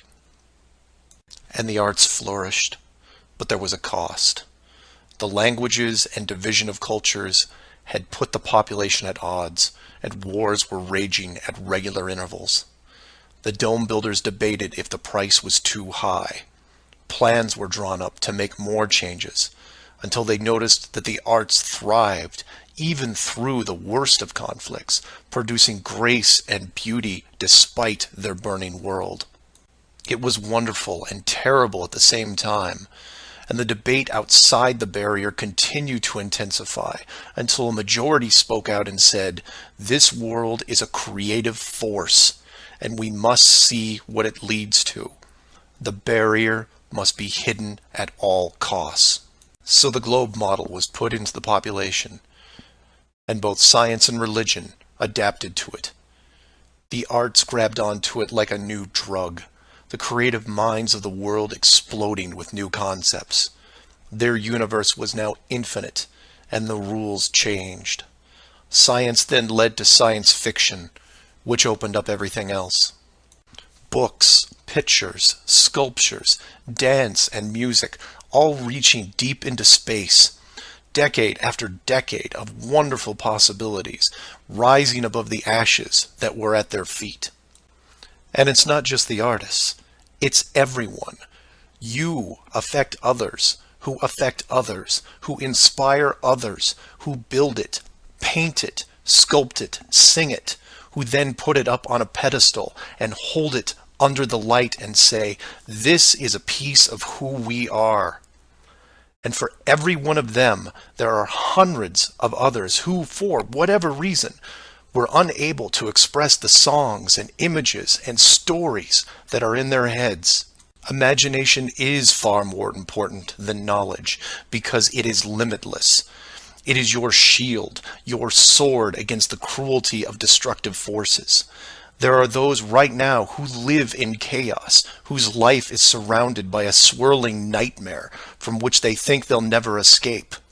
These are the true warriors of the world, and they are far braver than me. I am humbled by those who suffer the most. Know that mountains were built for you. Oceans were built for you. All of this was built for you, your struggles and your trials by fire.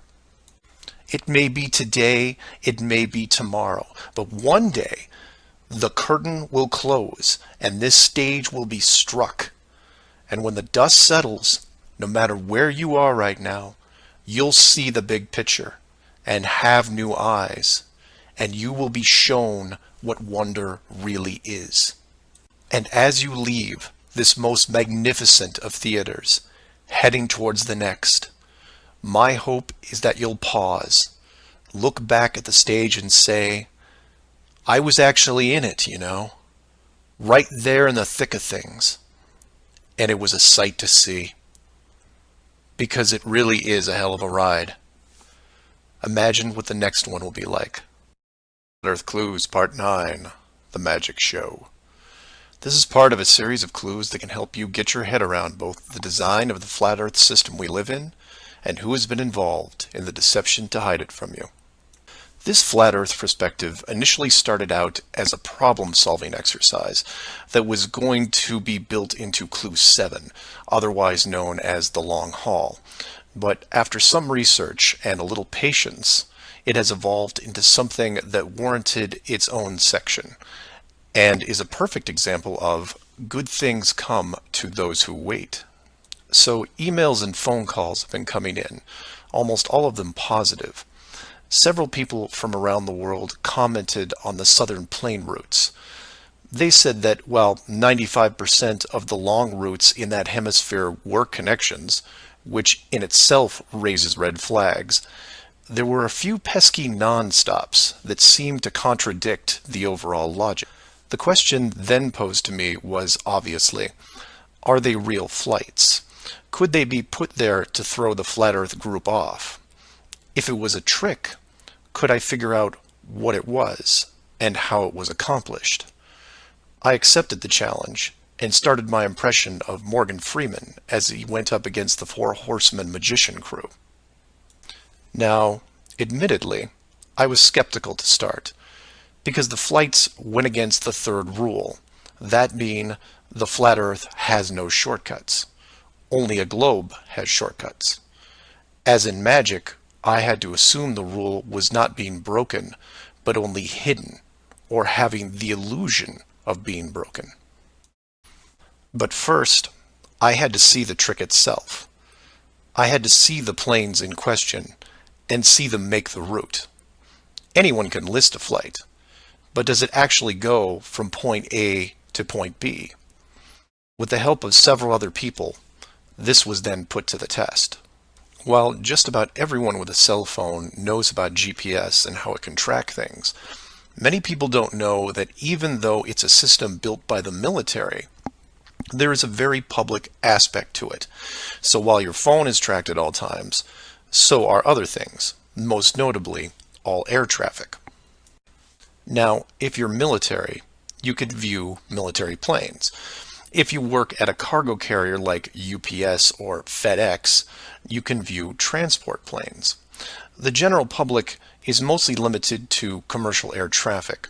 This can be viewed in several places, and the one I chose was planefinder.net.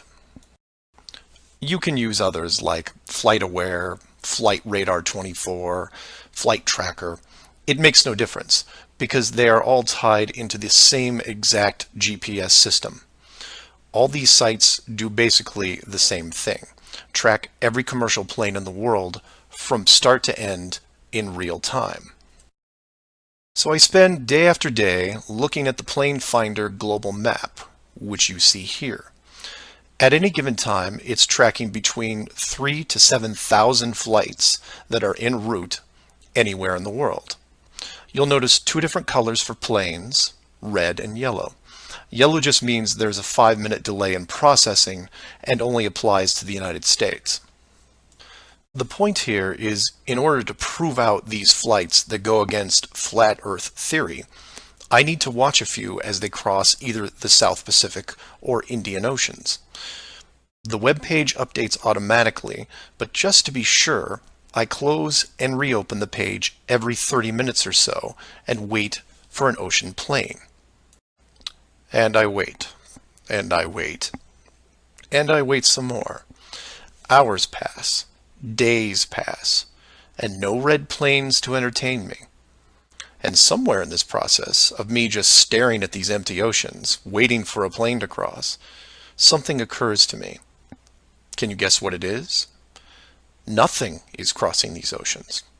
Not non-stops, connections, multiple connections, nothing. But that's not possible, right? The planes have to reach their destinations. So I change gears and just watch the coastlines of anything in the southern hemisphere. and I start to see it. I follow a simple plane out of Brazil on its way to South Africa, which, by the way, is not part of the long-haul argument. It's offshore just a few hundred miles. I get something to drink, and when I come back, it's gone. Just a glitch, right? So I follow another, and another, and the same thing happens again and again. Once the plane reaches an imaginary line in the water, GPS makes it disappear. Then a friend who is also working on this problem sends me some links, which I've included in the description. I encourage you to take a look at them. At first, they don't seem like much, just an average flight log showing speed, altitude, locations, things you could expect. Then you scroll down to about 3:30 in the morning, and the location drops away and is replaced by either the word approximate or the word estimated. This then continues for the next 5 hours until, miraculously, 1 hour before landing, the flight log reestablishes itself, and the GPS system shows the plane in real time about to reach its destination. So to be clear to those who may not be seeing everything here, the flights are being dropped off GPS, and their flight data is also turned off and stays off until they are almost on top of their arrival point. And you say, well, that's how GPS works. Well, no, because the Northern Hemisphere has planes flying all over their oceans. And then you say that maybe it's a localized Southern Hemisphere thing. And I say, then why are all the flights over or near land perfectly tracked? Furthermore, this is a US-based system, with Americans flying on vacation every single day. You're telling me that those people aren't going to be tracked? In addition, the Vanishing Plane Act is happening to not only the South Pacific and Indian Oceans, which I would expect, but also the South Atlantic, which isn't part of the flat Earth argument. There are a bunch of flights that cross this relatively small ocean between South America and Africa, and every one of the planes is hidden shortly after takeoff. So then you say, what would be the purpose of hiding those shorter routes in the Atlantic? It's because of something I didn't see right away. If you hide one flight, you have to hide them all. Showing the GPS routes in the Atlantic, but leaving out the Pacific and Indian Oceans would raise different questions. So the logic here, despite being very sneaky, is sound. The third rule is that the flat Earth has no shortcuts. If you look at the azimuthal equidistant map again, and look close, you notice that while the South Pacific, South Atlantic, and Indian Oceans make up the lower sections on a globe, they make up the outer ring on a flat model. In that model, there is no shortcut between Australia and South America. If you are creating flight routes, you have only two choices. You take the long way around, clockwise or counterclockwise, and stay on the ocean. Or you cut across the land in the middle. But if you cut across the land, you have to create connections, because on a globe, it wouldn't make sense to fly over the top of the United States to get to South America. Neither of these choices are ideal. So the authority came up with a compromise. Disable GPS and lose the planes for every ocean flight in the Southern Hemisphere. Then reactivate them once the destination is reached. This is just one of the lengths that they are willing to use to keep you from seeing it. Don't just hide some things, hide everything, so that maybe the topic isn't addressed. And some would come back and say, well, nice going. You just pointed out a flaw in their system, and sooner or later, they will fix the gap. Maybe. But not soon, I think. Remember, this is a rule, not a guideline. They can't change the map, so they have to work within its limitations. If they have a better workaround, I can't wait to see it. So do your own research and ask questions.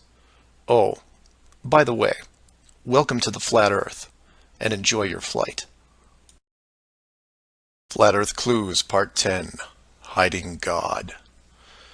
This is part of a series of clues that can help you get your head around both the design of the flat Earth system we live in and who has been involved in the deception to hide it from you. As you can tell from the title, I'm taking a different approach.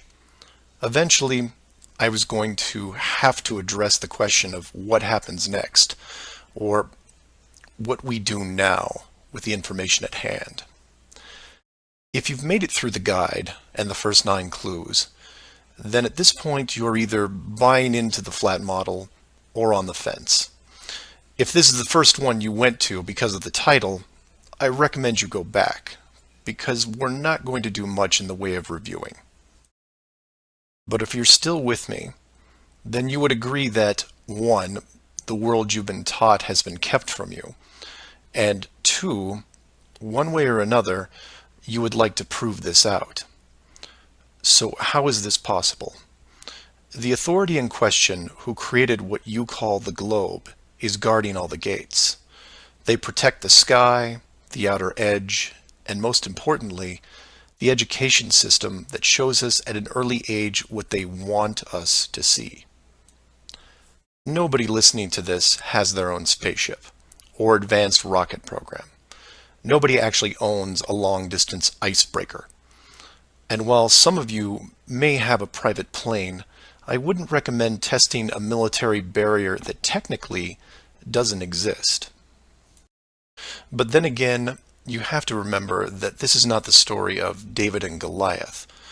The hidden world was never going to be sustainable forever. As a civilization evolves, the tools the authority uses as a method of control become more vulnerable. I've learned many things about systems over the years, and one thing that I find most interesting is as layers of strength increase, the higher the chance that they can be used to your advantage.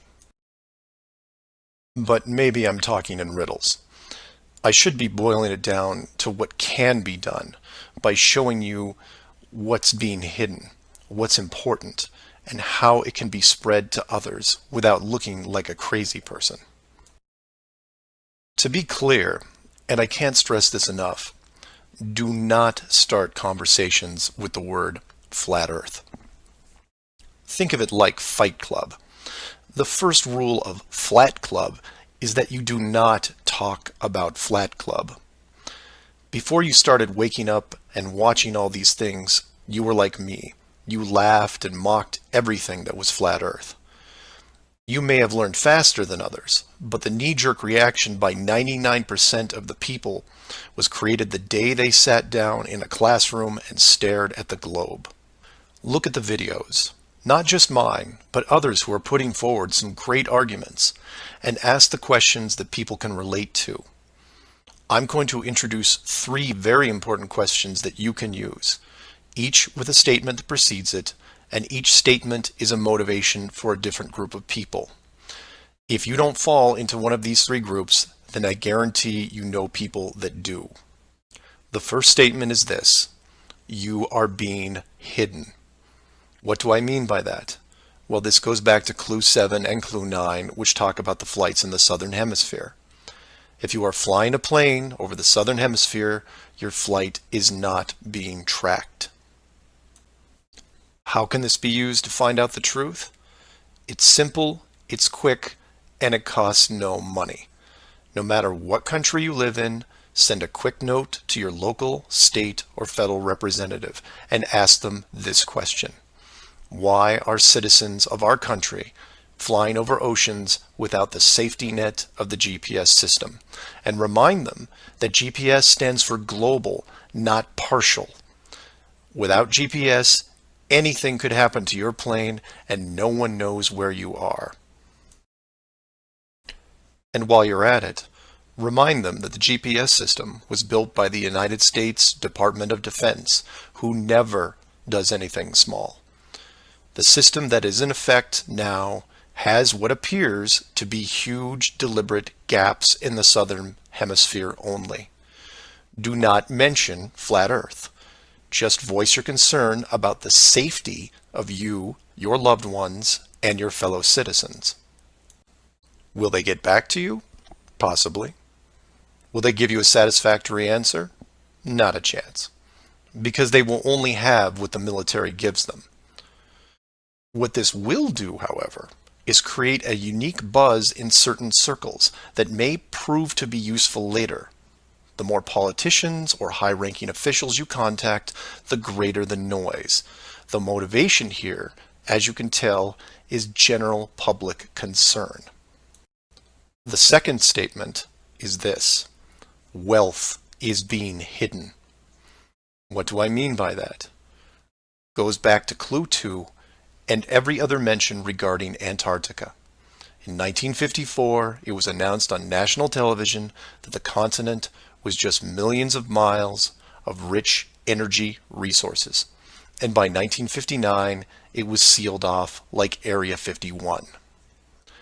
How can this be used to find out the truth? By contacting anyone you know in either the petroleum, natural gas, or mineral industry. This means ExxonMobil, British Petroleum, Royal Dutch Shell, Chevron, ConocoPhillips, BHP Billiton, Rio Tinto, Glencore, Anglo American, and there are many others. Find anyone in these companies and make inquiries about their prospects in Antarctica. Send them the link to the Admiral Byrd interview and ask them why, if there are no environmental conflicts regarding oil, gas, or mining, why aren't they allowed to even petition the idea, even when the world's energy resources are dwindling more every day? Put the sound of money in their ear. They may not be able to break through the decades of red tape laid out in front of them, but it will create a buzz from a different side, the motivation of greed, and of pristine resources just begging to be harvested. And finally, to preface the third statement, I need to thank all the people who have sent me stacks and stacks of biblical scripture, asking me to stop dancing around the title of the flat model and call the structure what it really is. And you know, they have a point. I have put myself at a distance because I want to reach people who are outside of religious faith and even outside of general conspiracies. But for all those spiritual groups who have contacted me, I can now, however, say with conviction that this third statement is this: they are hiding God. Despite what labels I put on the flat model structure, the oldest names are from the oldest texts, one of those being called the firmament. If the firmament was indeed discovered in 1956, and it was deliberately hidden, then the ruling authority not only hid the structure, but evidence of the builders. And by builders, I mean creators, and by that, I mean what people define as God. Hiding God could be considered one of the worst ideas of all time. And if you are a person of great or small faith, you have a vested interest in any evidence that would solidify and vindicate your years of dedicated service. If a structure was found that had, for all intents and purposes, the handprint of God on it, then the ruling authority has no right to keep it from you. There are billions of people on this world who have personally dealt with the concept of God and would like to know for sure if these beliefs are well placed. Or, in short, you want to know the meaning of life. It's out there, and it's been hidden from you. Your motivation is clear. Go to your church leaders, your congregation, and tell them science probably found evidence of God in 1956 and decided to keep it a secret. If you know people of religious power, send this up the ladder. Get the word out and see what comes back. Between these three statements and questions, people will talk to people who will talk with others and eventually reach someone who knows. This isn't a grassroots or groundswell movement that takes a long time, because the system that has been used to mold and control you these past years has been based on speed, and by that I mean real time. All it takes is a single video, a memorandum, one whistleblower, one key person, and everything changes, not in months or weeks or days, but hours. And in those hours, everything changes because of the speed. People all over the world wake up and look at the sky with new eyes, and things start to get better. One person, that's all it takes. One person to come forward and share what has been hidden for so long. Maybe someone who is tired of all the games. Maybe someone who has gone year after year burdened by such a heavy secret. Maybe you, who are listening right now, who is looking for a reason to come forward. This is it. And if you don't want to walk into the light and be the hero, I understand. But if you can't, for whatever reason, then be anonymous. Share the message and help us make this world better, because it can be better. For everyone else, give this person an opening. Give them the opportunity and give them the support they need to help reclaim what's left of our civilization, because we need it now more than ever. I will keep spreading the word for as long as I can, in hopes that everyone that hears it starts seeing things with new eyes. And I encourage each of you to do the same. And maybe one day we will learn to treat others better than we treat ourselves. Flat Earth Clues, Part 11, Souls in the System. This is part of a series of clues that can help you get your head around both the design of the flat Earth system we live in and who has been involved in the deception to hide it from you. This clue looks into the recent past, or more specifically, an odd but interesting piece of conspiracy lore. What I hope to show here is an example of how an enclosed system, once revealed, can change the world very quickly and in ways you may not have realized. To start, we need to go back a little ways to a controversial 2004 documentary called Astronauts Gone Wild. For those of you who missed this strange little gem, the summary is this. The producer-director Bart Winfield Sibrel went out to prove that all the moon landings were elaborate hoaxes. To do this, he set up interviews with the Apollo astronauts, giving them the impression that the interview was just routine. He then produced a Bible and asked each of the astronauts to swear on the book before the interview started. The interview was then supposed to be a series of detailed technical questions designed to trip up the astronauts. During the process, there was quite a bit of tension and some very uncomfortable moments, including one actual fist fight. Now, I'm not recommending that anyone actually go out and watch this hour-long documentary. For me, the astronauts have had to live with this guilt a long time, and leaving them alone seems like the humane thing to do.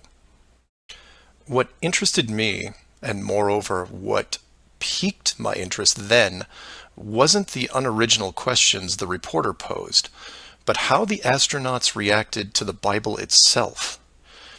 None of the Apollo pilots would put their hand on it and swear that they went to the moon. In fact, most treated the book like it was made of plutonium. This puzzled me for years because it went against the basic rules of any cover-up, one of which is lie about everything. Now, the pilots of the Apollo program had done many interviews over the years, many televised, and had been going through their song and dance without really any instances of contention. So why not just go through the motions again? It is, after all, just a book, right?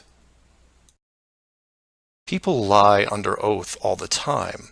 It's called perjury, and every country has an extensive system of laws and punishments to deal with it. These punishments don't seem to stop the people from committing perjury, and you can read about it almost every day. Furthermore, the astronauts were not in court. This was just a room, sometimes their own home. So swearing on the book would, for all intents and purposes, be meaningless. And this sat in the back of my head for years, because it didn't make sense. Why would astronauts, trained by a very large military science program, be afraid of just putting their hand on the book and just tell one more lie? Well, for them, it may have been more than just a book. It may have been a symbol of something much bigger. You see, for you, me, and almost everyone else, a holy book is a symbol of faith, because the creator or creators have yet to be revealed.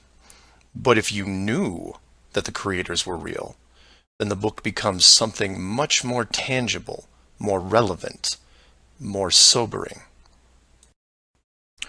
Or more to the point, the Apollo astronauts would have been let in on the enclosed system during their tenure with NASA, and over the decades, this system created certain truths for these men, one of which is, someone could be watching.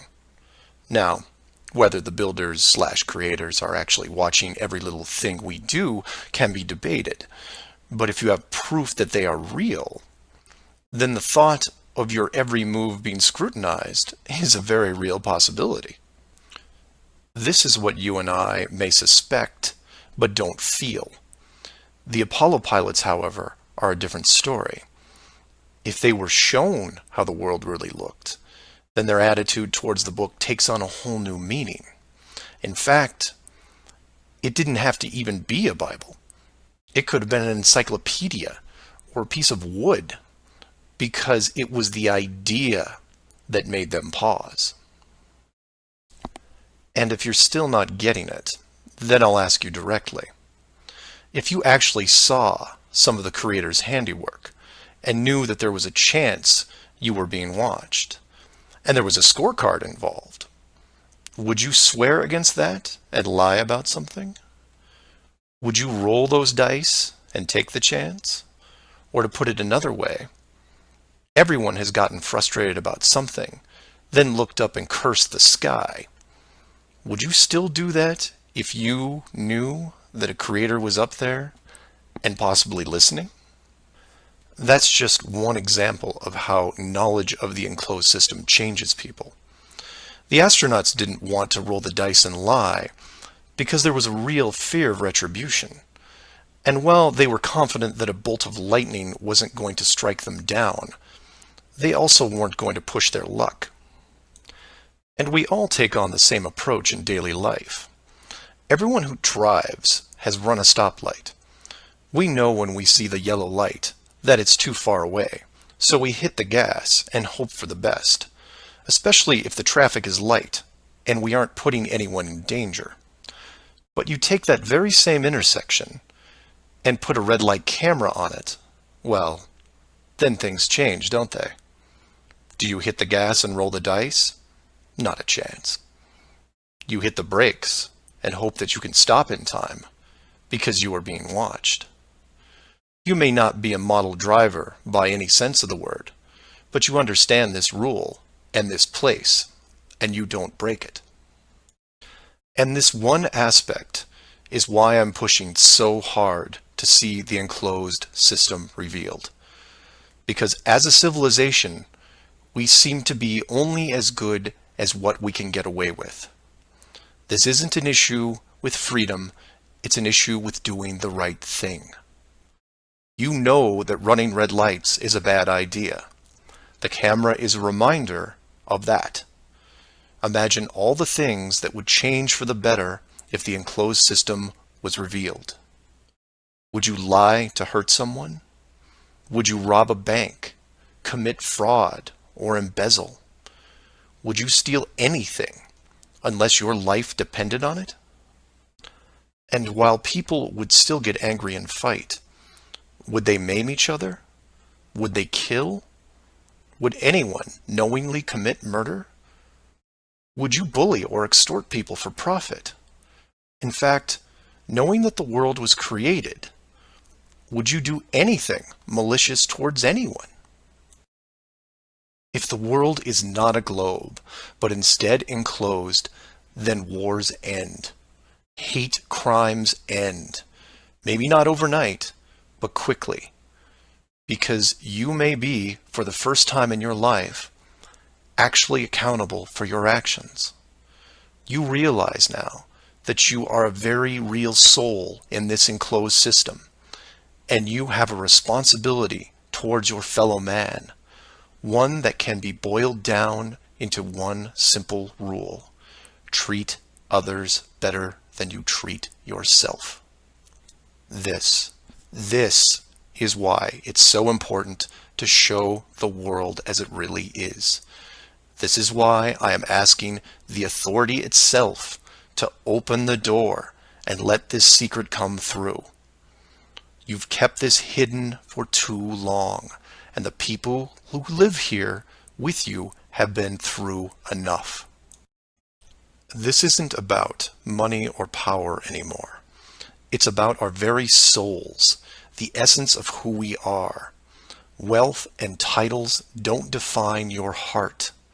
Hiding the entire world may have seemed like a good idea at the time, but we have gone way beyond that.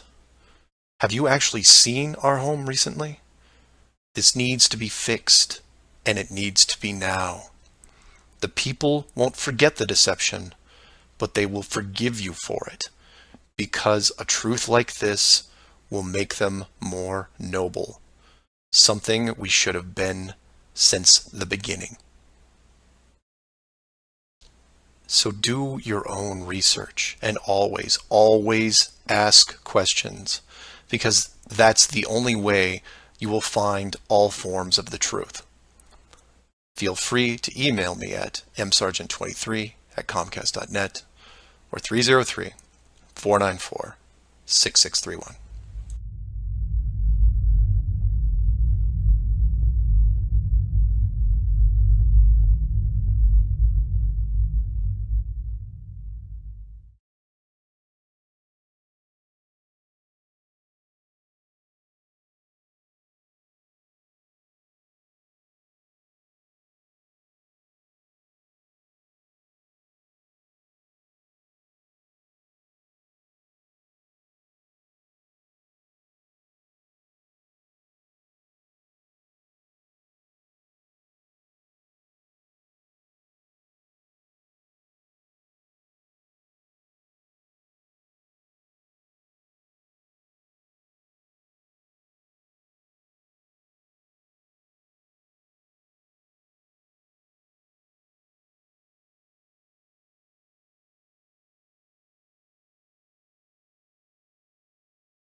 Okay, here we go on LSD Podcast, Episode 3, Lincoln Sharp Discussions. Happy New Year. It is the 2nd of January, 2024. I am here in Bangkok, Thailand. And my guest today, well, he's been a part of my life since, I think, 2015, when I went down the conspiratorial rabbit hole. Like most people, you would have stumbled across my next guest. Mark Sargent is on LSD. Welcome, Mark. Hi, and thank you very much for having me. And by the way, it's only January 1st here because you are ahead of me. I'm 15 hours ahead of you. Yeah, so 7 p.m.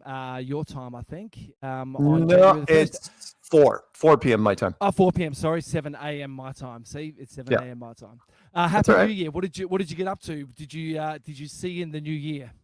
Nothing, absolutely nothing. I avoided it like the plague, mostly because I'm apprehensive. I mean, look, I'm just grateful that 23 is done, but 24 coming in, most Americans know that this year is going to be really weird, and we should probably talk about it a bit. But yeah, but anyway, the point is, I didn't do anything.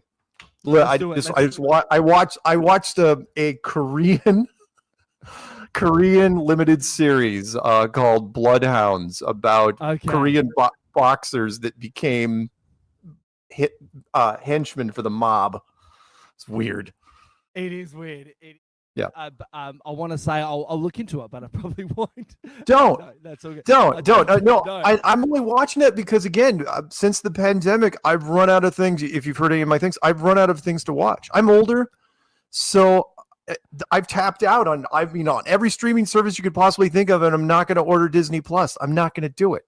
Okay. So, but I've done everything else, and I've run out. Speaking of, if I've heard any of your stuff, I've heard pretty much all of your stuff since I discovered your online presence in, I think, 2015. I was bored. I've got a very similar story to you, actually. Okay. I grew up in a Pentecostal Christian church, Christian background. Sort of left that circle for a while over just stupid reasons, but never lost my faith. Never lost my faith in God. And yeah, 2015, I think it was, when I was, when you could find things worth watching on YouTube, Right. When it wasn't so censored. I think I come across Eric DeBay's research first, like most people do. I've heard you say that quite a few times. Many times. And then I discovered your work. Someone had compiled it into a single documentary called Under the Dome. You've mentioned that quite a few times, I think. Right. And right. So I started listening to that. Okay. First of all, you presented it extremely well. The clues. So I started going through that. Then I looked up the source. So I found you, and then from there, my life has changed considerably. And back then, you were amazing. You were handing out your phone number constantly. And I'm like, oh, I'm going to try. I'm here in country South Australia. I'm going to give you a call. And you answered. I'm not sure if you remember, but you answered. I said, Mark, it's Lincoln from South Australia, mate. I said to you, is this thing real? And you went, 100% real, and is gaining momentum fast. I'm like, wow, okay. Tell me about it. So you got me to tune into Strange World on TFR back then. Is it still Truth Frequency Radio? Is that still where you broadcast from mainly? No. After 7 years on TFR, Karen and I broke off, and she just does it through her channel now. And so we broadcast actually in more things now than TFR ever did. So we simulcast on BitChute and Brighteon and Rumble and all that sort of stuff. But yeah, we were on TFR for 7 years. Yeah, that was a good run. I come across some other presenters via that channel as well, and you would constantly say they're great people to work with and to host your show. So shout out to them. Mark, can you, for my listeners, can you break it down for me? Tell me a bit about yourself and also where the people can find you as well. Thanks. Sure. My name is Mark Sargent. I am an author / public speaker / part-time cult leader. And I got into Flat Earth out of sheer conspiracy boredom back in 2014. when I was living in Colorado, and I was out there teaching proprietary software for 20 years, and never got married or had kids, and so I had a lot of free time on my hands, and pretty much went down every rabbit hole you could think of, and pretty much finished the internet at one point, and looked at just about every conspiracy known to man, and I still wouldn't look at flat Earth. That's how bad it was, right? I looked at every conspiracy you could think of. Flat Earth, nope, not going to touch it. So I wasn't getting any younger, so I decided, okay, I'll take a look at this. Sure, why not? It's a bucket list thing at this point. And in 2014, I thought I could finish it in a weekend, and 9 months later, I'm staring at my machine going, I obviously am doing something wrong. So I decided to make a series of videos. Didn't even really have much of a plan. And I called them the Flat Earth Clues, and it was basically a cry for help on my part, which was like, okay, I don't think it's a globe anymore. I can't prove the globe in a court of law. Here's a series of videos why I think we may be living in some sort of snow globe, some sort of planetarium, a terrarium, and tell me where I'm wrong. And because of that, I did the smartest thing you could ever do, which was put all my contact information on the internet, including my physical address, my full name, date of birth, phone number, everything. I still don't recommend women should never ever do that, and men really shouldn't do it either. But I did, and people started calling me and saying, "Yeah, it's not nuts, and here's why." It's like, what? Exactly what you said to me. I just like, what is this? And you said that this is real, gaining momentum. It's not nuts, man. Like, this is happening. No, and it just kept building and building and building to where subject matter experts were getting involved, and celebrities were getting involved, and then other people were creating content. So and now to where the first 3 years we were doing it, like 2015 through 2018, we were YouTube's binge topic. YouTube was recommending us hard to where, I mean, it's like no matter what you searched for, it's like tractor maintenance. Oh, really? Here's 3 flat Earth videos, and we're going to recommend for you on the side. And people, and finally somebody got involved with YouTube where they're like, yeah, this probably isn't a good idea. So then they took their foot off the gas. They didn't kill the channels, but they definitely they took the monetization down, I think like 70%, which was just brutal for some of us. And here we are 8 years later. And, I don't know how many conferences, how many hundreds and hundreds and hundreds of meetups, and, books and endorsement stuff. And if it wasn't for the pandemic, we could, let's put it this way. In 2019, all the way up to the beginning of 2020, we could do no wrong. We were absolutely golden. And then the pandemic hit, and we couldn't do conferences, and we couldn't do meetups. And I couldn't do international travel anymore. And it's like, oh crap. And 3 years after that, it's like, now we finally just did our big conference in Vegas, which we should have done 3 years ago. And Flattoberfest, I saw that. Yeah. Flattoberfest was so fun, so much fun. I'm so glad that Karen did it. It was, it was great. And I was so proud of her. She's one of the few female. There's lots of women in flat Earth. That's the weird part. Like when we went to the conference, 40% of the conference was women. However, it's different to be a woman in flat Earth and a woman who's willing to put herself out there as a flat Earth content creator. Right. Because the trolls are way more harsh to women on the internet than they are men. Way harsher. Which is why Patricia got hit as hard as she did. And So speaking of Patricia, I, like I said, discovered you guys in 2015. So I guess if you got into it 2014, happy anniversary, 10 years for you. Would that be right? Yeah, this will. Well, I don't officially I'm not gonna take that decade long thing. The clues were first done in February of 2015. So this February. Wow, I got on early. I was right I was the startup crew, man. That's good to hear. You were. But it'll be 9 years this February, and but technically, I was looking into it in the summer, but I didn't build anything till February 2015. Yeah, cool. So Patricia, she sort of like you said, fell victim to trolling and Yeah. and sort of has disappeared. Then she come back on a side channel for a while there. I guess my algorithm said, you may know, but haven't seen her for years. How is she? What's she doing? And are you guys still in contact? We haven't been in contact for a couple of years now, and that is mostly because when I'll be as candid as I can here. She went up to London, right? She was trying to hook up with a guy named Antonio Subarez, and she was gonna marry him. And she's like, okay, sure. And he was one of ours. And the whole thing just fell apart. So she moved back to the States. After moving, she committed. She spent like 30,000 American to ship all her stuff over there via freight, and then ship it all back after it all went south. And she condemned the relationship so hard to where she wanted everybody in Flat Earth to blackball him. Basically, she wanted the kids to pick sides. Right? It's like, okay, you're either with him or you're with me. Yeah. Yeah. And if you're not with me, we're not talking.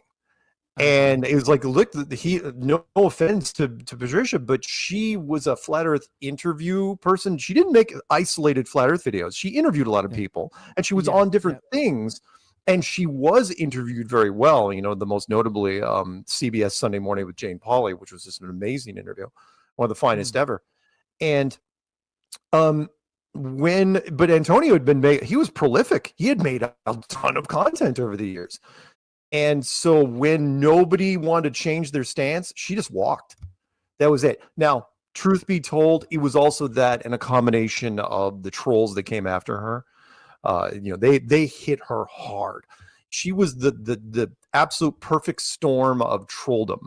Not only was she the triple threat, which was she was beautiful, she was rich, and she was Jewish. Between those three, the trolls are they're gonna be merciless, right? Then on top of it, she made it known that she was gonna read every single comment on every single video. Which the trolls, that's just manna from heaven for the trolls. It's like, no matter what I say, she's gonna read it. Oh, I don't care if she deletes it, she's gonna read everything. And I warned her, I said, look, what's going to happen when you have 50 videos? What happens when you have 100 videos? You're still going to go through? She goes, yes, I'm going to go through every single video. I go, you're going to snap, girl. You're going to lose it. And she did. They did it. Do you know what a wellness check is? I don't know if they do those in Australia. Yeah, for sure. They did a wellness check at her house. And I remember I was on the phone with her when it happened, and she smiles at the cops when they come to the door. It's like, oh no, I'm fine, thank you. Shuts the door, and I can hear this, F this. It's like, I'm done, and she burned her whole channel down. Go on. Yeah. Anyway, long story short, Patricia's not gone. She could still, I suggested on air a couple times. She could have gone to Flattoberfest, been welcome with open arms. There's tons of people out there, and I kept all the interviews that we ever did on my channel. So there's a whole section of Flat Earth and Other Hot Potatoes with Patricia Steere on my channel. I cherish everything we did together, and hope eventually she comes back around. We'll see. Great episodes as well. They're worth looking up if people want to check that out. So what's your channel for people to find you on YouTube? What's the best? Oh, yeah. On YouTube, seriously, if you want to make it easy, just go into any search engine and type in Flat Earth Mark. If you type in Flat Earth Mark, you will find it no matter what it is. If you try to type it, you could type Flat Earth Mark into YouTube, by the way, and I will show up. But you could type that into anywhere, and I will show up. Don't try to look for Mark Sargent or anything like that, or Flat Earth and Mark Sargent. It's going to be tougher. Just Flat Earth Mark, you'll find it. Yep, and that's where people can start on the Flat Earth clues. Yeah, is that what you call them? The clues? Yep, the original Flat Earth clues are still there. They were never taken down, so they're still date stamped. Thank God. Yeah, my channel should have been destroyed so many times for medical misinformation. But they're still there from 2015, and which was weird because the clues, it's like you look at them, it's like, oh yeah, they got quite a few hits. It doesn't, it's not an obscene amount of hits. I go, no, those are where I got all the early hits from were from, because I made a Creative Commons license, were the people that took my clues, and I didn't ask for permission. It's like, it's like, hey, great, grab them. And they compiled them into on their own channels. So one's called They're Hiding God with the Greatest Lie Ever. One is called They're Hiding God with the Biggest Lie Ever. And another one is called Under the Dome Full Documentary, which I still have never talked to these guys. Whoever these three individuals are, they got millions of hits right away. Millions of hits. And that's where I come across it. Then I chased you down. yeah, I mean, like Daryl Marble, he was now one of them, again, the Click Chasers, they were some of the first generation Click Chasers. Under the Dome Full Documentary, that was a bit of a ripoff from the Stephen King television series Under the Dome. Right. And so people watched the Under the Dome series that was on network television, and then they found it on YouTube thinking it was related. And by the time they realized, it's like, wait a minute, this has nothing to do with the television show. They were hooked. So it's like, let's just keep going with that. Yeah, sure. Yeah. Well, 2023 is done. Can you give me 3 highlights of the year, or lowlights? 3 dot points, 3 majors. What's happened this year for you before we move on to 24? 23. Okay, it was the year that the Ukraine war was a media focus point, and then the Ukraine war took away the focus point from the pandemic, and then the Gaza thing took the focus point away from Ukraine. So, like Zelensky's looking for stuff now that, he's looking for money, and people are like, Zelensky who? It's like, you couldn't get this guy off the freaking news, and now he's having a hard time, asking for lunch money. The second thing would probably be, for me, the lowlights would be the fact that women's sports is being destroyed by something we're not even really allowed to talk about that much, but I'll mention it. It's like, look, when there was a Canadian weightlifter who transitioned over and went into Canadian weightlifting and beat the second person, almost doubled the weight, doubled it. What a disaster. And I felt so bad. It's like, look, I grew up with female athletes, and including my sister. And it's like, look, there's a reason why we have them like this. There isn't a sport out there, unless you count like ice skating, that is even close. So that was a real low light for me.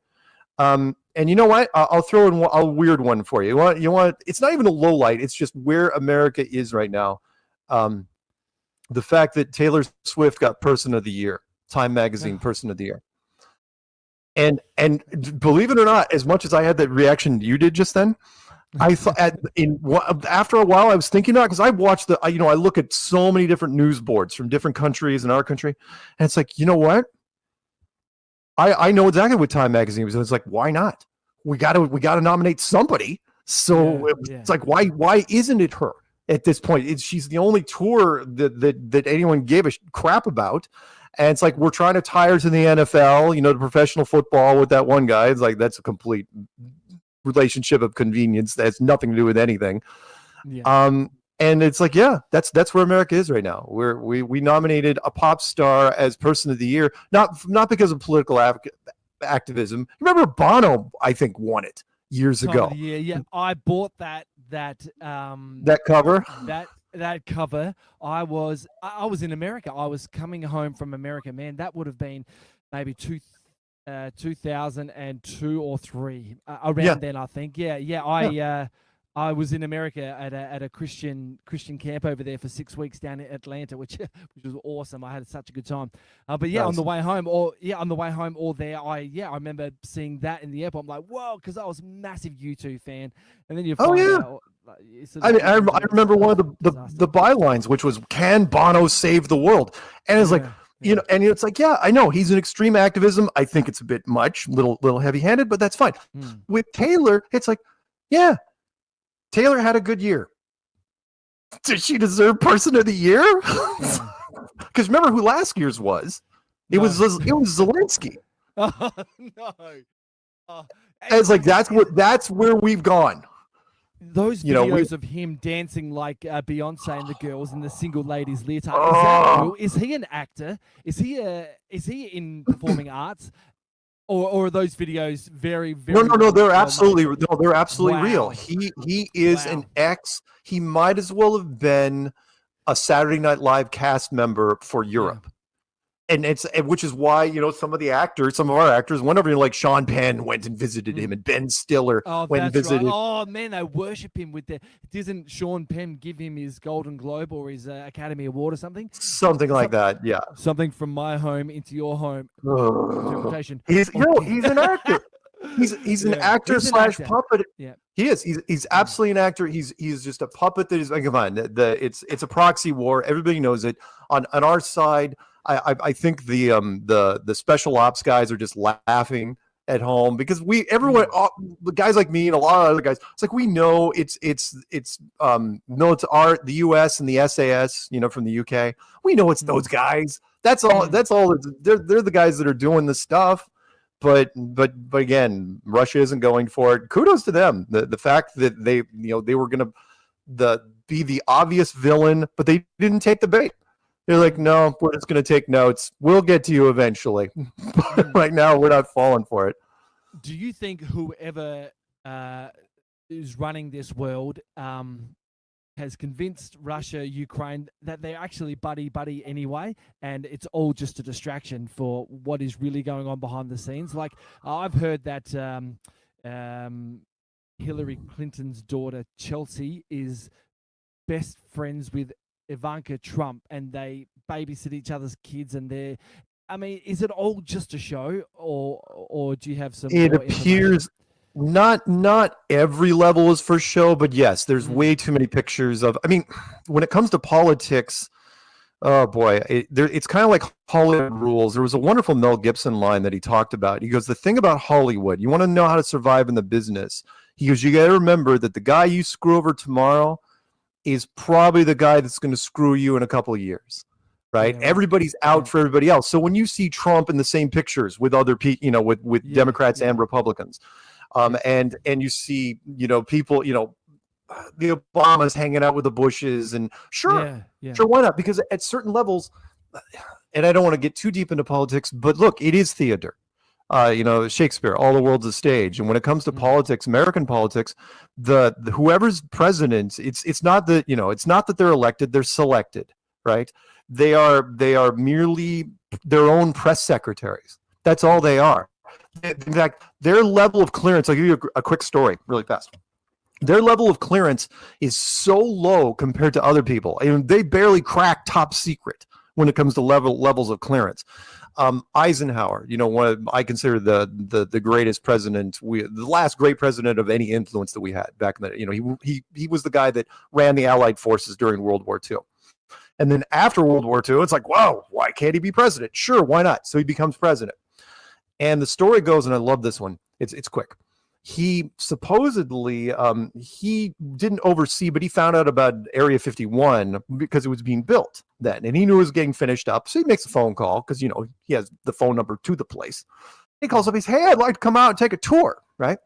And they told him, "Well, sorry, you're just president now. You don't have clearance to come out." Right? Wow. Now, I know, right? And because this is a guy who used to be one of the few 5-star generals in the history of generals here. And his response was, as you can imagine, somewhat terse because he was bent out of shape. It's like, you know, he started to develop a facial tic, and he was like, "So here's what's going to happen. I'm going to call a couple of my friends. You know, one of them runs the 1st Army Division. And we're going to take a little field exercise, and we're going to come out to Nevada, and we're just going to see it for ourselves. What do you think about that?" Right? And then after a pause, that's the rumor anyway. And the pause was, you know, that finally Area 51 was like, "Yeah, fine, you can just come out and see it." It's like, yeah, of course. But he was the last guy that could pull those sorts of strings. Sure. But the point there is that the second he became president, his clearance level went from here down to here. So every president that's in there now, you know, they're just, you know, people that are meant to be in front of the camera. We have learned that slowly but surely. Come on, Trump was I don't care whether you love it or love him or hate him. I don't vote.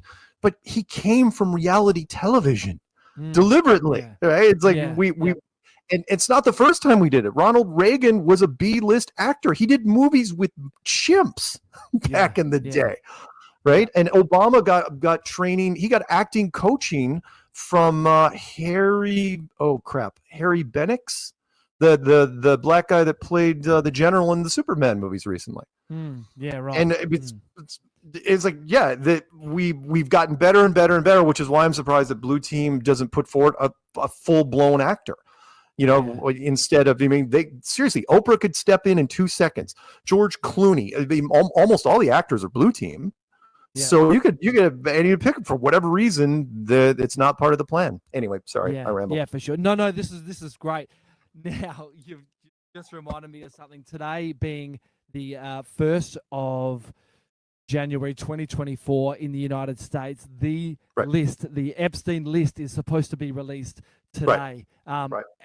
You obviously know that this is the date that's all happening.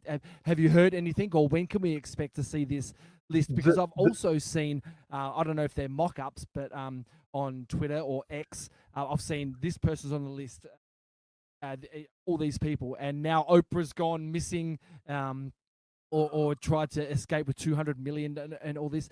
So is this mock-up list that we've seen a little bit of so far, is that the 177 people that we can expect in the next couple of days? No. It will be much shorter. And the reason is this. Think about it, as much as, yes, the general public would love to see the full-blown list because, the general public loves gossip, right? There's a reason why soap operas last for decades and decades, and why TMZ still to this day is never going to die. You couldn't kill TMZ if you wanted to. The reason the public would love to see it, but think of the powers that be. We'll just use the CIA as a great example, right? The CIA has a vested interest in this list to keep most of it private. Yeah. And the reason is because, let's just say I was in the CIA. All of a sudden, you get a hold of this list and you get to see it before anyone.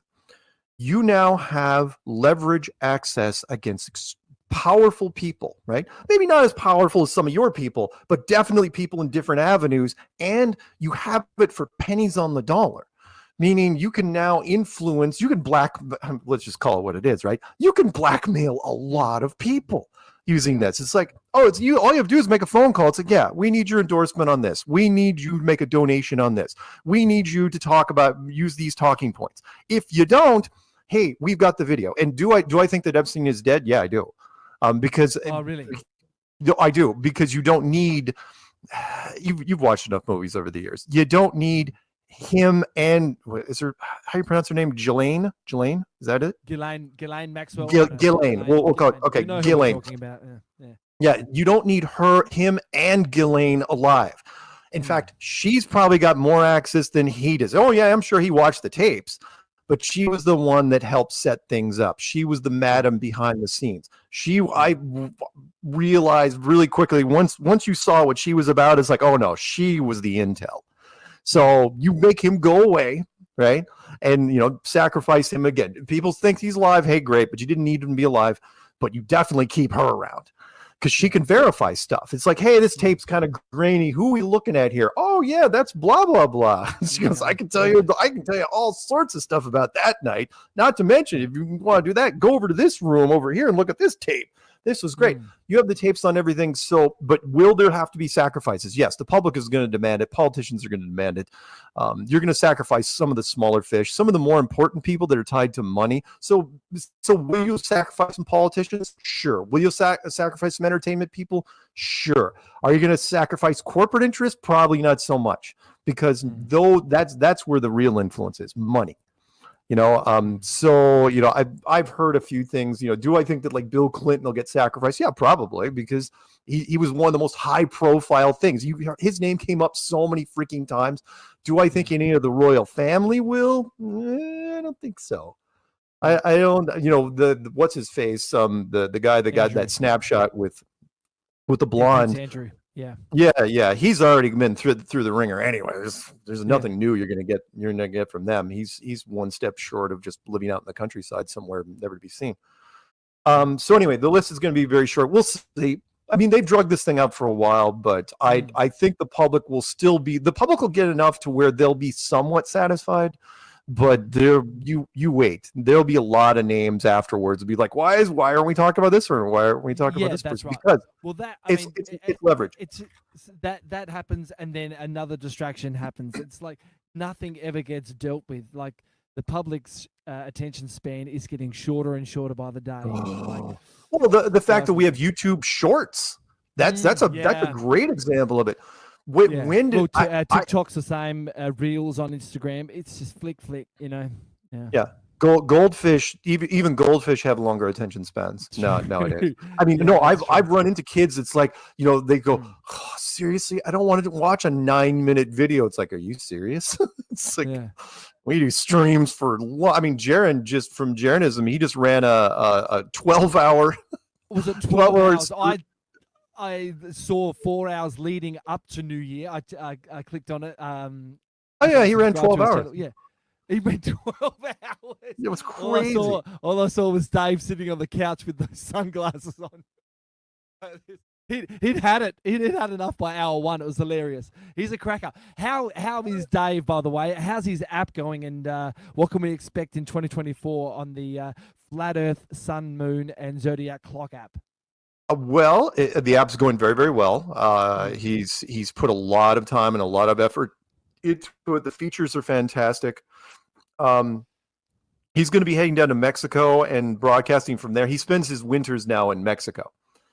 Okay. So he's going to be heading down there and doing interviews from there. Hopefully he'll get better bandwidth than he did before, because I know it was a little rough when he did it last year. But he and I got a chance to hang out. We had dinner at the Flattoberfest when we were out there, and he didn't speak. He doesn't like doing that. We'll see. I think I can get him to do a public speaking thing. Actually do a full presentation at next Flattoberfest. I got a couple ideas for that. I might even be able to help him there. But he was great. I mean, he had a booth set up, and everyone came and said hi, and he made himself available the entire time. It was awesome. And he was the guy that got that big YouTuber to go to the event and troll us. He was the Tyler Oliveri. In a massive way, yeah, saw it. He trolled you guys in a massive way. Hey, he did. Did you fall for it? Because I remember you didn't fall for Jake Paul. Logan Paul. I didn't. But I was one of the few guys, because Logan's demographic always skews so young. He skews. His demographic is junior high boys, and you're thinking that's kind of weird. It's like, no, he's trying to be. He only be able to pull this off for a little bit longer, which is why he switched over to wrestling. But he's always been like, oh, I want to show junior high boys how cool it is to prank somebody, right? When he was in his late teens, and now he's mid-20s, and now he's doing wrestling. No, I didn't buy it back then, but I was one of the few people to do internet research. I remember doing a meeting the night before he came on with a lot of the presenters. I go, you can't let this guy get on stage. This guy is a freaking professional clown, right? And they're like, sorry, we don't know who he is. It's like, oh my God, you guys need to do research outside of Flat Earth every once in a while. A quick research, just YouTube him quickly. And you like Robbie Davidson, I think he would have said, nope.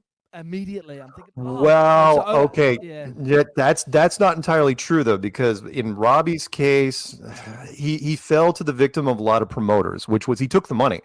Logan basically bribed Robbie to keep his mouth shut. He was like, look, I will buy a whole bunch of VIP tickets. I will buy hotel block things. I will buy all sorts of crap, but you have to promise me no one knows. And I'll be damned if Robbie didn't keep this app. He didn't tell anybody. He didn't even tell. He didn't tell the inner circles. He didn't tell the Ben Franklin's line. The best way to keep a secret between 3 people: kill 2 of them. And that was Robbie Davidson. I mean, he absolutely kept it secret. So no, Robbie knew. He was just hoping that we would forgive him, because at the time Logan had like 6 million subs, and people back then didn't realize that it's like, oh yeah, by the way, you can buy as many subs as you want. It's unlimited. You just go out there and buy it. By the way, if you've never watched the documentary Fake Famous, It is a fantastic documentary. You want to know what anyone under the age of 30, what's going on in their head when it comes to social media? Fake famous. It's absolutely fantastic. Awesome. Okay. 2024. What can we expect, Mark? What's on the cards for you? What have you got coming up?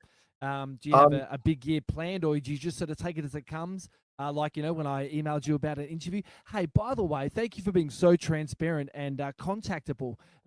You've always written back, even in your show the other day with Karen. In between breaks, you're writing back to me. Hey, thanks for the heads up about Elon Musk's Hyperloop.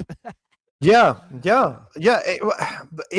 Look, you go with what works, and for whatever reason, being transparent in the beginning, even though there's still a lot of people that it's like, oh my God, you shouldn't put your contact information out there. It's like, look, it's not like people can't find me anyway.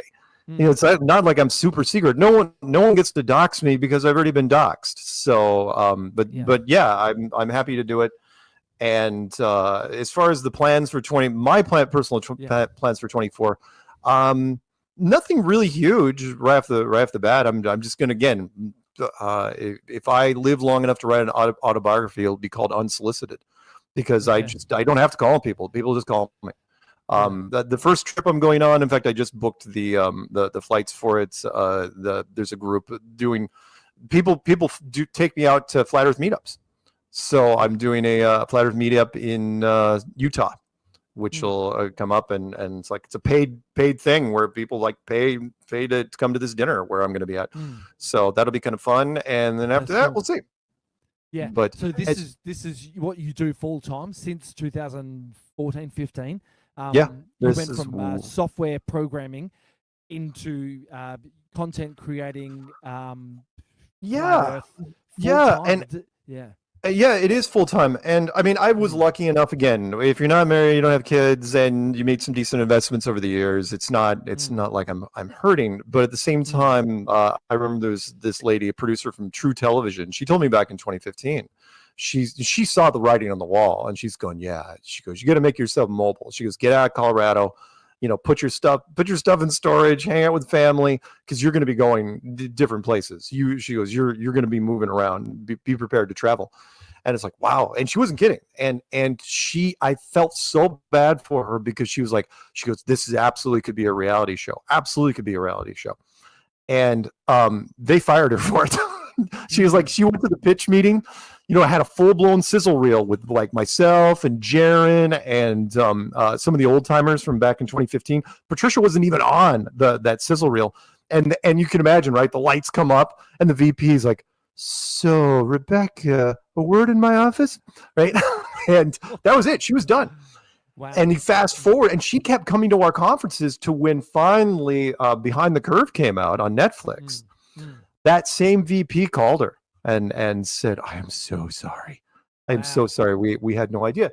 But it's tough. Like we've had people that have tried to turn Flat Earth into a reality show for a number of years. The latest being Kelsey Grammer, the actor who's got his own production company from Frasier. And he goes, look, we absolutely can do the show. That's not the problem. You can build a show all day long. Who's going to distribute it? Right? What network? Unless it's pointless to do a show unless you have a network willing to air it for you. And in his case, he's like, look, I was going to front all basically all the funds for it. But I could not find, even with my connections, I couldn't find the distributor for it. Anyway, so 2024, there is only one thing that's going to be at least except for possibly the infrastructure implosion that may happen in the United States. And like you said, there's lots of distractions everywhere. But the biggest circus, without a question, will be the election. Everybody's been waiting for it. We're now officially, as of today, in the election year. And it is going to be, I'm sure you've got a kind of an inkling of what's happening, but I've never seen this country so polarized in all my life. Everybody self-identifies by either red team or blue team. Are you Republican? Are you Democrat? Are you Trump? Are you Biden?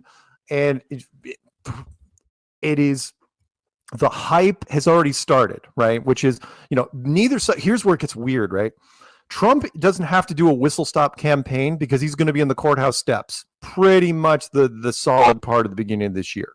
You know, that the court, him being dragged into court, that is just a distraction and a way to keep him off the campaign trail. That's all that is.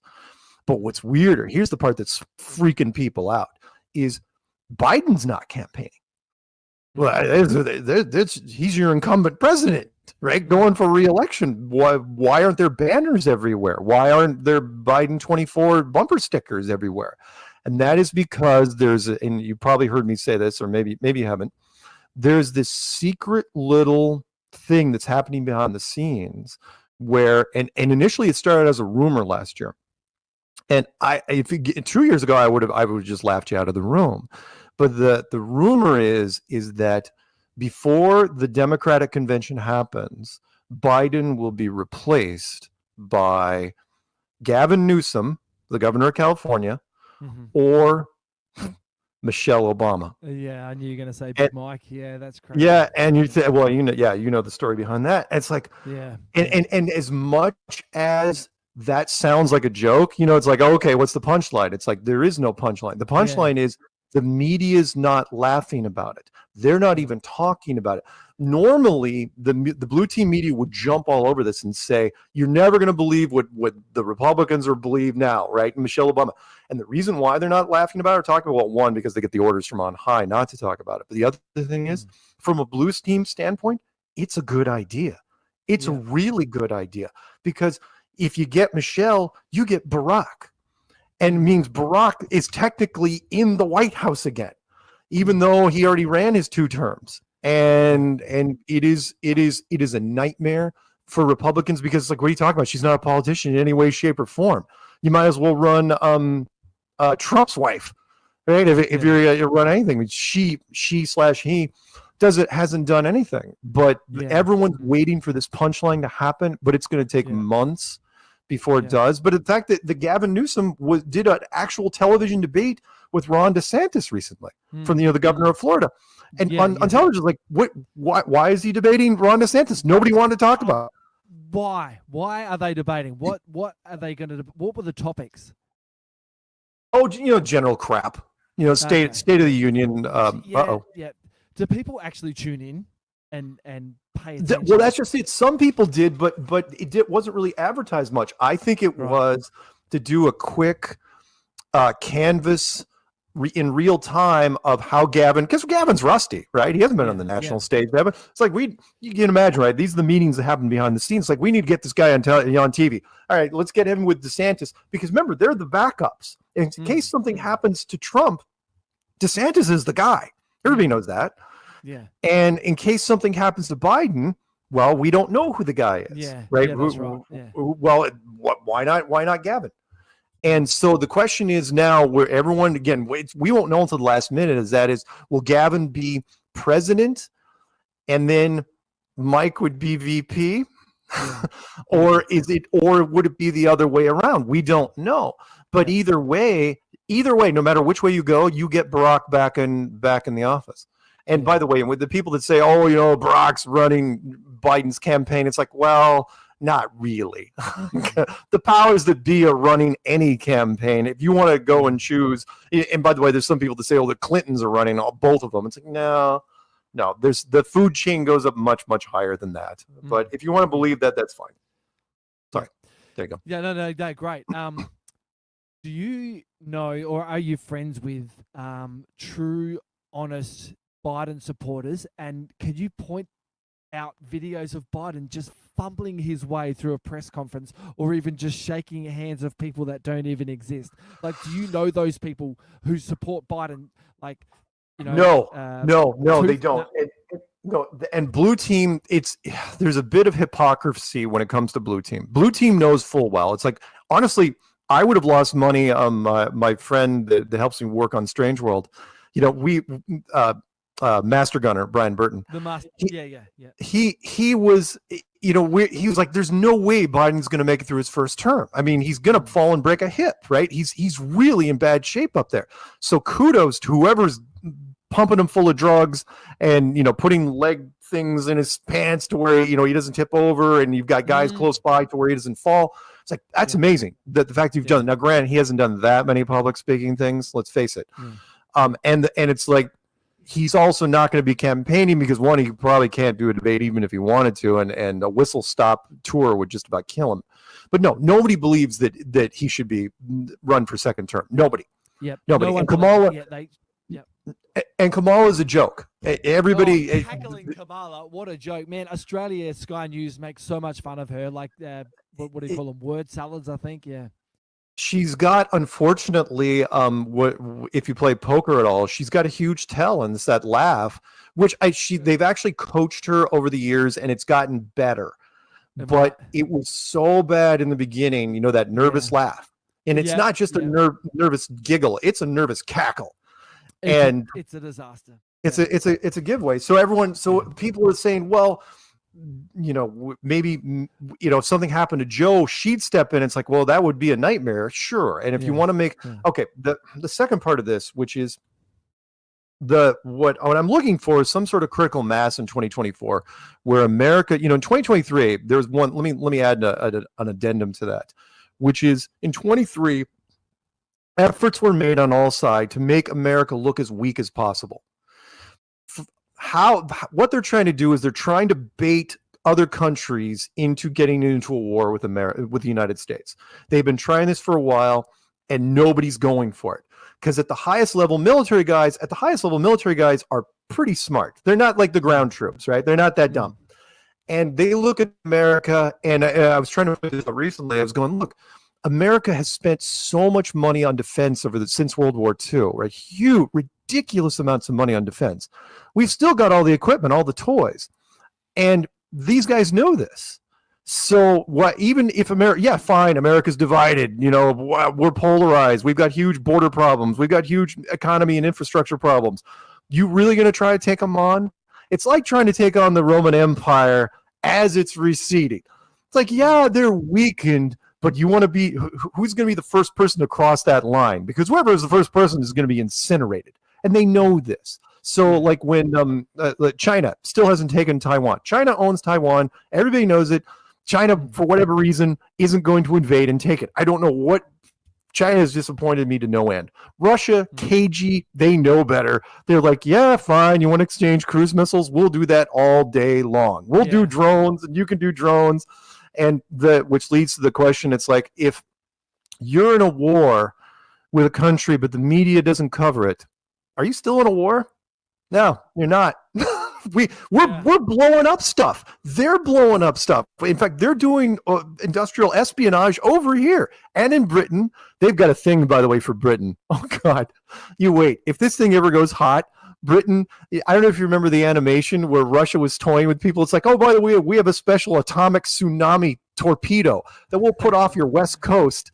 And they showed the graphic of this giant radioactive tidal wave that just wiped out all of UK. And they put this on their national television, and they're laughing. Britain was just horrified. It's like, yeah, we're kidding. This is the stuff they want to do. But anyway, that's what I think. Can I just change subject for a second? You just reminded me of something you mentioned on one of your shows, maybe a couple of years ago. You mentioned, and you're the only broadcaster that I've heard mention, Homestar Runner. Do you remember Homestar Runner, that cartoon? Yes. Do I I'm like, finally, someone knows Homestar Runner. Dude, that was such a funny animation. Do you remember? Homestar Runner. By the way, thank you. By the way, for bringing that up. I haven't even thought about Homestar Runner in a while. Homestar Runner was a rite of passage in the late '90s, early 2000s, on the internet. Which was, remember, there were only so many cool internet sites out there back in the day. Yeah. And Homestar Runner was this wonderful, was it Flash animation that made by these two guys. I think they were brothers. And the content was just deep. I mean, these cool cartoons, and they read emails. Yeah, from it's strong bad with it. Let me check the email. Let's get. Let me check the. Dear Strong Bad, how can you type with boxing gloves? And that is a very good question. Delete. It was brilliant. It was absolutely brilliant, and they would show up at different comic book conventions, and they were really, really cool guys. But yeah, Homestar Runner. I'm pretty sure it's out there now. There's no way they're gonna let that thing die. So if you've never looked at homestarrunner.com, please, by all means, because even if they did, I'm sure people have archived it and put it back up in video format.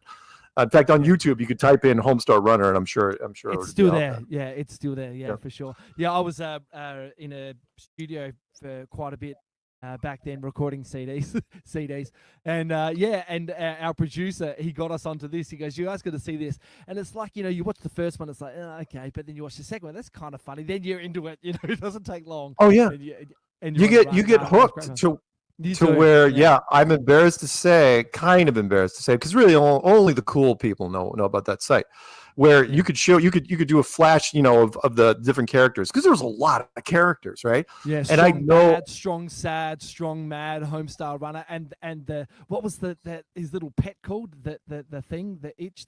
Oh, oh crap. Yeah. Now it was on the tip of my tongue. The geef, the geek, the cheat. The cheat. The cheat. Get us some drinks. Oh, strong man, get us some drinks. Strong mad. One of them wouldn't talk. Strong mad just go. That would be strong mad. Yep, strong mad, the big strong guy. Yeah, big strong guy. And there was Coach Z. I mean, there was two guys basically did almost all the voices. It was awesome. Absolutely awesome. I love when the internet was new, when you had to go, you only got high speed internet at the office. I lost, like, for example, I was a big early gamer, and I lost entire summers because my office was one of the first offices in the city with T1 connection, and I would go there and play Diablo 2, the original, because it was like, I'm not going to do dial-up for my freaking house, if I can get T1 for free. And I spent summers there, like sun up till sundown, on the weekends. And I remember, real quick, the janitor who had a voice box. I don't think he was from Vietnam, but anyway, you can imagine, like, squeaky wheel janitor rolls his cart by my door, and he goes, "Mark, you really got to get a life." And then rolls by. You're in bad shape when the voice box guy gives you that sort of life lesson. Yeah, sure. I remember you saying quite a few times, as you did now, you could actually finish the internet back then. Yeah. But you know what? When I left school, man, in '96, I was in year 10. Then I started my apprenticeship. I'm from country South Australia, from Bordertown.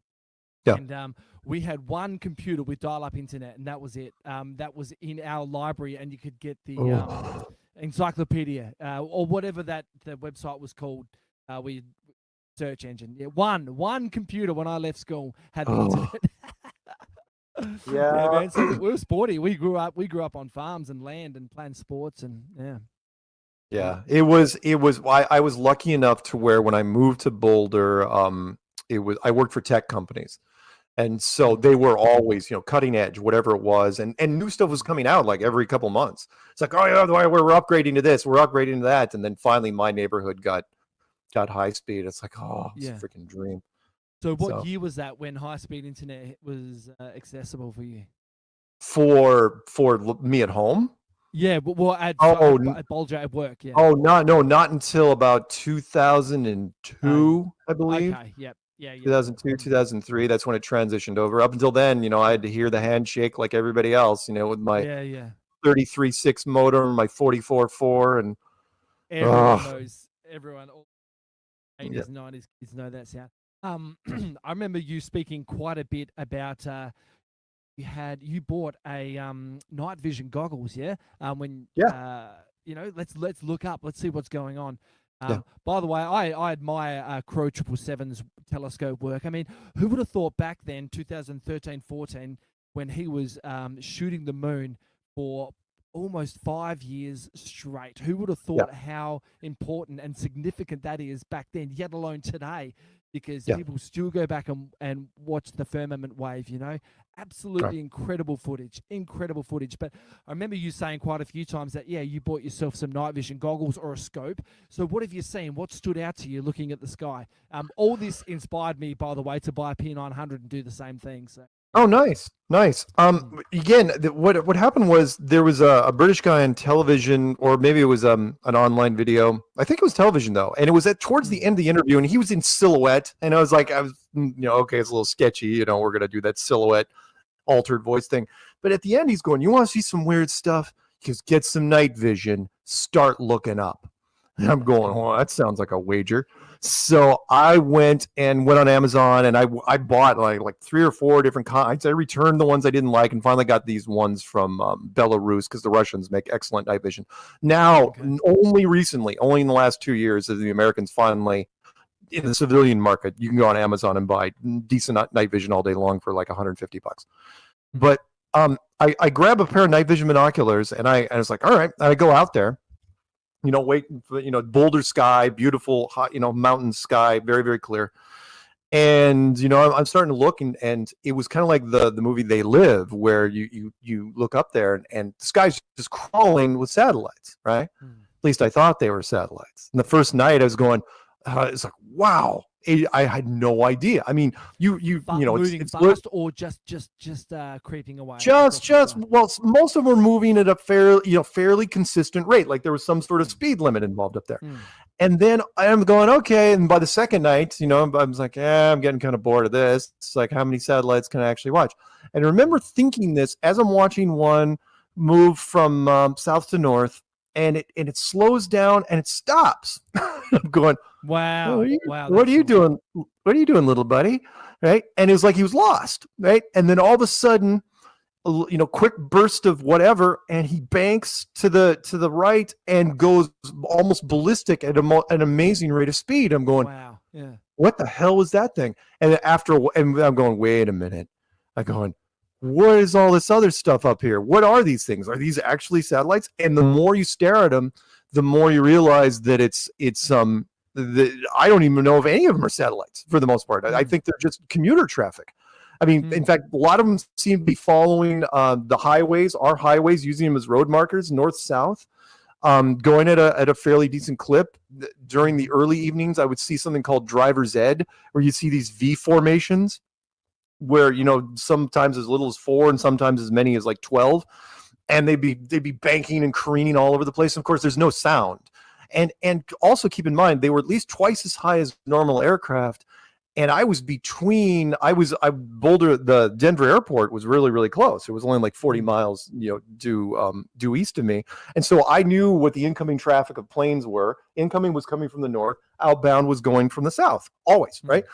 And it's like, this was not them. I mean, it was very easy to tell. This was not airplanes, and it was not birds, and it was a perfectly clear sky. And you could and I went out there, this is way before Flat Earth, and I went out there every night for years watching this stuff. Didn't record anything because my night vision didn't have a record capability, because apparently the platform was different. But it was incredible. And to where I was going, I was laying on my back like at a soccer field in the snow, like at 3 a.m. Just looking up, just looking up, going, this is, I mean, because you never get tired of it. All you do is see one, and then your adrenaline's up, and it's like, oh yeah, I'm going to be up for a couple more hours at least. Wow, that's cool. And yeah, and it's super and fun. So only visible through the night vision goggles. So if you took that scope down, could you see lights at all? Or no, with the exception of, and I think that's deliberate. I think for the most part, and people forget that when it comes, and Steven Spielberg actually hinted at this in Close Encounters of the Third Kind, which was really cleverly done, where in the towards the end of the movie, a bunch of ships all of a sudden arranged themselves in the form of the Big Dipper, and the whole Big Dipper moved as one across the sky, because when you're looking at them, they look about the same size as stars. Yeah. And that's deliberate. I think they have to be at that altitude. And what I was getting at is that, look, if you have a spacecraft or aircraft or whatever it is, the big kicker here is, don't forget that they're like cars. Cars work just fine when their lights are off. Get it? See, if you have a car and it's absolutely silent, no one's going to see, and you turn your lights off, who's going to know if you went by? Yeah. And airplanes always make sounds. Helicopters always make sounds. These things don't make any sound. They run on some unified field engine, and so they run absolutely silently. And why would you ever look up? All Brilliant. human tech, though, right? All human tech. Nothing's coming in into this realm and nothing's leaving this place. Well, I wouldn't Whoa. go that. I wouldn't go that far. And now, to be fair, do I think they're from Mars or Venus or Saturn? You've heard me probably say this before. No, I don't. But do I think they're from older civilizations that predate our own? Yeah, sure. I mean, again, I've said this since minute one, which is we're not the first people to rent this apartment. Why would you? Why would you? It'd be a waste, right? Why wouldn't you? Every civilization. Look, our unbroken history only goes back about 5,000 years. But there's remnants and ruins of stuff that goes back way, way older than that. Way, way older. I mean, come on. The Bosnian pyramids, the real pyramids, Machu Picchu, Puma Punku, just about every place they ever visited on Ancient Aliens, way, way older. And so did they have advanced tech? Yes. But I think only one group is allowed to be on the surface at any given one time. Kind of like in a class in high school. When you graduate, you graduate. You got to go. You got to leave. You can't be at school anymore. Seniors, you got to go. We got to bring in another class. Okay. So. Unless you flunk and no one wants you around anyway because people are laughing at you. Oh, well, there's that. Sure. Hey, crop circles. What's your opinion? What's your experience? Have you interviewed or spoken to anyone with any sort of knowledge that I might not know about? Because I'm pretty interested to know how they're made, what they are, who made them. Do I think they're real? Yeah, I do. They're real, 100% real. Oh yeah. Despite how they're done, some sort of energy device, no question. I mean, you're bending the stalks without breaking them, and some of these formations are huge, ridiculously huge. Yeah. The biggest one I ever saw, the most beautiful I ever saw, was Milk Hill, and it covered about 500,000 square feet over kind of a rolling terrain. It wasn't even perfectly flat, to where one end of the terrain you could not see the other end. It's like and it was a series of interlocking circles, and it was just absolutely beautiful. It's like, look, you could give me Photoshop in a week, I couldn't draw that, let alone go out there with whatever. But the brilliance of crop circles, and you know when the scapegoat is too obvious, which was back in the 90s. I remember when this happened. There was these drunk guys from England and I remember it was a newspaper. Brothers.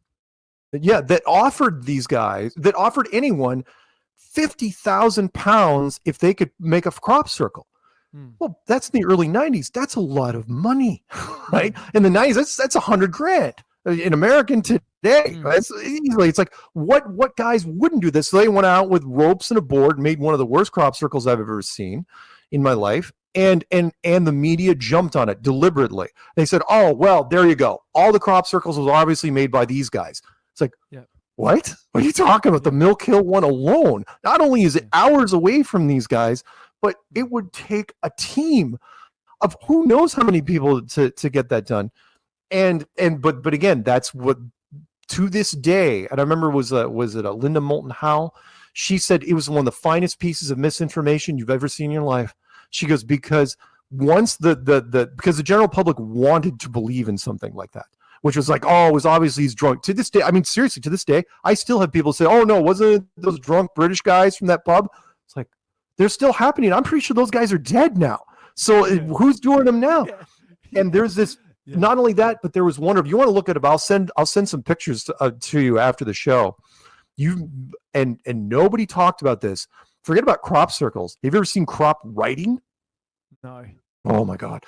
It was this was in Russia, and there was this field next to this highway, and it was like somebody took a printed, like when you're doing a print job, and it's like print 4 or 5 pages, and it was like, but these pages were like an acre per page, and it was like, and it was laying on top of each other in a language I've never even remotely seen, and it appeared overnight.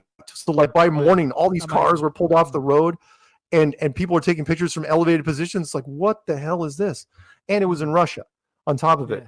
So no, crop circles, I think they are not even graffiti's too lowbrow. I think they're banners and insignias of former civilizations. I think it's allowed in the rules of this place, the unwritten rule book, which we're not allowed to see. You know, kind of like what the same rule book that says you're not allowed to show up in the main street of, you know, show up in the middle of Paris with a golden spaceship and start, you know, taking selfies and signing autographs. You're not allowed to do that.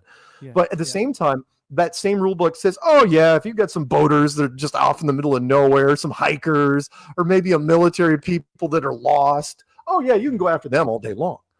But no, any group of people over a certain, which is why the greatest UFO sighting in the history of anything, look it up. There's a wonderful wiki on it. It's called the 1561 Nuremberg event. Seen it. It's not wrong.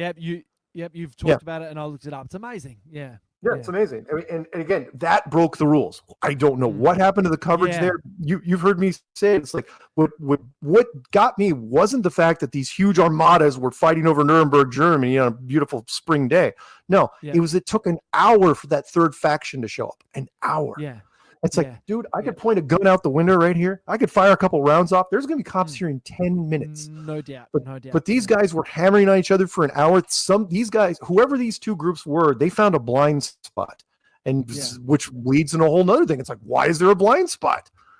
And again, one more thing really fast. If you ever watched Ancient Aliens, they covered this. But you know what they left out? They left out that third faction that showed up, which was really because that third faction really cements the whole thing and shows people it's like, no, there's a power structure here. There's a hierarchy, which is there are people that, I'm not saying they're cops or the UN. There's something else going on here, but there are layers of hierarchy way above us. Sorry. Yeah, no doubt about it. Yeah, it's good. When you mentioned, they're not like, it's not like they're just going to show up in Paris and go, boom, we're here. But that reminded me of that Nuremberg footage, or just a picture, wasn't it? It's just a drawing. Yeah, it was just a picture. I mean, again, there was no photography back in 1561, but you had sketch artists all day long, and in an hour you could draw up, and it was a beautiful drawing. Absolutely, and it's still in their museums to this day, and it's gorgeous. And people say, "Oh, it's sundogs," and it's like, sundogs, really, on a perfect cloudless April morning in Germany. I go, and the thing was the reason why one of the reasons they got away with it was in 1561 there was no science fiction references, so the only thing that they could really attribute to is religious event. It's like, well, it's got to be a sign from God. It's like, really? Because it looks like flying aircraft carriers to me. Looks like, I mean, the old school Vimana stories of India from back in the day, where you had those flying cities that beat each other to death and then finally took the Indian civilization back down to the Stone Age. If you know those stories, which is pretty good. Look up. You guys don't know what I'm talking about. They're listening. Look up something called the Mahabharata, which is the Indians. They have absolutely. If you go to India, they got no problems with UFOs at all. It's like, oh yeah, it's part of our lore. Yeah. Because our civilizations used to be flying. Have you seen recently a video posted on Reels or TikTok here in Thailand of what other people are calling Nephilim on a giant on a hill, and someone's having a photo shoot background of mountains, and then they're like, oh whoa, and they sort of zoom into this mountain, and it looks like this giant figure sort of forms itself back down into the rock formation. You probably haven't seen that. No, I haven't seen that yet. Last couple of weeks, that was huge over here, and cool. I'm going to try and contact this guy, because if that's here, I'm about an hour north of Bangkok. If that's drivable, man, I'm going to send it. I'm going to head out. You should start. Why not? I'm here. Hey, yeah. But Antarctica, are we any closer to getting one of us down there, or because at the moment, Mark, I've got a friend working on the Australian base down there, and he's constantly sending me via Snapchat videos and photos of it's a mining corporation down there. It's incredible what they're doing. He says to me that they're drilling for carbon dating and things like that, bringing up samples and stuff. But dude, I've worked years in mining in Australia. The scale of mining, you can't even watch a YouTube clip and understand the scale of mining, and that's just Australia alone, which is huge. But down there, dude, it looks exactly the same. They've got the tractors, the loaders, the diggers, the haul trucks. It's just in snow, man. So the wheels are replaced with tracks, and they're moving something down there. And so I've asked him. I said, "Would you like to come on and can you live stream from down there?" He goes, "Don't know if we can live stream. We could talk when I get back." And I said, you know, do you know much about the history of Admiral Byrd discovering more land down there? He goes, Right. yeah, we've all heard about and talked about the ice wall, and that he was actually heading inland, 1,200 kilometers inland. So when he gets back from that expedition, I want to find out more and more and more. Like, Yeah, definitely talk to him. Yeah, I mean, you know, the 24-hour sun down there does exist, doesn't exist. We don't even know, I believe it exists. But I mean, I know there's some of our people that think it doesn't exist, and there's been some weird video when it comes to that. But I could go either way. The reason why it hasn't been on my top 10 list is because the average person doesn't know what that means anyway. If there's, you know, the average person doesn't do 3D modeling in their head. But if there is 24-hour sun, that just means there's a secondary light source that's happening down there. That's exactly what I think as well. If it is, it's reflecting off something. Yeah. So I hate seeing division in the flat Earth community. You know, people releasing videos calling other people shills or Freemasons or anything. Right. Why is the division? Is that just another distraction on, you know, keeping everyone from the truth themselves? Like, you know, it grinds my gears. No, that is unfortunately just the nature of human beings. I mean, that's been around there since minute one, which is when it comes to media, when you're doing stuff where the general public's responding to you in any fashion, some people don't play well with others, period. I mean, come on, Matt Boylan was a great example back in the day, you know, where some people absolutely do not share the spotlight. Eric Dubay, great example of that, which was, it's like, it's my, Eric's like, well, you know, it's not my way, it's nobody's way. You know, everybody else is condemned except for me. Do I think there's actual shills in flat Earth? No, you don't have to have actual shills in flat. Do I think we're infiltrated? Sure. I mean, if you're a government agency, you absolutely want to infiltrate flat Earth. But do you have to have any of those people do content creation? No, you don't have to, because there's so much division already. It's just how it is. Think about also this: when you open minds up with a flat Earth level, right? And when flat Earth cracks a mind open, it becomes so open that you want to plant your flag anywhere and you want to hold on to that like grim death, and people don't like, and who are we to judge? It's like, look, I can't shoot down any flat Earth ideas for the most part. It's like, yeah, there's some I don't like as much as other, and gradually, you know, people tend to gravitate towards different camps, which is why I said in the documentary, it reminded me of that Life of Brian clip so much, where, you know, Brian drops the shoe, and it was just this innocent dropping of the shoe, and then people were looking at the meaning of it, and you saw religion forming based on the shoe, you know, the interpretations of the shoe. And that's where that has not changed for us. But luckily for us, though, at the end of the day, the common enemy is still the globe. So that, I mean, really, without that, no, we would have torn each other apart, absolutely shredded each other. So, like when we did the conference, for example, there were people at the conference that I haven't talked to in a while, probably not going to talk to for a while.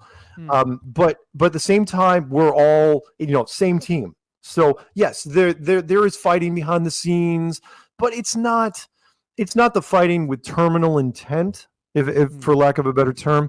You know, I try to tell people, it's like, are you worried? It's like, no, I'd rather have an army that was, you know, taking shots at each other inside the camp than sleeping. Right? You want an army that's not bored. If that's all you're worried about, that's killer. Yeah, if they're getting into, you know, scrapping in the yard, as long as nobody's dying, let them scrap. It's like it's because when they're scrapping, practice, man. Yeah, their mind is really, really moving. And we've been looking, and it really helps us in some ways, because we look for targets. You know, we have a hard time finding decent. Our weakness right now in flat Earth is we don't have enough decent opponents. We don't have a decent celebrity opponent to save our life. You know, Neil Tyson made some comments back in the day. Joe Rogan made some comments back in the day. And the trolls that we have, they're just not good. they're subpar. You know, I mean, the fact that Austin, you know, Whitsitt can just unload on anyone. He sleepwalks through a lot of those debates. I mean, I see the grin on his face. And it's not just because he's cocky. It's because it's like, I can do this all day, right? You know, I think he did. I remember watching him. He was doing like 1-on-10, where he had like 10 guys in a split screen, right? And it's like, come on, man, what do you got? And he was just knocking them down. And it's like, yeah, and he's not the only one. Yeah. So, is there anything that your editorial circle that gets you stumped? It's like, well, okay, this one's going to take some research. Is there anything that pulls you up and really gets your attention and makes you want to, chase it? No, actually, since Flat, I mean, nothing that I could do anything about. I mean,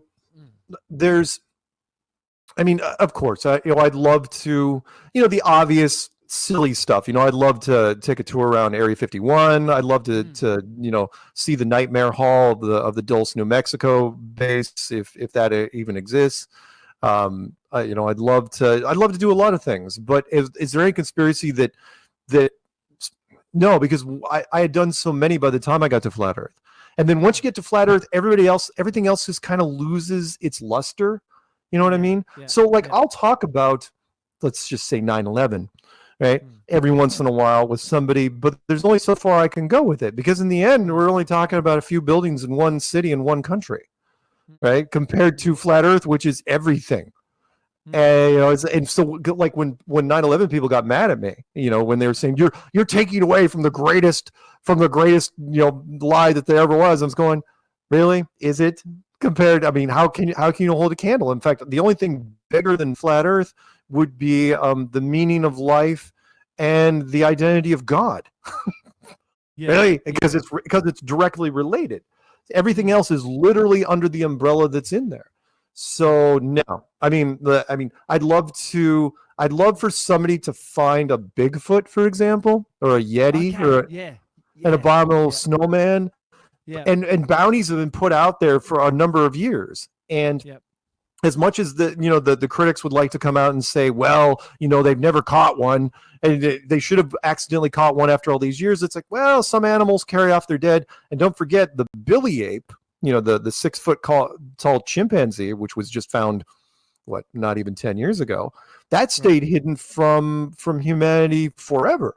And they only found one because one was dead, and they got drug into a village, of local tribesmen. And it's like, hey, look at this. By the way, it's a chimp that's 6 feet long.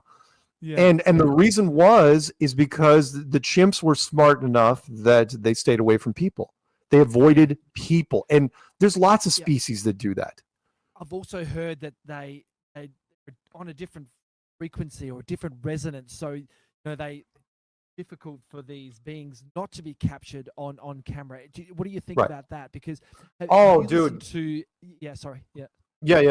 absolutely right. There's because I come from the video game world, there's something out there called, if you play games, they're called treasure goblins, which is I'm into Call of Duty on mobile right now. Drives my treasure goblins show up, and they're really tough to catch if you can even see them. Right. Okay. And it's and so there was this story of a rancher on horseback that was near a tree line, and a Bigfoot showed up, and it's like a cagey, rancher, and he had a lever action carbine with a scope on it. And it's like, he goes, I had him at point blank range from my horse.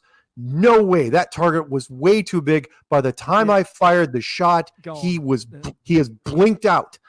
And it's like, treasure goblin. Okay. Yeah. So, okay.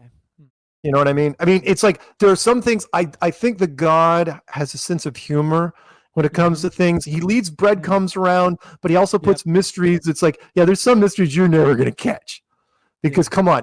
Now, does that mean? And I think the military's probably tried. The military. Forget about the X-Files. I think the military, I'm sure, once had a program. It's like catch Bigfoot, right? Yeti snatch, or whatever you want to call it. And to where they use their high-end stuff, helicopters with thermal imaging, buzzing around. It's like, there's no way he's getting away. and when they open up on him, he's not there anymore. Yeah, and there's amazing. only so many times you can do that, and then it's just classified as, well, things that we're just never going to get. Yeah, So- that's right. Have you heard of the Confessionals podcast with Tony Merkel? He talks about this stuff all the time. I have not, but I Oh, can't listen to okay. everything. So. Yeah, true. I know you're flat out busy. Macroaggressions. Forget Charlie Robinson. He comes think I've heard under him. the banner of Merkel Media. Well, this guy, Tony Merkel, dude, he chases these skinwalkers and grey people and wolfmen, and he actually has done a couple of documentaries where he's gone and stayed out where they've had these experience of this guy's goes out hunting with his hunting dogs, and his dogs are literally picked up and thrown across and broken branches of trees and come back days later, and they're on the search for these things. But again, that comes back to, can these things actually be photographed, or are they resonating on a different frequency that I just can't seem to? I don't know. I don't think they can, because remember, it's been a lot. I mean, the over here, the Bigfoot heyday was back in the 70s and early 80s, and hunters have tried. Lord, they have tried. You got to remember, I'm in Bigfoot territory. In fact, I lived the highest concentration of Bigfoots is just north of here in Canada. There's a place called Vancouver Island, which is a very big, very forested, mountainy area. And there's tons and tons of sightings up there, but not a lot of people live there, with the exception of Victoria, which is on the coast. So I don't know. I don't know. I just think it's one of those things where it's never meant to be found. It's meant to be, signs and wonders, one of those mysterious things that keeps people a fun distraction that people can talk about. Yeah, that's cool. Karen's pretty passionate about Bigfoot. Yeah, I hear her talk about it a bit on your show. Yep. It's great. Yep. How did you come across Zulu One, and who are the other regulars, like the Peanut Gallery? How did you form this little circle? It just, like anything, it just kind of happens when a show kicks off. People want to, people will offer them, they'll say, hey, can I do this? And you it's not like we do auditions or anything, but you kind of give them you see if they like it, you let them come on and do stuff. So Zulu, he was one of the early callers from back in 2015. Don't know exactly why. He listened to TFR. TFR, of course, contacted me immediately after hearing an interview I did with Rob Skiba. Contacted me like within seconds after the show ended. It's like, how would you like to do a show on our network? It's like, I've never done a show before. And they were like really insistent. It's like, we'll set you up. Here's your time slot. What do you want to call it? I mean, they're asking me this on the spot. I was like, and I just came up with Strange World. But as far as the Zulu, when you're a caller on a show, if it resonates and people give you shout outs, other callers give you shout outs, that reinforces you to call in more. So he started calling in more, and then it moved out towards the later part of the show. So he's almost always the last guy on the show. Although tomorrow night he'll probably be the first guy, because he says he's been doing this so long. It's like, can I be the first caller of the year? It's like, yeah, sure.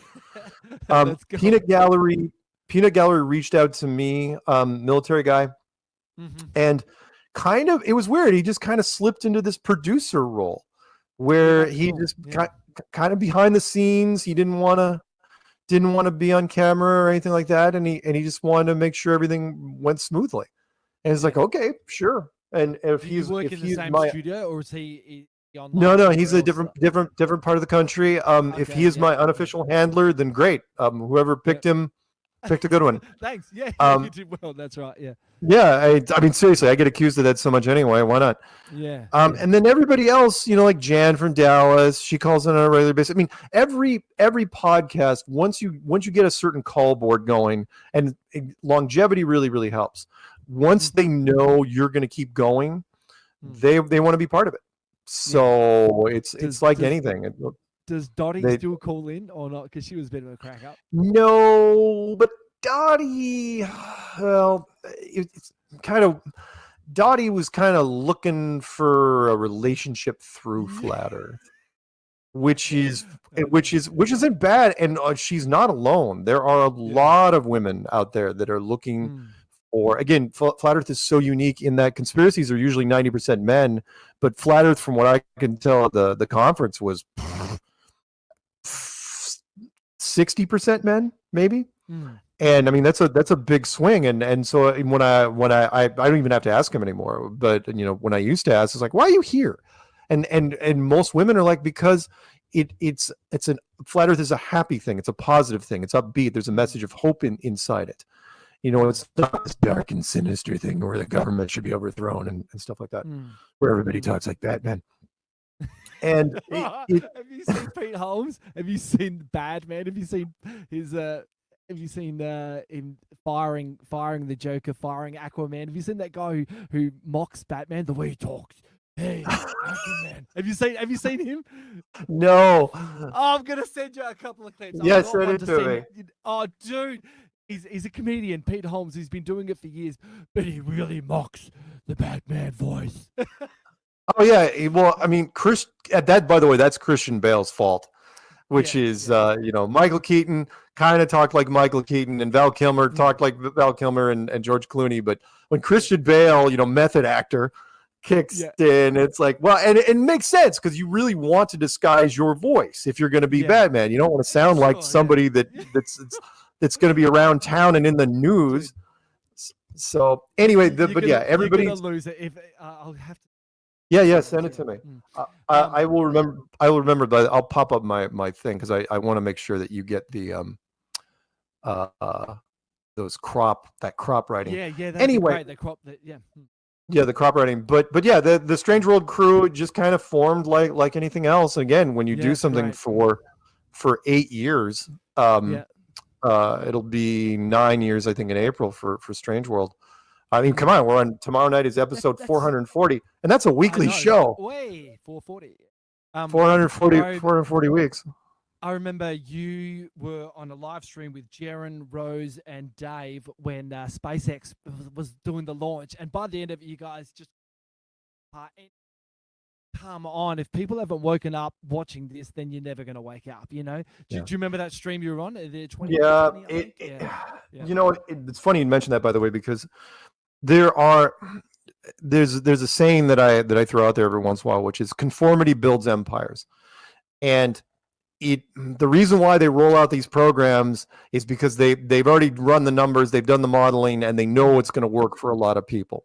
Sort of like with the pandemic. I mean, the United States is like, look, 72% of the people in the United States fell for it. You know what I mean?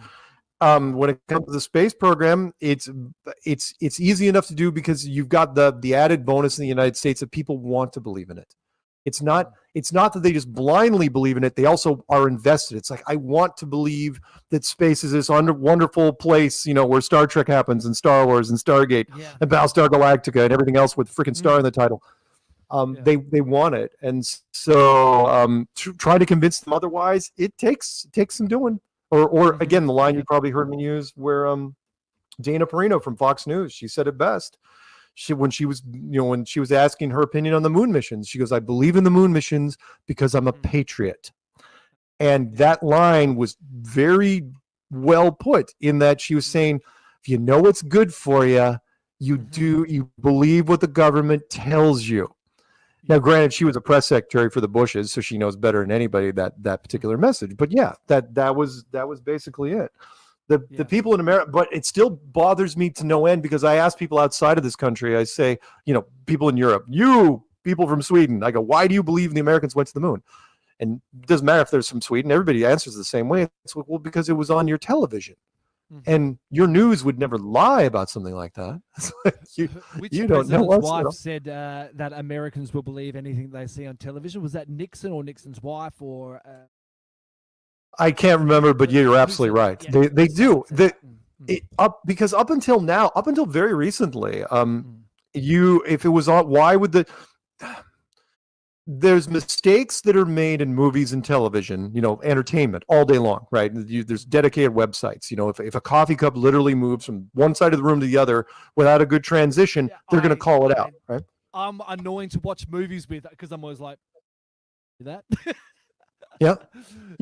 People, and the reason why it even happens is because to save money, production studios shoot out of sequence.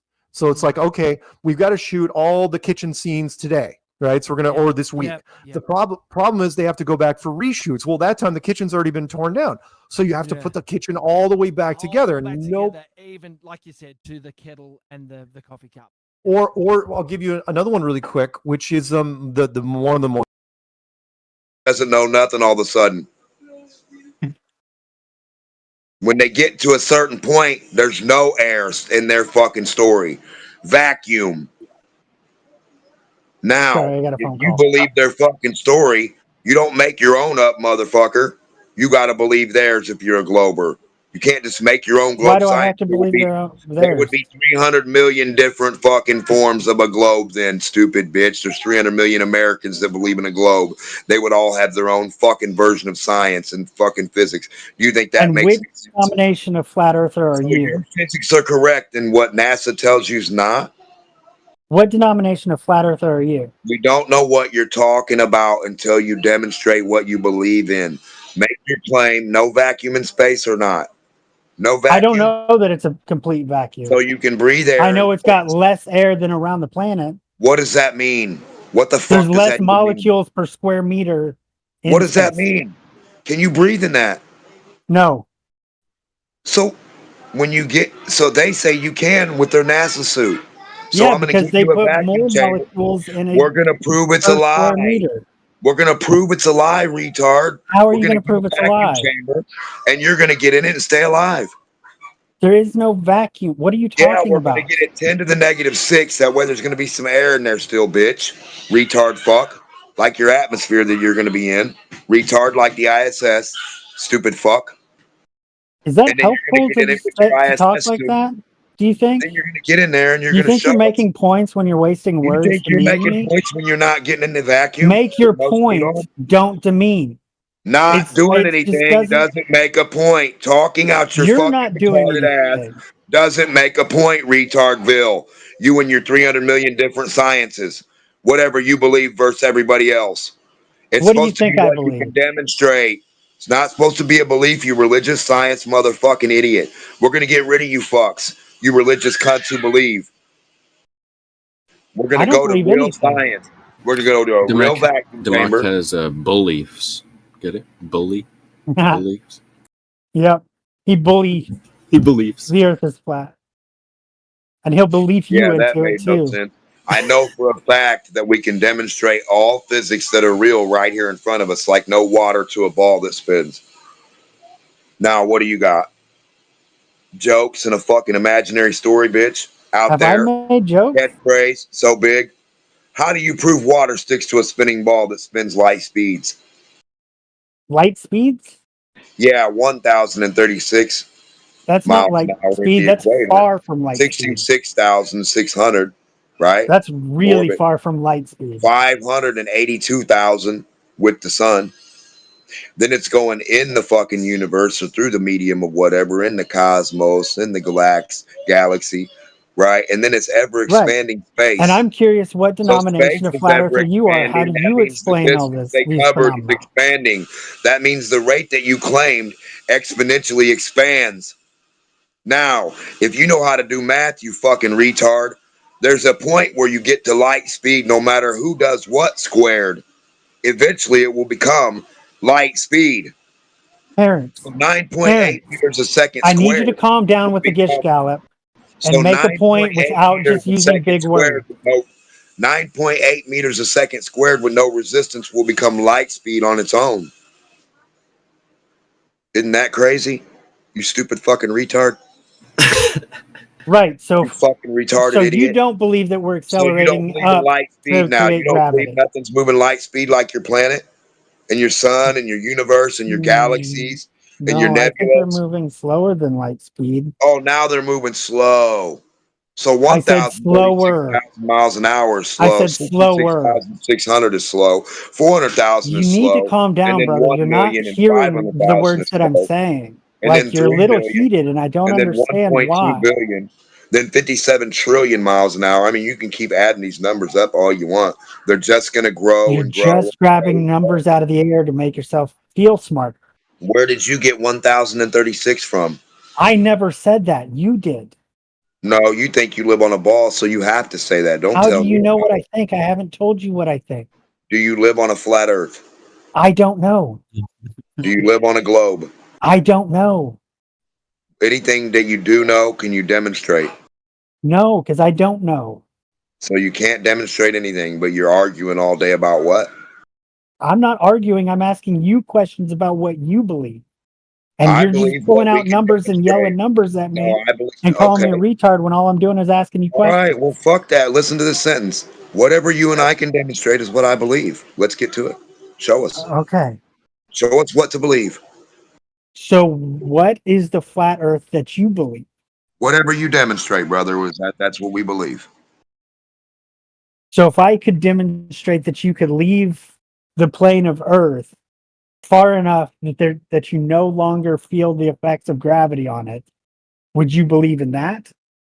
Flat or round? I don't even believe in gravity, so I don't know how that would make any sense. I don't know. You can feel Okay, something you don't that's feel anyway. interesting. I don't What know. what What do, the fuck what would do you that mean you sense don't believe in gravity? where you can demonstrate, yeah, something going to the center of another ball. When You've seen that happen, retard? when you Have drop you a seen pin, another object go to the center of another object? yes. Show us right now on Earth on your camera. Oh, now Okay. it's going to break down and not work Mariana no more, right? Trench. So Like science water not good goes enough for down you, right? into the Let's not do water science. goes We're not into going the to imagine, Mariana bitch. Trench, right? We're not going to imagine. We're going to see a ball of jello in your room, put some rocks by it, and one of those rocks got to end up in the center of it someday. Correct? Gravity, bitch. Put the rock on top of the No, ball of jello, and it should be pulled toward the center since the rock is the gravity most isn't dense that thing. strong from one object to another. It Gravity takes a doesn't exist lot of at mass. all. We're waiting for a So demonstration, there we retard. go. So my question to you, We're waiting for a demonstration of your belief, your gravity belief, the God you believe in that's walking on shit and sticking to stuff and making stuff do magic. You fucking retard.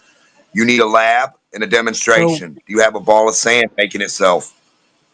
for You have you, sand just what making a ball? sticks? Why do I fall to the ground? Do you For have you, sand just making a ball in the lab? We're going to go over your demonstrations right now. So you don't have no, any I'm sand, but asking we you don't a have to believe question. what you don't have. We're not going to believe what you can't demonstrate. Stop making me repeat this, motherfucking idiot. I'm So asking can you you to tell demonstrate me air what you holding a believe. sphere?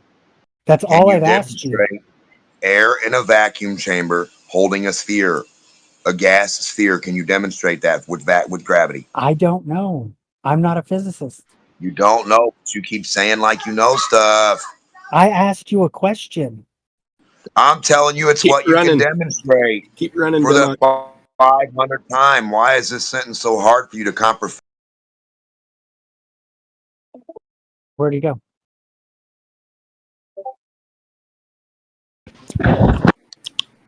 His phone probably died. That seems to Flat happen Earth a lot. gods removed him. Yeah, unfortunately.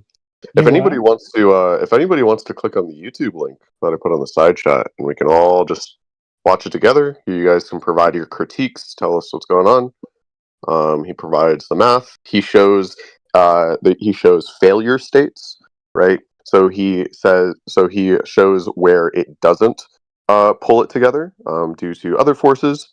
So if you guys want to watch the YouTube link, I know you guys don't like scientific papers. You guys really like MS Paint and YouTube videos. So I tried to find something that would be more your speed. You guys don't like math too much. Unfortunately, he does do a little bit of math, but I hope you guys can forgive me for that. So yeah, if anybody wants to pull that up, we can watch the live stream. You guys can tell us how that doesn't demonstrate gravity. But also, you know, if DMOC is too much of a pussy bitch, that's also totally fine. Like, no big deal. Hey, Ham. Hey, what's up, buddy? What's your actual piece of evidence that you have to put on the table to observe besides a video? Yeah, no worries. So I can explain it again. Maybe my mic cut out. Maybe your headset cut No, out. maybe I just Yeah, walked no worries, into no the worries. So room I'm actually answering your question right and now. So attempting I'm to actually pose answering the your. well Wait, I'm actually answering your question right now. Hey, I'm actually answering your question right now. So if you want an answer, I can answer. Unless you just want to keep on rambling. You want to keep on rambling, Killian? That's a yes or no, by the way. Okay, I'm going to take that as a no. So I'm going to go ahead and answer your question. No, you're not going to answer anything. What I'm going to say to you is what you can do is take time to find the evidence and present it and talk about it. I just walked into the room. So, again, if you'd like to present your evidence, you can go ahead and do so. Thanks.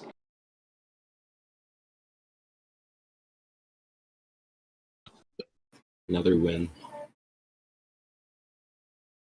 Yeah, so I'm in the middle of answering your question. You just said to provide the evidence. I'm doing that right now. But again, if you want to ramble, I can go back on mute. It's all good. I'm going to go back on mute. Sounds like you want to ramble. Tell me when you're ready to, actually have a conversation. Let me know. Yeah, no one was talking about you. Just go ahead. Actually, Killian was specifically talking to me, Crit. Actually, do you want to bet $20 on this? We can go on the. You guys are live streaming. You guys are live streaming this chat right now. Crit, do you want to bet $20 on this? Killian was specifically talking to me. Sounds like you don't. Okay. You misheard what I said. What did you say? Are you ready to pay attention or not? He's muted. Oh, okay. Yeah, dude. Like I said, you made it seem like no one's allowing you to talk. I said, right now, you're the only one talking. And then you went on to say, well, I guess I won't present it since you guys won't let me talk. Go ahead. No. I mean, This is the second time he's been muted. That does kind of lean towards he's not being allowed to talk. That's kind of true, yeah. Yeah, so while he's unmuted, he's talking about how he can't talk.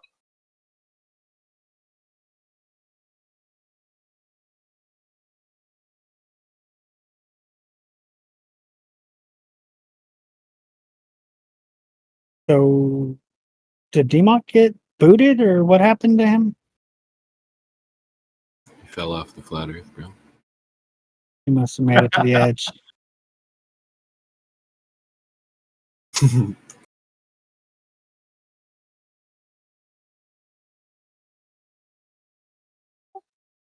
The what? Or maybe it hit like a pocket of density and it just like sucked him right up to into the air. That low density will get you every time.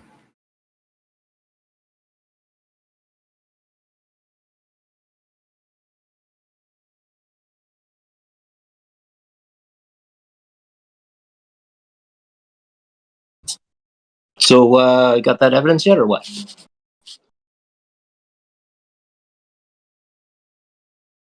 What evidence are you asking for, Killian? I'm a little confused. Well, he just got here, so I don't think he even knows. Oh. Ham was saying that they had posted a video in the chat that has evidence for gravity. So if you're asking what his evidence was, that was specifically what he was talking about. Was the It says video watch gravity pull two metal balls together.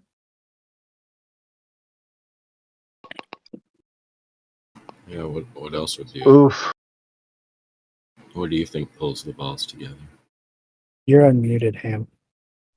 Yeah, so just to be clear, Morvis. So what happened was, I asked Killian if he was going to keep on rambling. He didn't answer, so I said, "Oh, okay, that sounds like a no." So I continued to speak. After I continued speaking, Killian then cut me off. Then I got muted, and then I got unmuted. And then the same thing happened where I asked, "Oh, are you ready to ramble?" Where he said nothing. And then instead of saying, "Oh, okay, well, you don't want to ramble," I said, "Yeah, you do want to ramble." Because that is what happened. So I don't know if you want to bet $20. Again, you guys are live streaming. I don't understand why you guys do this where you think you can gaslight. Very basic, recounted word for word what happened.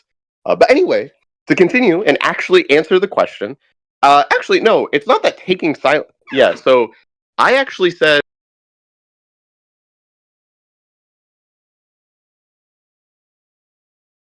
"Oof, bro, oof." So, are you gonna get? Are you oofing the mud? Like, oh my gosh, I've been victimized in the server. Or are you actually gonna present the evidence and talk about it? Go ahead.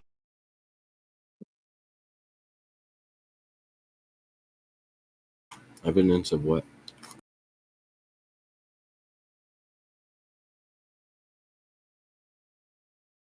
Evidence of what? Whatever your claim is. What? Just support a claim with evidence. Yeah, what claim? Whatever's on the table. I don't know. Well, yeah, shit. what? That's what I'm asking. Like, what Killian is asking of it. Like, what evidence of what claim? He's saying this is what he's saying. Okay, pay attention very closely. Okay. Instead of complaining about how victimized a person is, okay, instead of doing that about how sad and depressed and how it's so unfair, instead of doing all that meta shit, just present evidence for a claim that they made. If their claim is simply that they're victimized, they're harmed, then their evidence would be they'd fuck off and go do something else. If I'm in a server or a channel where I can't talk or can't post, I go find a different server where I can do that. I'm not going to be on Discord. I don't join servers and VCs not to talk or not to post shit. I mean, So, maybe Crit, some would people you like do. to have a conversation about flat Earth? What's that? Do you believe? Are you a believer in the flat Earth, What is it? You got to tell me what it is first. or do you believe in a globe Earth? What is it? Whether the Earth is a flat plane. You asked me, do I want to talk about flat Earth? So, okay, sure. What is that? What is that? Well, I'm asking you what you believe. Okay, so you want to know what I believe, but you asked me if I want to talk about it. What is it? What is flat Earth? It's what? Description? Or what would you The call Earth it? is flat. When I was born, And my not fat a ass ball. made the earth flat. Say again? I said when I was born, my fat ass made the earth flat. That's how it became flat. Nah, sorry, one point of observation, and your unfortunate self, according to the laws of gravity, can't actually make the ground flat, unfortunately. It's already flat, yeah. It's correlation, isn't causation. You were born and you what's look already around flat? the Earth. What, the shape? Like the whole thing is? I don't understand what that means, actually. Yeah, there's probably a problem there that you took the word flat. Oh, you mean the and you- surface of the Earth, not just There the you Earth. go. Oh, There you- like you need to speak more clearly, I think. Like, No, it's a question of understanding actually what's oh, when going you on. say- oh, my bad. All right. And I mean, again, like the line of questioning is very specific with respects to what you observe, and this is what we're asking for the evidence, right? Either it's direct evidence, where it's repeatable, testable, demonstrable, you're able to go outside and do it for yourself, or it's circumstantial, where the circumstance has to exist in order for you to collect said evidence. Hmm. And can we ask the same thing of Crit, like to provide evidence that the Earth is flat, or no? Dude, you can ask Crit whatever the hell you want to. I'm not white knighting for him, but I'm saying to you that you may want to think twice about that, knowing what will he get evidence muted if- actually is. Allow me to finish my sentence. I'll keep talking until you quiet down and listen to what I'm saying to finish up direct evidence versus circumstantial. Thank you. So, if I ask him for evidence and he doesn't give it, will he get muted? Brother. Let's see where this Got goes. him. Let's go all in. Got One of us him. will get muted at the end of this. Yeah, I know. Oh, you're just trying to play Gotti. We'll just do it. Yeah, we'll just do it. So, sure. What do you think is the claim I made? What do I think the claim is? Sorry? Yeah, the claim I made would be what? The Earth is flat, you said. Okay, so this is Or where I you're guess you going meant. to. Sorry, you meant the surface of the. Yeah, you're going to go back and listen to the live stream. That's how you're going to get it. You can't even know what I claimed. Princess had said she believes the Earth to be flat because her fat ass fell on it when she was born. And I told her, well, no, it was flat prior to that. That's just a causation thing. Her ass didn't make the Earth flat.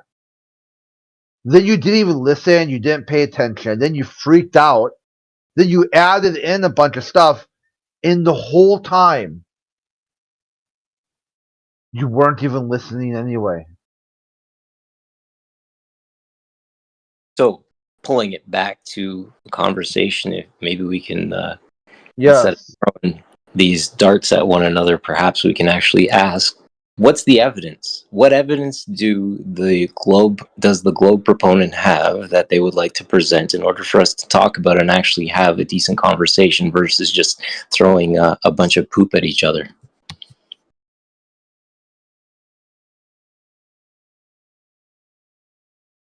This is where the spheroid observers should step up and say, we have this, we have refraction, something. we have gravity. Go ahead, Crit. Yeah, some sort of pulse.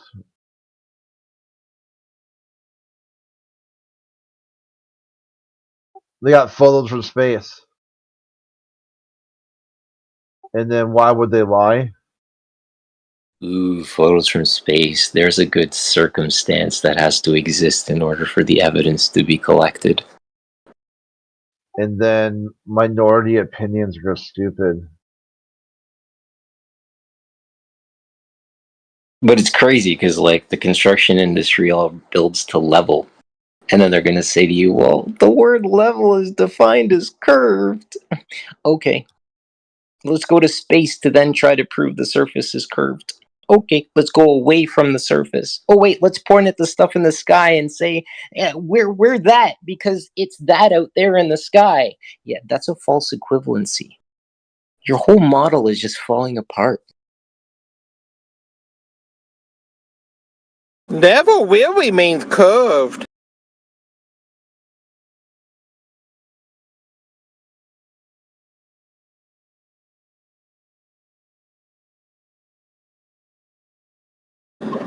They are synonyms, Bond. It's the same thing, yeah. You can use the words interchangeably. Like when you open the dictionary and you look up level, it says sea curved. And you look up curved, it says sea level. That's right, because you always stop back to sea level, which really means curved water. Damn gravity making water all curvy and stuff. That's right, because see, a long time ago the Earth would have been flat, but because of its spinning and with gravity, it grabs to the center and it makes a big old ball. That look like all the other planets in space. That's right, and it's got this perfect symmetry to it, and it's just so beautiful that it is Photoshop, but it has to be. It's just people don't understand it Because they're living upside down to other people. That's right, because the sun goes underneath Australia.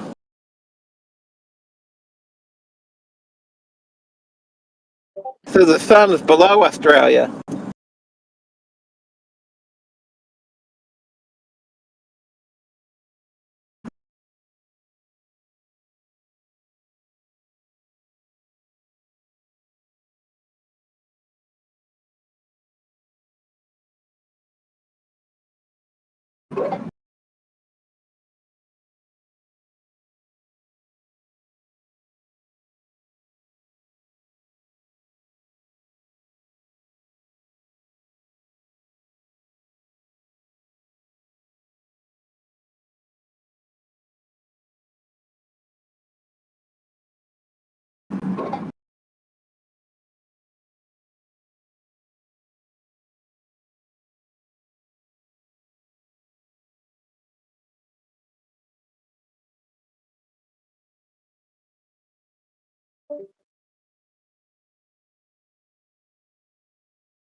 Hey, Crit.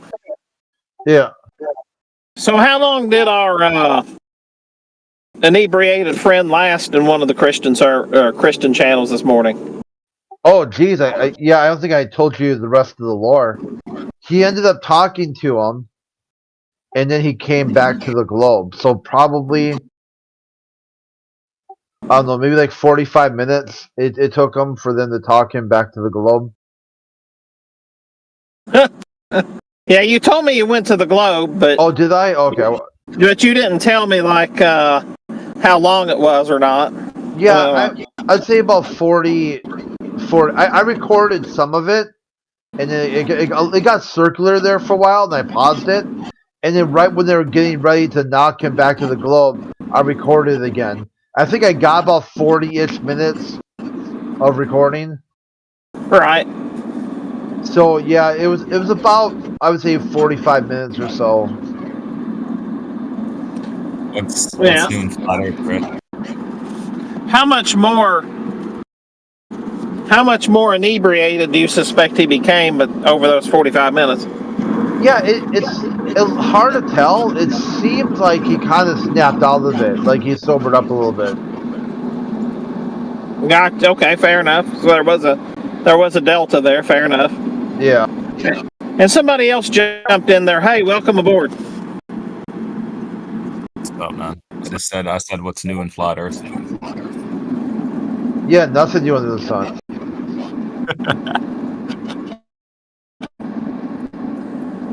Nothing new under the sun. No new evidence So- for the Earth is a globe. Does that mean that there are new things in Australia since the sun is underneath of Australia? Yeah, on the globe there would be, but on flat 'Cause, you Earth, know, there's not. right. You could go all the way to Australia and the sun would still be directly over your head. Crap. I always wanted to be above the sun, so.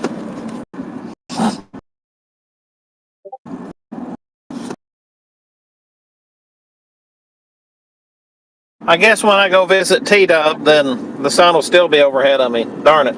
Yeah. It's just always going to be there, right above your head.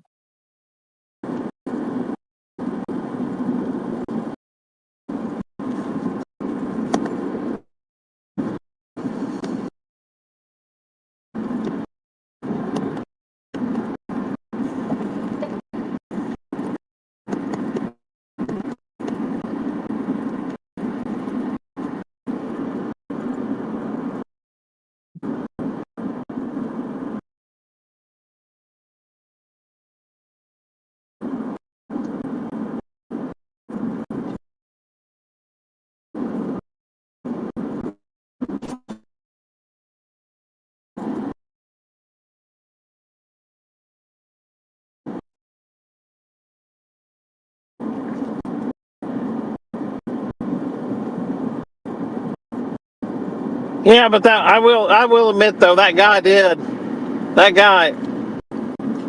was a little hilarious. So it must have been a sacrament-induced musing that the scripture says the earth is flat for him. So yeah, he must not have. After he finished his communion and the sacrament started fading away, he must have realized he hadn't actually studied the subject. Yeah, but I told them too that you and someone else could read exactly the same Bible passage. If somebody comes to the conclusion that the earth is a ball and you say the earth is a globe, then you go on to debate it using other topics and you've got nothing else. That's a headshot, dude. Yeah. Well, because what so often happens is you're not really talking about the scripture. You're talking about what you think the scripture says versus what they think the scripture says. Yeah, so, interpretation. That's entirely, it's a Charlie Foxtrot, to put it nicely. Maybe the scripture's wrong.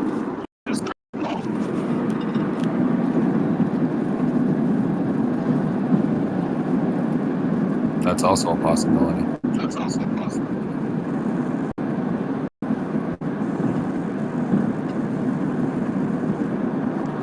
I think I'm going through a dead spot here. Give me one more second.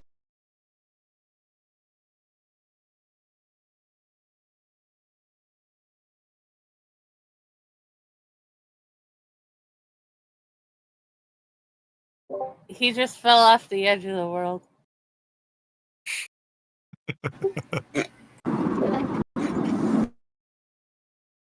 It's rock to grab of.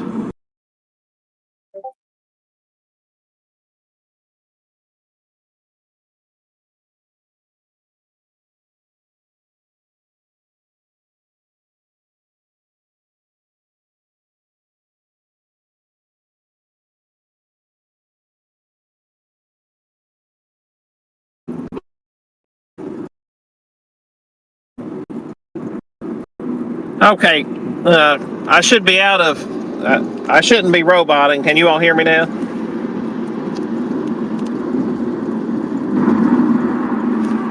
Yeah, you got quite a bit of road noise though. Yeah, I'm now. I guess I'm now Speed Racer. Go, Speed Racer.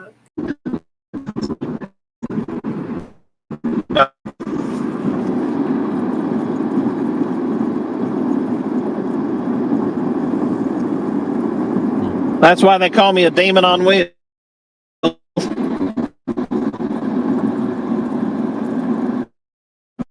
But now, to your question about if the scripture is wrong, the difficulty in scripture primary source, or as a primary source in especially non-religious, or let me rephrase that, non-theological context is because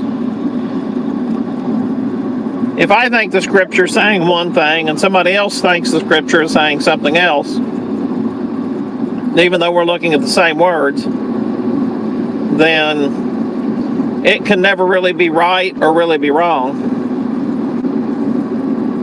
So, well, I mean, I'm just proposing that maybe the words in the scriptures are wrong. You know, I mean, it is a book from 2,000 years ago. There's a high probability that what it's saying is just false, especially when it comes to like anything that is scientific, like the Earth or the Sun, the Moon. You know.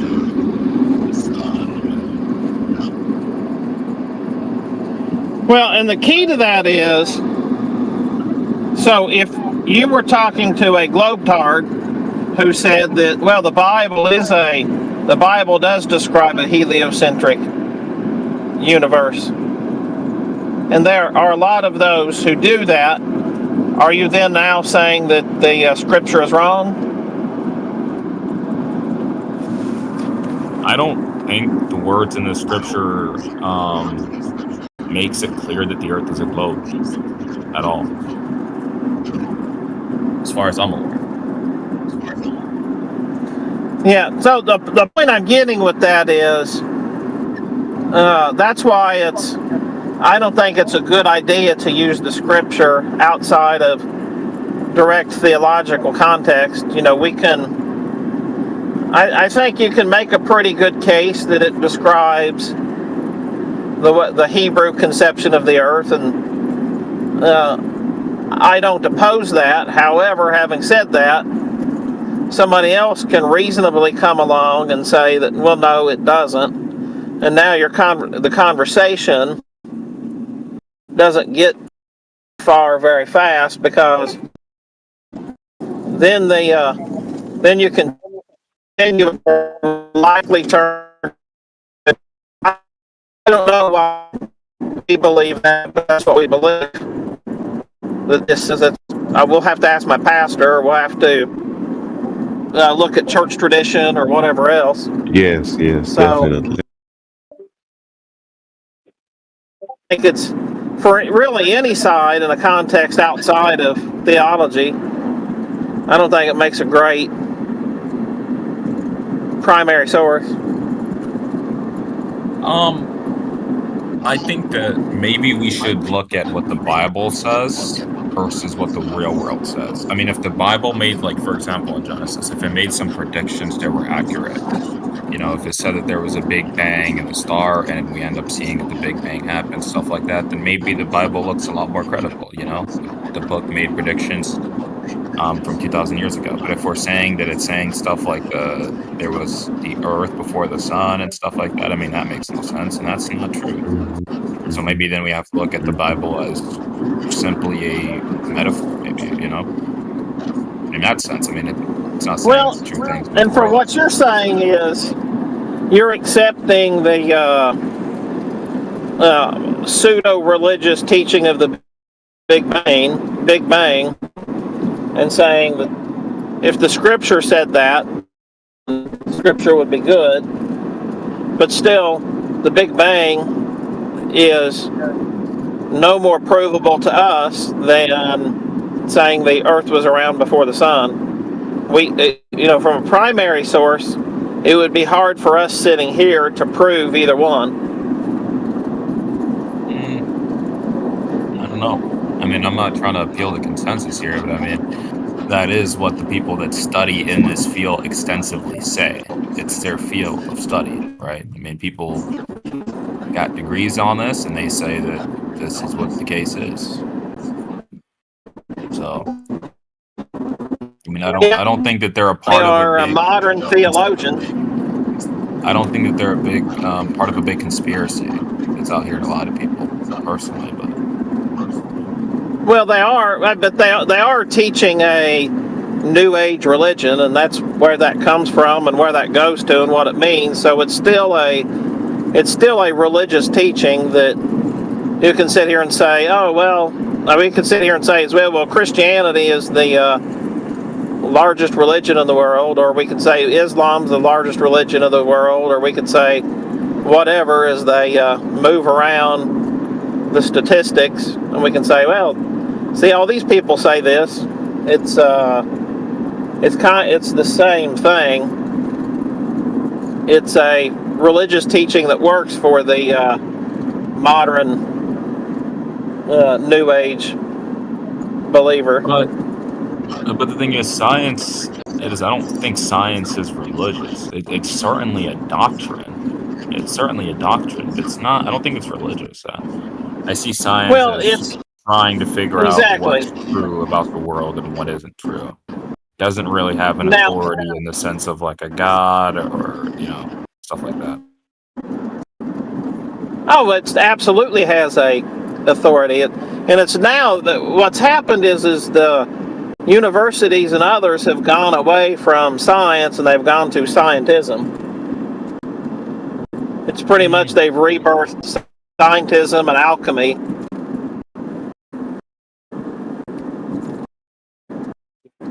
I mean, what are some things that you think is scientism? Well, the whole entire thing of first you have to make sure that whatever your observation is matches with consensus most holy. If you don't match with consensus review process. I think that there are definitely some people that went against consensus, and I think there are definitely some examples of people that went against consensus and they proved other things to be correct in science. I mean, like, that's kind of how we get places. Like, you can't think that there's ever a limit. You can't think, well, you can't come up with a better theory than Einstein or anything like that. I mean, it just has to be reviewed by people in that field that are very well educated in that field, that will then say, okay, this makes sense, or maybe it doesn't make sense. You know what I mean? It's almost like a random kid that maybe claims he's a Christian trying to talk to someone who's a scholar and knows the entire Bible, right? And trying to say, no, this should have been like this, and that should have been like that. You know what I mean? If he doesn't have the education, and those people in that field, then he's fired from. Yeah, those people now get fired from their university positions. They get ostracized. They get professional censures. We saw that happen in 2020, 2021. We saw people get, and now there's a whole thing. I have been enjoying watching this website. I'm not sure if you're familiar with it, Trash Watch. And there have been a lot of studies over the last several years that are being retracted. And if you questioned any of them, you were considered a conspiracy theorist. Well, and I mean, there's other theories of like gravity and stuff. Like people don't realize this, but there are other theories of gravity. They're not as popular, but there are out there. And people have suggested other things than Einstein and haven't been like crucified for it. You know what I mean? Like there's definitely a bias with consensus. Like this is a consensus. No way you're a genius coming in trying to say that this isn't right. There's definitely that bias towards consensus. But I mean, people always prove something wrong in science or whatever it is. We've always thought about something that it was wrong, and we've proven other things to be correct. I mean, I think that like you only get fired or something like crazy happens if you do something that is like just completely wrong. I guess there are conspiracy theories. So you get fired if you're not bringing in your share of the department budget. You get fired. I mean, it would depend on the situation. It depend on like I don't like to use vague terms in that sense. I mean, there's each situation. And if you're not getting published, if you're not getting your grants, they don't send you on to the next level. They curb what you do. Like it or not, academia and research is a huge business, and the research that goes on and the publishing that goes on in a university is much more profitable to the university than the students paying tuition. Probably. The patents, everything else, and so they're there working for the customers of the university. They're not just doing whatever it is they do, and if they come out, it can be made very difficult for them. Like we see with some professors. I'm not sure I oppose this exactly, but on one level it gives me the heebie-jeebies that there were some professors who made some statements in some private texts that got them fired. I would have to decide a little more on the merits of that. I mean, on one hand, I don't have a reason to say that it's unreasonable that the university fired them because they said some very racist things in private text. But on the other hand, it is kind of a little awkward to me that they would get fired from it when they're supposed to be about science, not about politics, not about whatever. And there were several. I don't remember. That just happened within the last week or so, if I remember the news cycle right.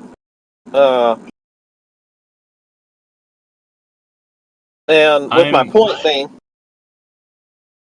science and academia has certainly turned into scientism and has certainly gone away from it. And I suspect that most scientists, probably even most scientists working in academia and for corporations, would at least privately lament with me that what I'm saying and say that yes, that is correct. I'd say that they've found themselves a loathsome master.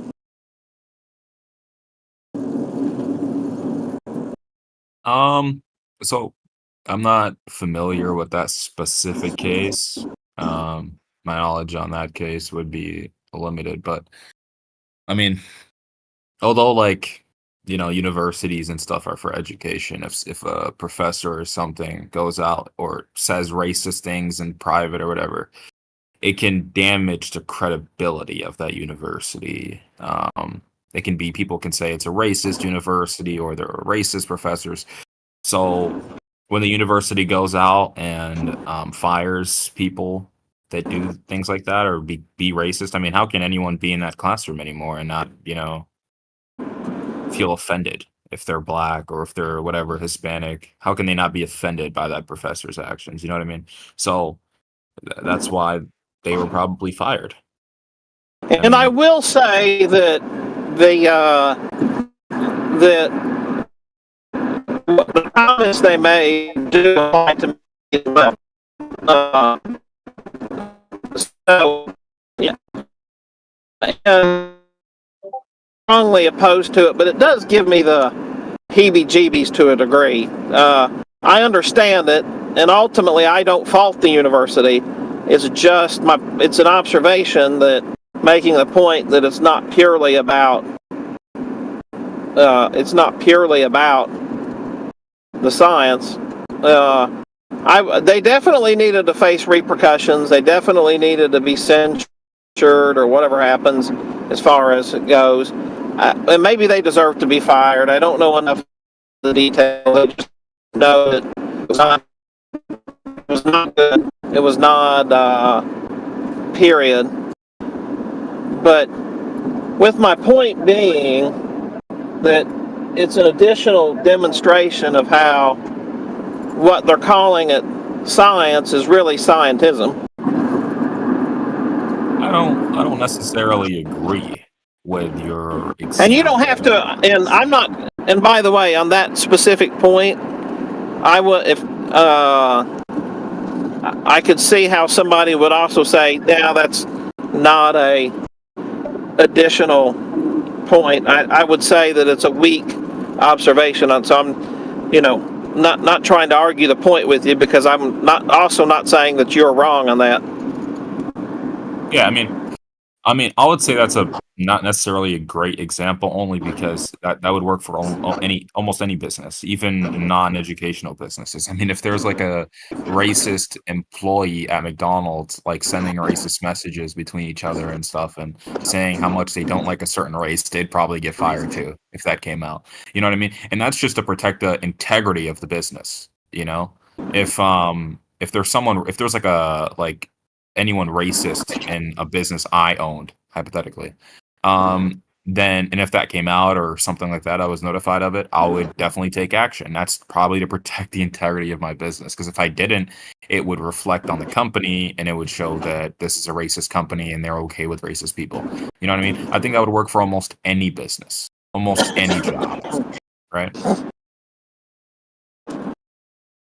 Yeah, to a degree, and some employers have embraced these in this specific case. I just don't want to say what exactly it is because then it's going to venture off to a discussion that probably ought to not be on the live stream. That's the reason I'm being vague. So just excuse me for that. Is just stay compliant with TOS.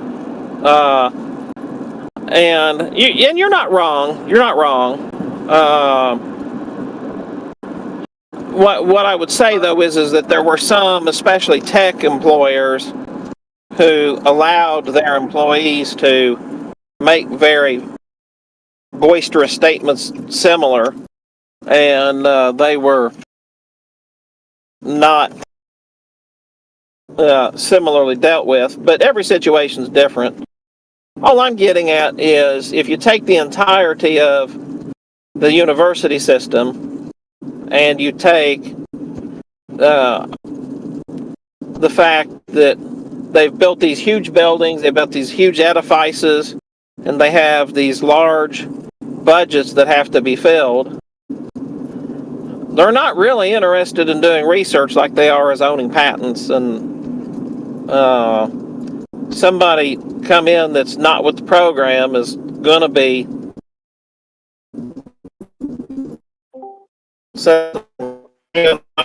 down here.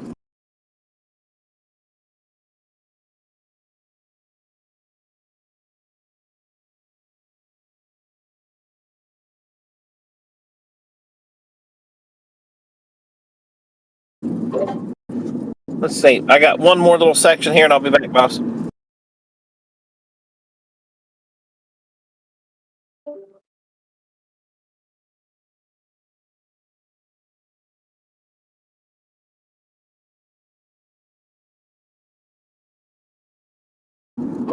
But anyway, I should be back with you now. I do only have a couple minutes till I pull up the house, and I got to deal with my 5-year-old twins who weren't on their best behavior today. But having said that, feel free, my man, to have the last word. This, strictly speaking, was an off-topic conversation, so I've just kind of shared my thoughts and musings on the topic. But having said that, so feel free to take the last words on the subject, my man, and I sincerely appreciate the chat. I know we've chatted a couple times, so and I do appreciate it. I don't Say remember. again. I said I don't remember speaking to you before. But yeah. Yeah, we spoke briefly here about a month ago, maybe. We've kind of, and I think we've ran past each other a few times. I've certainly seen you on here, and we didn't speak for long, I don't think, but it was sometime in May that, and I don't even remember what our exchange was about, but I might have butted into a conversation you were having with somebody else for a moment. Okay.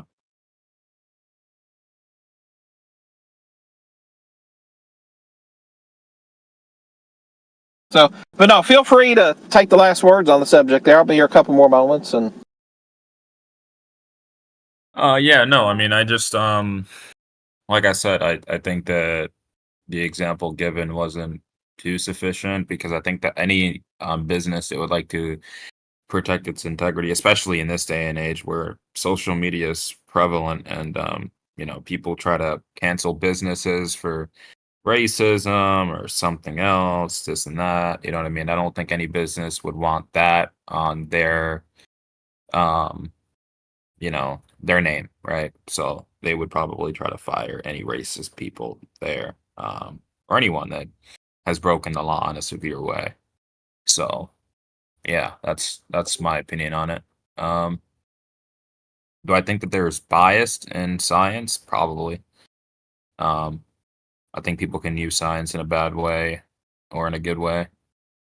But at the end of the day, I think it proves things about the world. If we care to figure out anything about the world, I think it proves stuff, right? And that's why I value it. That's why I think it's important. And I don't think I'd be backing it up if I didn't think it was true. Is the heretic retard here? Because if not, then this VC is boring. Well, G, I guess you're. I guess not. Okay. Yeah, I guess so. Okay. Is there any other sort of flat earthers that want to step to the plate here? No, Heretic's here. Have a He good just day, can't man. I'll talk chat with you about- next time. You too, man. Peace out.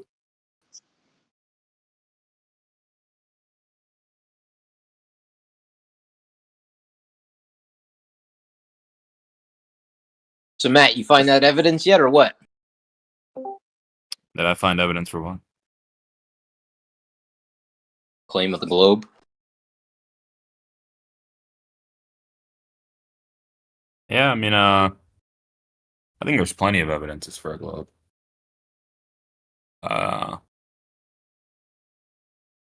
Which type of evidence are you looking for? Like evidence for gravity or something? Whatever evidence you have, that's direct evidence. It's testable, repeatable. We can do it ourselves. Do you think that you think gravity exists?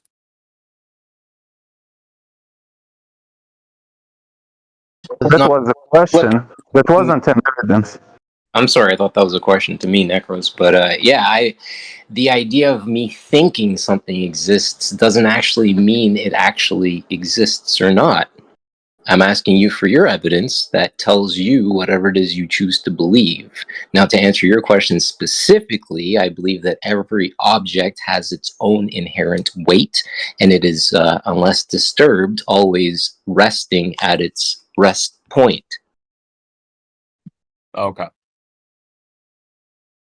So you believe that gravity can be You believe in like specific gravity in the sense of like density, right? Like density. I believe in hydrostatic pressure. I believe in a bias. But to say that there's a magical attractive force or attractive force that's happening that that actually is the result of a circular spheroid, no, I don't believe in that at all. There's a supposed acceleration down 9.8 meters per second squared. Do you agree with that? You agree that there's an acceleration down? Prove it. I'm asking you if you agree with it. Nope, there's a bias up and down, depending on what it is and what medium it's immersed in, but there's no actual steady 9.8 meters per second formula that proves your actual acceleration to the Earth itself. Let me ask you a question. Why would my TV fall faster than my drunken can of Pepsi? Why does a basketball go up when it's immersed in water? No, I'm just asking you if you can directly answer my question. Why would my TV fall faster than my can of Pepsi? Because your TV has a larger inherent weight than your can of whatever it is. But why does it fall? It has a higher weight. Okay. And what does the weight help it do when it's falling in the sky? What does it help it do? Find its next rest point when it's been removed from the table or taken off the wall it was hanging on. But why does it? Because it has more weight. So does that mean it fights through air easier? What's this in relation to? That it's actually its rest point. Sorry, T-Will. It's just finding its next rest point. I know, but that's kind of like vague terminology. It's not trying to find things, right? So it has more weight. Why is this relevant? Why is it relevant? Well, it's relevant to gravity. I'm just trying to walk him down this question of gravity. Yeah, Why are we talking about gravity? What is it in relation to? How does it relate to the topic of the channel? Well, it is the topic, gravity, or why things fall down. So It's relevant because it's relevant because it's the topic. I'm pretty sure that's the topic we're talking about. This gravity. Yeah, it's relevant to the nature of the surface of the Earth. How? Because things fall down here. Things fall down to the surface of the Earth. So we're talking about things falling down from the surface of the Earth. What about the nature of its properties? Does it have anything to do with that? Yeah. I think the reason why my TV would fall faster than something that weighs less is because it's fighting through air resistance quicker. Do you agree? I just want to know how this relates to the nature of the surface of the Earth in way of the properties of its like shape or form, whether it's planar or curving. Well, we were talking about gravity. I mean, if you don't want to talk about gravity, you can. I want to know how it relates. I'm asking, does it relate to it in any way? Because obviously that's why the topic would come up, right? Progress. We just shortcut it by going on down for Necros, I think I think that it relates to the surface of the Earth in the sense that things fall down to the surface of the Earth. So I'd say it relates to the surface of the Earth in that way. Is that the only relationship that it has? Because no, look, this only comes up in this arena because there's a claim being made that there's a relationship between that phenomenon and the Earth's surface having a certain condition, that being curving, spherical, right? Because the Earth is a ball, right? That's why it comes up in here. It's not presented by us as anything, and we in no way are obligated to even account for it because we're just talking about the pure geometry But then globers come in and say, but gravity dictates that the surface must be curving because it's forming matter into spheres. But you guys don't believe gravity exists, right? If you have a claim to make about gravity, right, just say it in the way it relates to the Earth, being a certain form. Well, that was and his, just get that, to the point. that was the point, right? Is that he was attempting to use gravity as his evidence of supporting the claim of the spheroid, and we were walking through the sussing out of this magical attractive force called gravity. Right, but then he's turning it on to you. He's reversing the burden of proof onto you. I'm not reversing the burden of proof on him. When you haven't made a claim that there is a direct relationship between the two things. What is the apart topic from of what Matt pointed out, discussion? is that thing when we drop things, they tend to reach a point where they can go no further because of solidity, right? And that being the surface of the Earth, right? That's it. That's the only thing that relates to it in any way. The thing that I see, unless you have a claim, unless you have a more of a claim to make about that. I was just asking, just trying to figure out what his reasoning was. I'm so sorry. I tried to stop that first. You just answered the question that they asked you first time. They asked you about the evidence, if you have proof that the Earth is a globe, and you derived that, you flipped that from answering the question to questioning the guy, Kevin. And I didn't want him to go through that. I wanted him to stop you, and I tried to do that, but I backed off. I tried to stop you from trying to run away from putting a proof about that curving ball that you have and that is spinning around itself and orbiting the sun, proving that. And you just haven't done that, and you started questioning people. So you don't have any proof for the globe, if I understand it correctly. I like to ask. The validity of your argument is not reliant on the answers of questions you ask your opponent. Got to understand that. Maybe it's my all on you. If you've got a claim to make, then it's all on you, and you're in the spotlight, not anybody else. Maybe my opponents can help me out.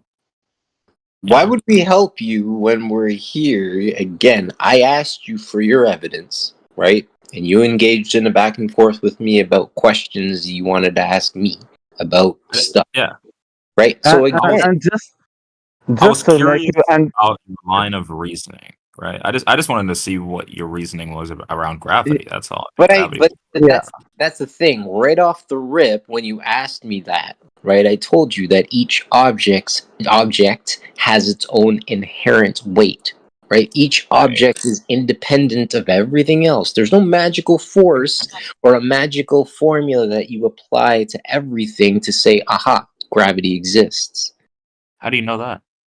Because you can go to a weight rack in a gym, as an example. You can observe all the different weights varying from 5 pounds all the way up to 50, and they all have their own inherent weight listed on them. You can then take them to a scale. You can put them on the scale and verify that they actually measure different things. So then the burden gets flipped to you to prove how this magical force exists, how it exists, and how we're able, hold on a second, how we're able to observe it. This is why I was being patient with you in your questioning and answering to bring out whatever it is you have for us. But obviously, as been discovered, you have nothing.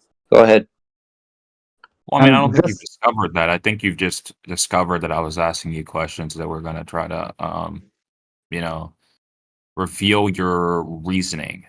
Back to your You're the one that's on the stand, right? That's the funny thing. You're the one that stepped up with the evidence to say, aha, I got it. Okay, so then you enter into examination. We get to ask you questions. You're the one that stepped up with gravity. We get to ask you about the questions of your claimed gravity. Like, do you understand how claims work? No, I get that. I mean, am I able to ask you some questioning about your reasoning as well? Is that fair?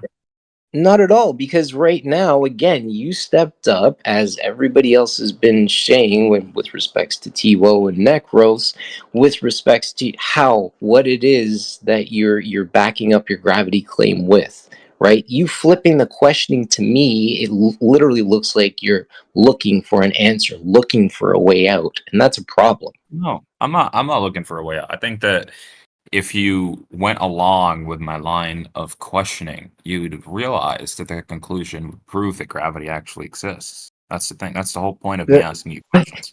No, you didn't prove anything, but just to help you sort something.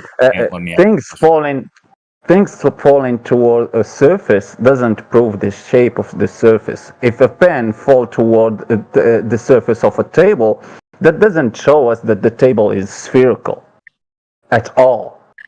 Doesn't have to be.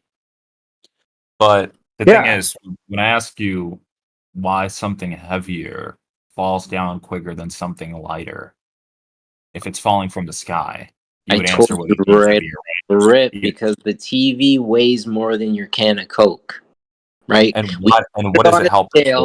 And we can verify that the TV weighs more than the can of Coke.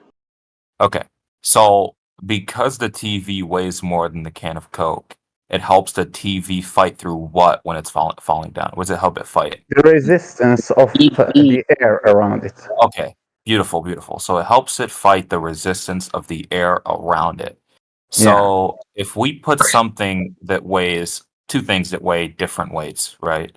And we put it where there is basically no air resistance, and they fall at the same rate, that basically proves that there's an acceleration down. You know that, right? There is also the acceleration up.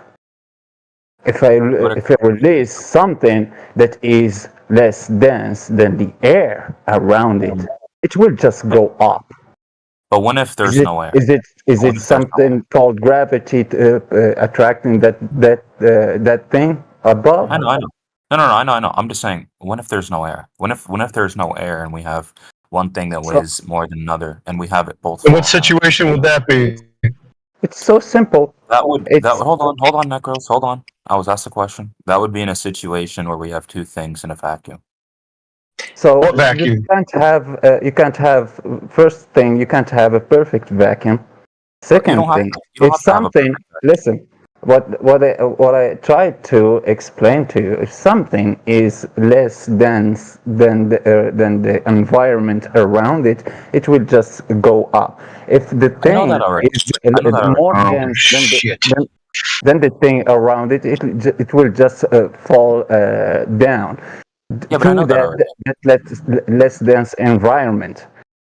No, I know that already, though. I'm So just speaking about things in a vacuum because we've how established. it dictates that the surface of the Earth is curving.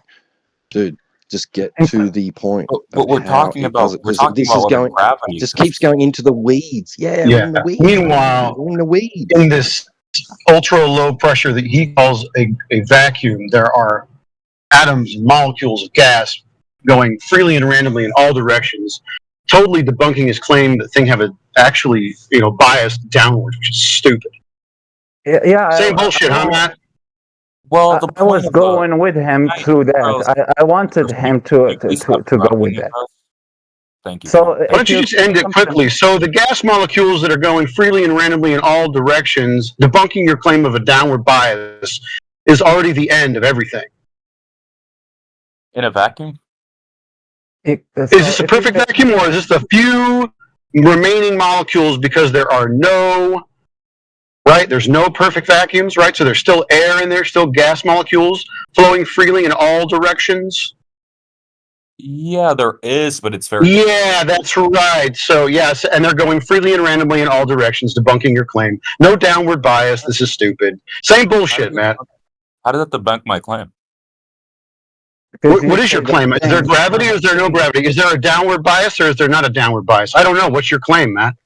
Because you claim that things Hold on, Necros. attracted Hold on, Necros. You didn't correct me because I don't think you know what you're talking about. But I said that we were talking about how two things that weigh differently would fall down, right? And we said do they fall down? Yeah, so I said one thing that was heavier than What are the these other. objects? Let's be very specific, Matt. Let's talk about these two objects. Let's do a remote. Let's do an Xbox remote controller and a can that's already empty. Empty can. Okay. Xbox remote controller. Okay. All right. Let's throw them in a pool. Let's throw them in a pool. No, let's just throw them falling down. No. Let's just throw them in the pool. Let's see if they go down to the ground or if they float on the water. Why don't we use a basketball? A basketball is consistent. Yeah, let's use a basketball. Right? Is there something that we're specifically afraid of here? No, no, No, there's nothing we're afraid of. You're just helping me understand. You're helping everybody understand, Matt, that there is no downward bias. It's all medium dependent. Exactly the point. And the thing about it is, what do you mean, Matt? No, you got your opportunity to talk about your TV and your Coke, right? Now I'm saying to you that just as Setsu is asking you, if you take that basketball outside, you drop it off the side of the building, it goes down. You take it into a swimming pool, 50 feet deep, 20 feet deep, it goes up. My question to you then becomes, again, where is your gravity showing up? There's bias for sure, but where's your gravity showing up? This 9.8 meters per second square force that you can base your entire world design on. That's the point. Well, I'm actually glad you mentioned that. I'm actually glad you mentioned the swimming pool. So we have density now. So we're working with density. So that what that proves is that you guys think that gravity, or what we claim as gravity, is really just density, right? Things being denser than. No, nobody said that. Nobody said that. Nobody said that. Are you trying to strawman me now? Are you poisoning the well? What are you doing? I'm asking for clarification just to see if that's right. What is my claim again? Well, I'm just seeing if that's your claim. I didn't make a claim. Okay. I mean, I was just, observing that maybe you were falling towards the relative density direction. And all I'd say to that is, would you agree that Is there not such a thing as relative density, specific gravity that doesn't exist? Specific gravity doesn't exist, Matt? Is that your claim? No. I'm just saying. No. Oh, so specific gravity does exist then, Matt, correct? Of course it does. Of course it does. So where is the gravity that you're supposed to be demonstrating in a scientific experiment with, let's go with the observation first. What are we observing in nature, Matt? Great. If you say gravity, so would you agree that air here? What are we observing in nature, Matt Nuclear, you cowardice bitch? Oh man, calm down. I'm being very gentle with you. Matt Nuclear, what is the observed phenomena? Get with it. What do you want to observe? Pick anything. This is your claim. Are we talking about the force of gravity? What are we talking about today? What are you claiming today? Let's talk about density. What about it? Okay, beautiful. So, is there more density down here than there is up top? Would you agree on that? What density? Is there more density of what?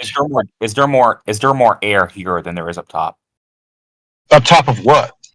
So you're already giving us the flat Earth in this case. Okay, so we're talking about a flat Earth then. You're claiming a flat Earth here? No, I never said a flat Earth. I'm just saying, is there more air down here than there is up top? You said up top. That's oriented to a flat plane, horizontal plane. You can say it is if you want to. I'm just saying, is there more? No, you just said it was. I didn't say it. You said it. No, I didn't say that. I mean, you can. You said up top. So is up top actually not in reference to a horizontal plane? That's not really what we're talking about. I was just talking about density. Is there more air here than there is up top? Up top, so once again, a flat Earth that you're describing. Up top is just above the surface of the Earth. Is there more air here than there is above the surface? Above the surface of the Earth, so above the horizontal plane. You can say it's a horizontal plane if you want to. That's not what I'm saying. But I'm just trying to figure out if you would agree that there's more air down here than there is up top. Like, is there more air pressure here than the more we rise, we lose air pressure? You know what I mean? You ever seen someone climb Mount Everest and they have to have the, they have to get air, so they can't just not wear a mask of any sort. Why are you asking that question so you don't have the answer? No, it's not that I don't have the answer. I'm just trying to figure out. If you have a point, would you agree? Make the point. Make the point. Make your point. Great. Would you agree that that's axiomatic? That there's more air here than there is above? Would you agree with that? why are you asking for agreement? Can you something? I'm If just you have well, something to I'm just gonna say, see if you just agree. no. If you have something to say, just say it. I mean, why don't you want to be asked questions? Why not? So, if I understand it correctly, so you don't have anything to say. You're just trying to make up a discussion. If you want to try to explain to me something about what you have in your mind now, go ahead and do it. Don't ask me. So I'm it seemed listening. early. Yeah. So it seemed earlier that you were saying that I was dodging and I wasn't trying to answer questions. And I'm Go just trying to ahead. ask you. I'm just trying to ask you. Would you agree that there's more air here than there is above the surface of the Earth? So the answer is yes. You are dodging. So You that's your didn't answer. Yes. answer any You agree? question. No. Well, The answer. I just So asked you you a just question. So you I want to know. you just about that subject again. What I said, I said that exactly. Yeah, I agree. I told you that you are dodging the question. So now you're just showing me and proving to me that yeah, you are dodging the question by trying to ask other questions that are not related. Wait. So how am I'm dodging the question by asking the question? I don't get that. Doesn't make They asked you for proving the globe. Sure, but I think Yeah. asking Go questions ahead. gives you the answers. Go So ahead. I'm listening. I'm waiting for that proof, and I'm seeing that it's taking a long time. So okay, you so are proving. You are proving. So listen. You are proving that there is no curvature. The globe doesn't exist. So unfortunately, if there is no curvature if there is no upward curvature or downward curvature, it means that it's flat. So you are proving now that yeah, you don't have any proof for the curvature, so it means that it's flat. Unfortunately for you. you have a hard. It seems that you're displaying a lack of focus. So my question was, Why don't you go ahead and are you going to make a globe claim today, or are you just here to ask questions about things we don't make claims about? What are you doing today? well, I mean, I don't think that you have to make a claim about it. I'm just asking you to see Okay. what you think. That's all. You know? I think who gives a shit about what I think? Why do you care what I think? Why? I think it's important in a conversation to care what someone thinks, and then you take what they Who think cares? and see This whether or is not you not can prove them wrong. whose favorite color is the best for them, right? This is about what you can demonstrate. So why don't we talk about things that we can demonstrate? If we're going to make causal claims or whatever. How about if you said something like Matt, do you think that you live on a ball? Is that an opinion of yours, or do you think that that is factually true and you could prove it? We can get to that. I'm just wondering. No, we're going to get to that shit right now, Matt. We're going to get to that right now. Do you think that the Earth is a ball, or do you have any evidence to prove that it is? Maybe. Maybe's not an answer. Yes or no. It's a close-ended question. So do you think the Earth is a ball, Matt? I don't know. You don't know? No. Okay. Do you think Are we done here then, I guess? Do you think that there's more air down here than there is up top? Do I think that there is? Well, I mean, they have pressure gauges, so there's more pressure. I don't know if you could equate that to more air, though. So, do you think that's more air? Yeah. So there's more pressure down here. So is pressure related to the amount? Huh? Is pressure related to the amount of air? I mean, I think I'm talking about air pressure specifically here. Okay, so there's more air pressure near the surface instead of up top, as you described in relation to a horizontal plane. So do you agree? Well, it certainly seems that way. Why are you asking me about it, Matt? Great. So if there's more air here than there is up top, then why don't we fall up top? Why don't we fall that way? What in the world are you talking about? That's a stupid question. What am I talking about? It's a great question. You like? Why would you fall which way? Why would I fall? Why wouldn't I fall the other way if there's more? If there's less air Why there? would you fall which way? Up top. Why wouldn't I fall up if there's more air? Fall up? Is that even? Is that an actual? Is falling up even a thing? Well, or do you know it's an English at all? Well, it's an intellectual. Falling question. up? It's a malformed question. It's stupid as shit, demonstrating that you're stupid as shit. It's actually a very intellectual question. Why wouldn't you? Okay, fall up? so falling upward is a thing now. That's a phrase in English. I asked, why wouldn't you fall up? Isn't it rising up and falling down, dumb fuck? But why wouldn't you fall up though?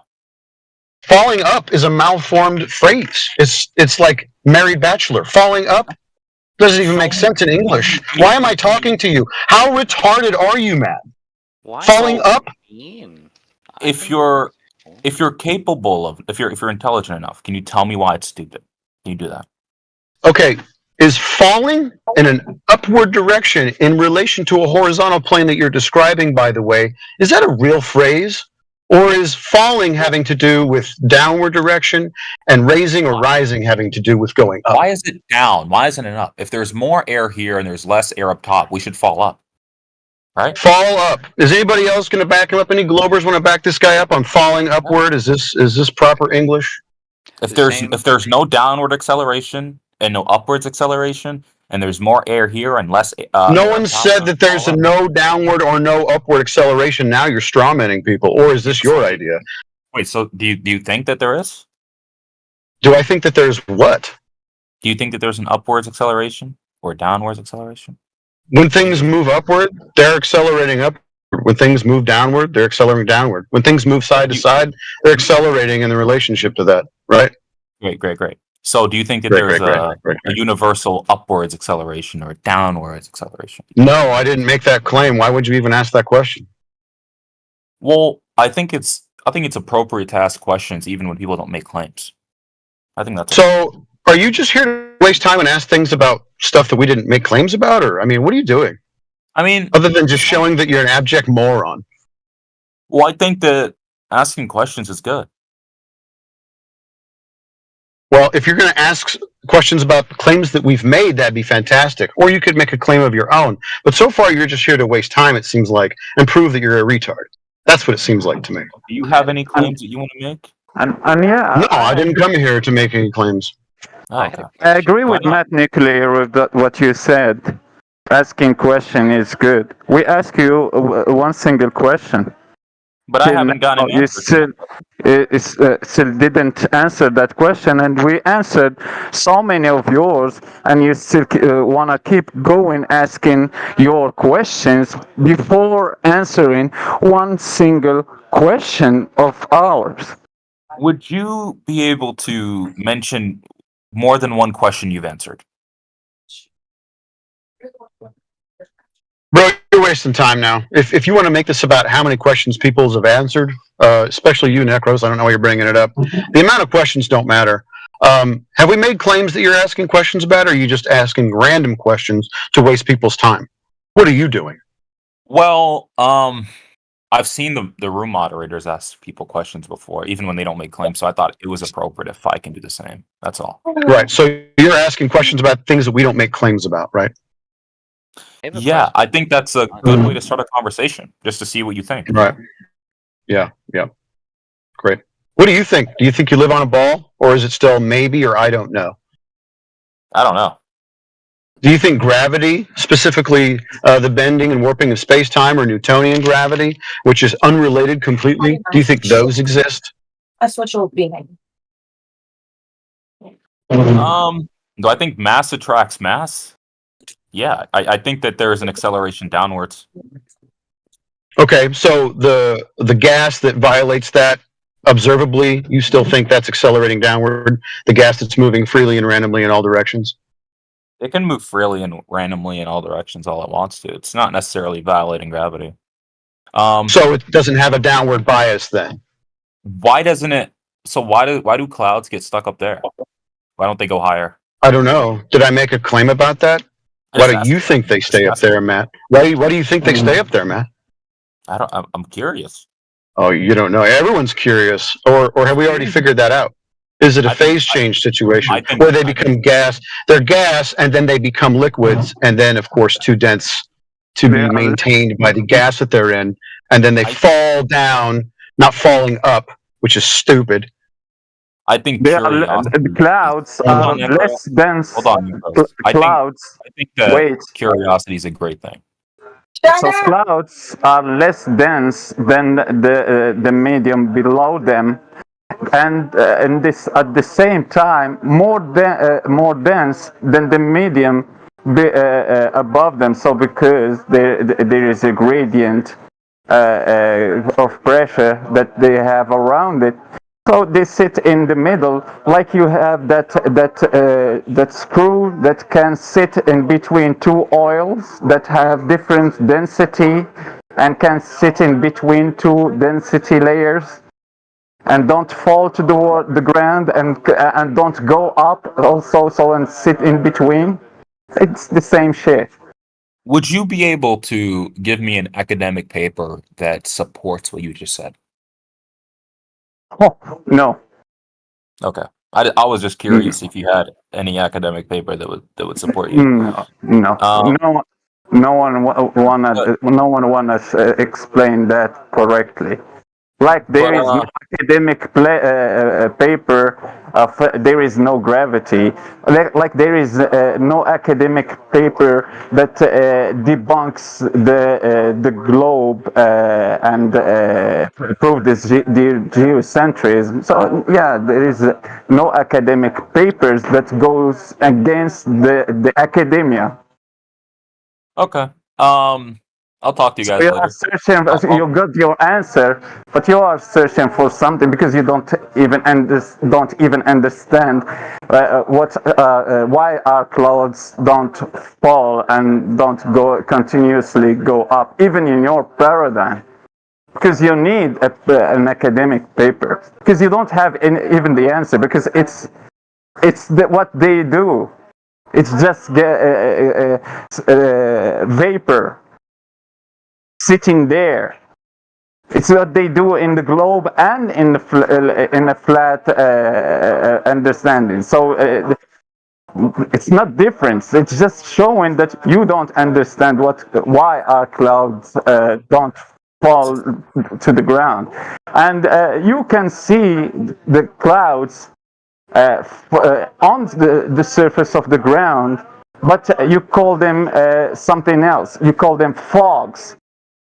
The fog are just clouds on the surface because they found the different density than before, so they could sit on the ground little more. But when the temperature rise up and the density goes back to the layer goes back to what it was before, so the clouds will just rise up again. That fog that you see, and like the fog that you see in the top of mountain, you see that foggy shit, and when you are below on the surface, you see it like a sort of cloud surrounding the mountain. But when you are at the top, you see it like a foggy environment.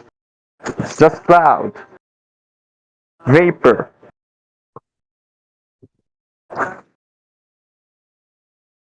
No gravity. Just in your imagination. Gravity is just that magic force that holds the heliocentric lights together.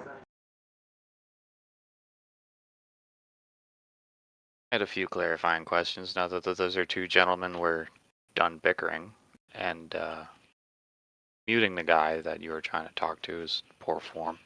I don't think Matt was being rude. Maybe annoying, but I don't think anything Matt saying was rude. All right, Glover. Whatever you say. Condescending. Sure. So, I'm relatively new to this room. I had a question. A legitimate question. Sure, man. Yeah, what's up? Asking questions in different online spaces, there's clearly a separation between arguments like container or the firmament or arguing what is gravity, what isn't gravity. We have those conversations versus people who have truth claims that make no sense, whether it's flat Earth or globe Earth, where there's different narratives of like how light works. How Okay. So therefore, what I want is a homework assignment. I want you to tell me videos to watch, books to read, so I can unbrainwash myself to actually put the work in without being left down the rabbit hole of unbridled hyper skepticism. Because I want to do the math homework and the physics homework without 20 hours of NASA and the government lies to you, man. I know that. Give me the math. Give me the books.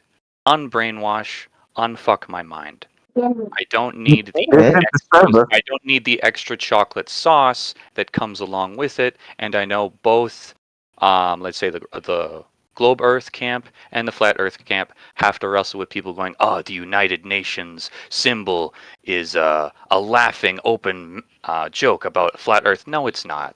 The United We've got a Nations library. We've got a library on the home server. Would you like an invitation to the home server? I don't want to rock the boat. I just want to do homework. Right? Yeah, go ahead. We will just give you the link for the server, and you will just see the library. There is everything that you will need to understand from A to Z. Sweet. So I would appreciate that. Thank you. go ahead. If you just have time, yeah, you will be glad. But by what you will watch. All right, my DMs are open. If you got something for me to look at, I appreciate it. Thank you. You're welcome. Did someone already? I think it's in Kimball's profile. Or I will just get the link myself and put it in the chat. Thank you. It's all good. I appreciate it. So I'd certainly like to learn more of like critical, not just claims, but well-formed questions instead of like the goofy tinfoil hat that gets shipped with flat earthers a lot. I'm like, that's not what they're saying. Can we have actual conversations? And weeding through the extra nonsense is taxing, and we all have bills to pay, mortgages, kids, careers. I'd rather not waste any more extra time. Someone being intellectually honest. We appreciate your transparency and your honesty and willingness to investigate it and stand on your truth for yourself, brother. Well done. Well, good. Yeah. Check out the server. They got tons of videos. Some people recommend as a book, the Gleason's book that has math in there. Since you mentioned math and a book. I always tell people to start with, it doesn't answer the things. I always tell people to start with 200 Proofs by Eric Dubay, but that's more, if you're looking just for answers, I mean, it's got a lot more questions than answers. Okay, I'll write down the 200 Proofs by Eric Dubay. I want to see like the compelling arguments. I'm not going to pull out my telescope and my microscope. It's like, this guy who's not a PhD is wrong in this many. I'm not trying to crucify anyone. This is about skepticism of reality, and we move forward as a species. Okay, so with that greatly constructed sentence you just made, let's ask you this, or allow me to ask you this. You step outside on a morning, you know that the sun is inbound because you see the lights, the sky lighting up with different colors. The sun hasn't risen yet, but you know that the sun is inbound. My question to you is the sun orbiting the ground, or are we on the ground orbiting the sun? We are orbiting the sun. We are orbiting the sun. Correct. That tells you, okay, now what is your the thing that tells you that? What gives you that foundation to stand upon? Same thing with Galileo, to show how planets are in retrograde or not retrograde, to know that we are not the center of the universe by the old Ooga Booga a couple hundred years ago model when we went to the Catholic Church, or not specifically the Catholic Church, how we fought to show that Earth is not the center of the universe. And from that point, we know we move around the sun because all the other planets do as well. And we did this with glass and tubes with no modern agenda or manipulation. So pointing at the stuff in the sky would be a false equivalency because we have yet to prove that there's land in the sky, that there are planets in the sky. So These things, hold on, bear with me. I allowed you to finish. Allow me to finish. Yeah. The issue is when we look at things, the stuff in the sky with analog apertures, right? Just like you suggested a telescope, I can see your point that that appears to be solid state. Now, when we look at the sky with digital apertures, like a P900, P1000 as an example, a Nikon camera, these what's once thought to be planets as a solid state actually show up as a non-solid state. So by that, from that point, we are solid state because we're standing upon our solid state, but the stuff in the sky again appears to be non-solid. And this is why I say the stuff in the sky is yet to be proven 100%, and it's a false equivalency to go there. Please go ahead. Okay, so that's fair. So I'm ignorant of what you mean by the P100 or the P100, P900. I'm ignorant of what you're referencing. I could guess and say that's a camera lens or something that would like a different instrument or apparatus, but I'm ignorant and I'll immediately go Google it.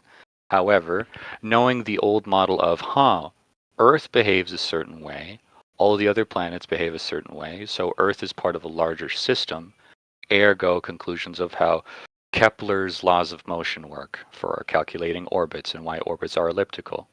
It would be of the same condition where if all planets, and not just planets, all like literal, what we would call solid matter, or put a label on it if you don't want to call it solid matter, asteroids, other planets orbiting other stars, other visible cosmological or cosmic, let's use a better word, any cosmic bodies, their behavior is all relatively the same. So if Earth is acting differently, then we're special, separate from the system. And we don't usually do that because Earth is nothing special. We've classified it, and you see how the ignorance of modern science slips in. We are not special. We are of the same system and part of a larger system, ergo solar system, or ergo other solar systems. If Earth is in fact a solid firmament, then sure, but if everything is not a solid firmament, Earth is having special conditions relative to everything else, and we find that not to be the case. So if I'm under an illusion, I'll do my homework on that. Okay, so with respects to the P1000, the P900, I'll park the car for a quick second and then go to the sidebar. Are you familiar with FPS, frames per second? Yeah. Okay, so when you use a telescope to look at the sky, that's an analog signal. So the telescope is just telling you what your naked eye can actually capture. Do you agree with that? Yes, I do. Perfect. So when you go to a P900 or P1000, that's a digital aperture, which is capable of capturing a higher frames per second than the human naked eye. And this is why I say when these celestial bodies are observed, right, they present a colorful, shimmering type of presence. And it's, again, non-solid state. So, again, for us to point at the stuff in the sky and say we are that because of that is literally a false equivalency because the idea, again, of planets is yet to be effectively proven. This is all I'm saying to you from a standpoint of what we observe and can actually suss out in this year of 2024 with this technology that we have. Sorry, I didn't want to interrupt you. I'm eager for the conclusion. So thank you, Killian. If you have something I can read on that or to watch, to look at that, right? Send it to me. My DMs are open on this, right? Oh, brother, I'll just say to you, you can hop on YouTube for yourself and search Mars P900. My only question is, I hope I can find it in the comments. Maybe you can. Sorry, I don't mean to interrupt. I have one clarifying question. If I'm pointing a digital device at something that's far away and the frames per second are informing me on the software and the digital screen what I'm seeing, I'm looking at the digital file and the digital image that doesn't endow properties of what I'm looking at. In the same way that if there's a boxing match, my fists get blurry. Is the matrix breaking? I'm like, no, the camera can't keep up. Right? You can see this in old kung fu movies. The software interpreting properties of a digital object very far away does not endow properties on the physical object. Right? That's correct. Killian, that's why it's a nothing burger to bring up shimmering stars through P900s. It's better to see if this abstract model that he's talking about has anything to do with reality at all. And the first thing that we would have to kind of figure out, since we live on the Earth and we shouldn't be presupposing it to be anything, is see if we can measure it and figure out what the nature of the surface is. And so far, everybody's been measuring this Earth as just nothing but a flat, stationary plane, no ball to be found anywhere. So anything that's abstracted from that, like a solar system or the model of the stars or retrograde motion, is just hot white noise and it's a fairy tale. Sure. I don't know, when you say fairy tale, obviously I'm struggling with like the file cabinet in my brain. I'm like, how much is fairy tale? How much do I shove into the nothing burger? You know what I mean? Because then it's hard for me to all of it. Yeah, all of it, exactly. And that's like the hardest pill to swallow for most people who are like trying to critically engage. So I'm not trying to overtalk you. So Right. you get... I'm not trying to plow through you. I'm just letting you know that everything has to be, reached from a point of what is the reality of the thing that we are on. And if it measures to be flat for thousands of miles in all directions, and that's how we use it to build on and navigate, practically use, then what's going on with the heavens becomes a real mystery, because, the heliocentric mathematical model is basically thrown out. So it is a mystery. Okay. I agree with you. Okay. No, I get that. I think Killian wanted to say something else. No, I wanted to apologize for you for giving you a nothing burger, obviously. it's So don't waste your mental. No, it's okay. And there wasn't a shot at nothing burger necessarily. It's a way of presenting the digital file is we can do this in a completely other way. Here's another one: is every single file from NASA is run through Photoshop in order to filter out the fact that X-rays we can't see. So anytime NASA releases a photo of an X-ray, it is artificially colored in to look pretty, because our human eyeballs cannot see X-rays. Ergo, any picture of a galaxy is bullshit. You can see how many people would have an argument of how the digital Photoshop-ness of all photos from NASA do not actually change the giant balls of gas in the sky if in fact they are there. There's a separation. Where it's a different can of worms, but it's intellectually consistent with the digital frame aspect. So, no, Says Who brings up a good point in terms of like your words in a way is like throwing it all out. It comes to an issue of philosophy in terms of how to proceed, where 2 points. I know I'm talking a lot, so if anyone wanted to take the conversation in another direction or whatever. I know Crit and I go way back. I was going to bug him about something. I don't know if he's there. But for an example, we all drive cars, we all pay taxes, we all hopefully can afford a house, although depending if you are in North America, that's becoming increasingly difficult. We all have goals in life.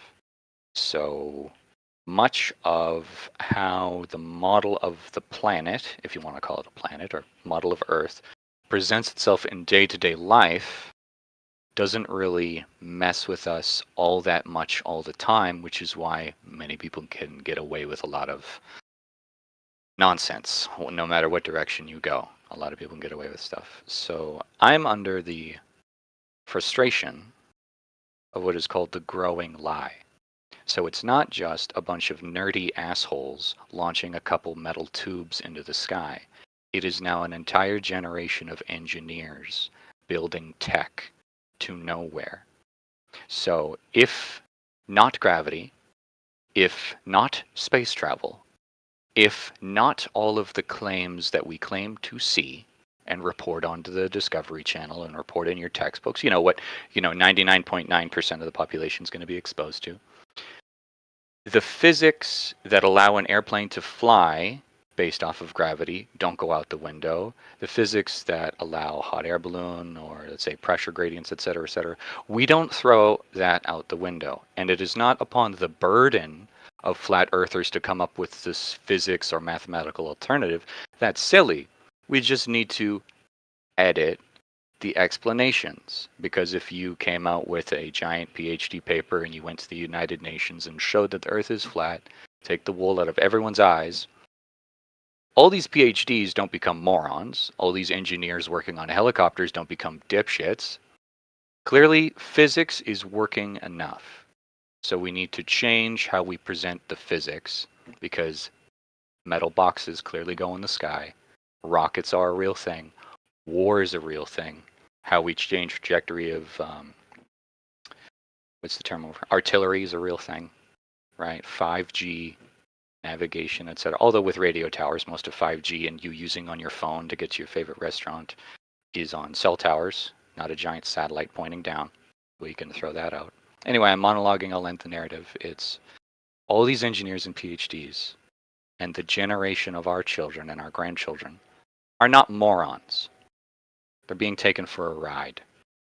So how can we clarify the current physics that is working, but is being written or presented poorly, and in fact wrong? So yeah, that's a bigger mission. It's not about the government lies. It's not about NASA being full of shit and is an arm of the American military. It's not about things that have been burned or air quotes technology that's lost. It's not about secret deep states nonsense. It's about legions of thousands of IQ points being pissed away. It's a different way of framing the argument. Thank you for your time. That's why I want to do my homework.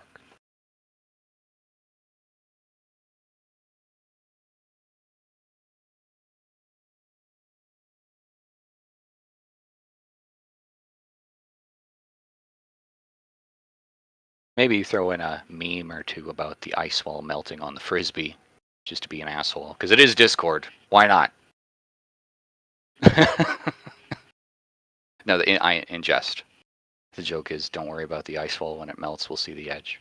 I'm sure we've heard many memes about that. But now it's just me talking to myself.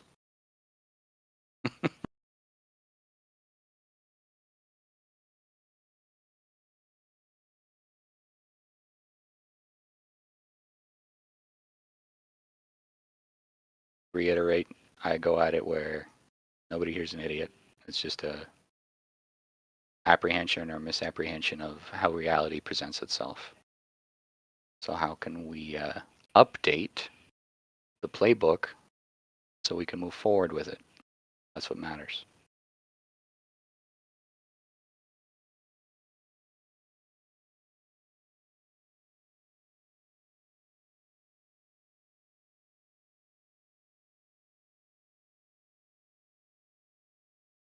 I'm a guest in this room. Is nobody going to respond, or is my microphone fucked up? Crit, are you there?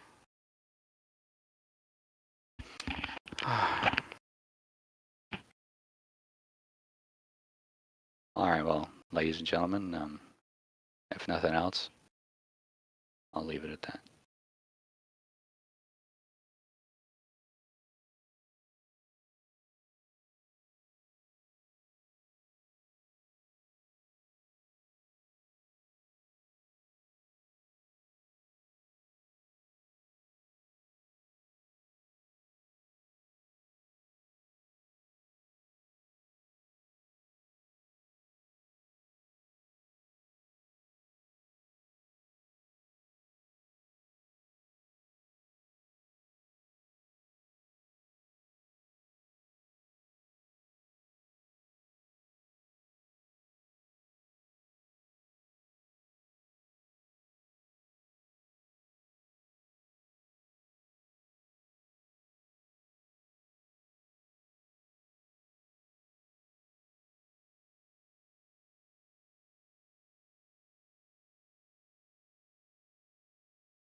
Hello.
watching 24/7 Flat Earth Discord live.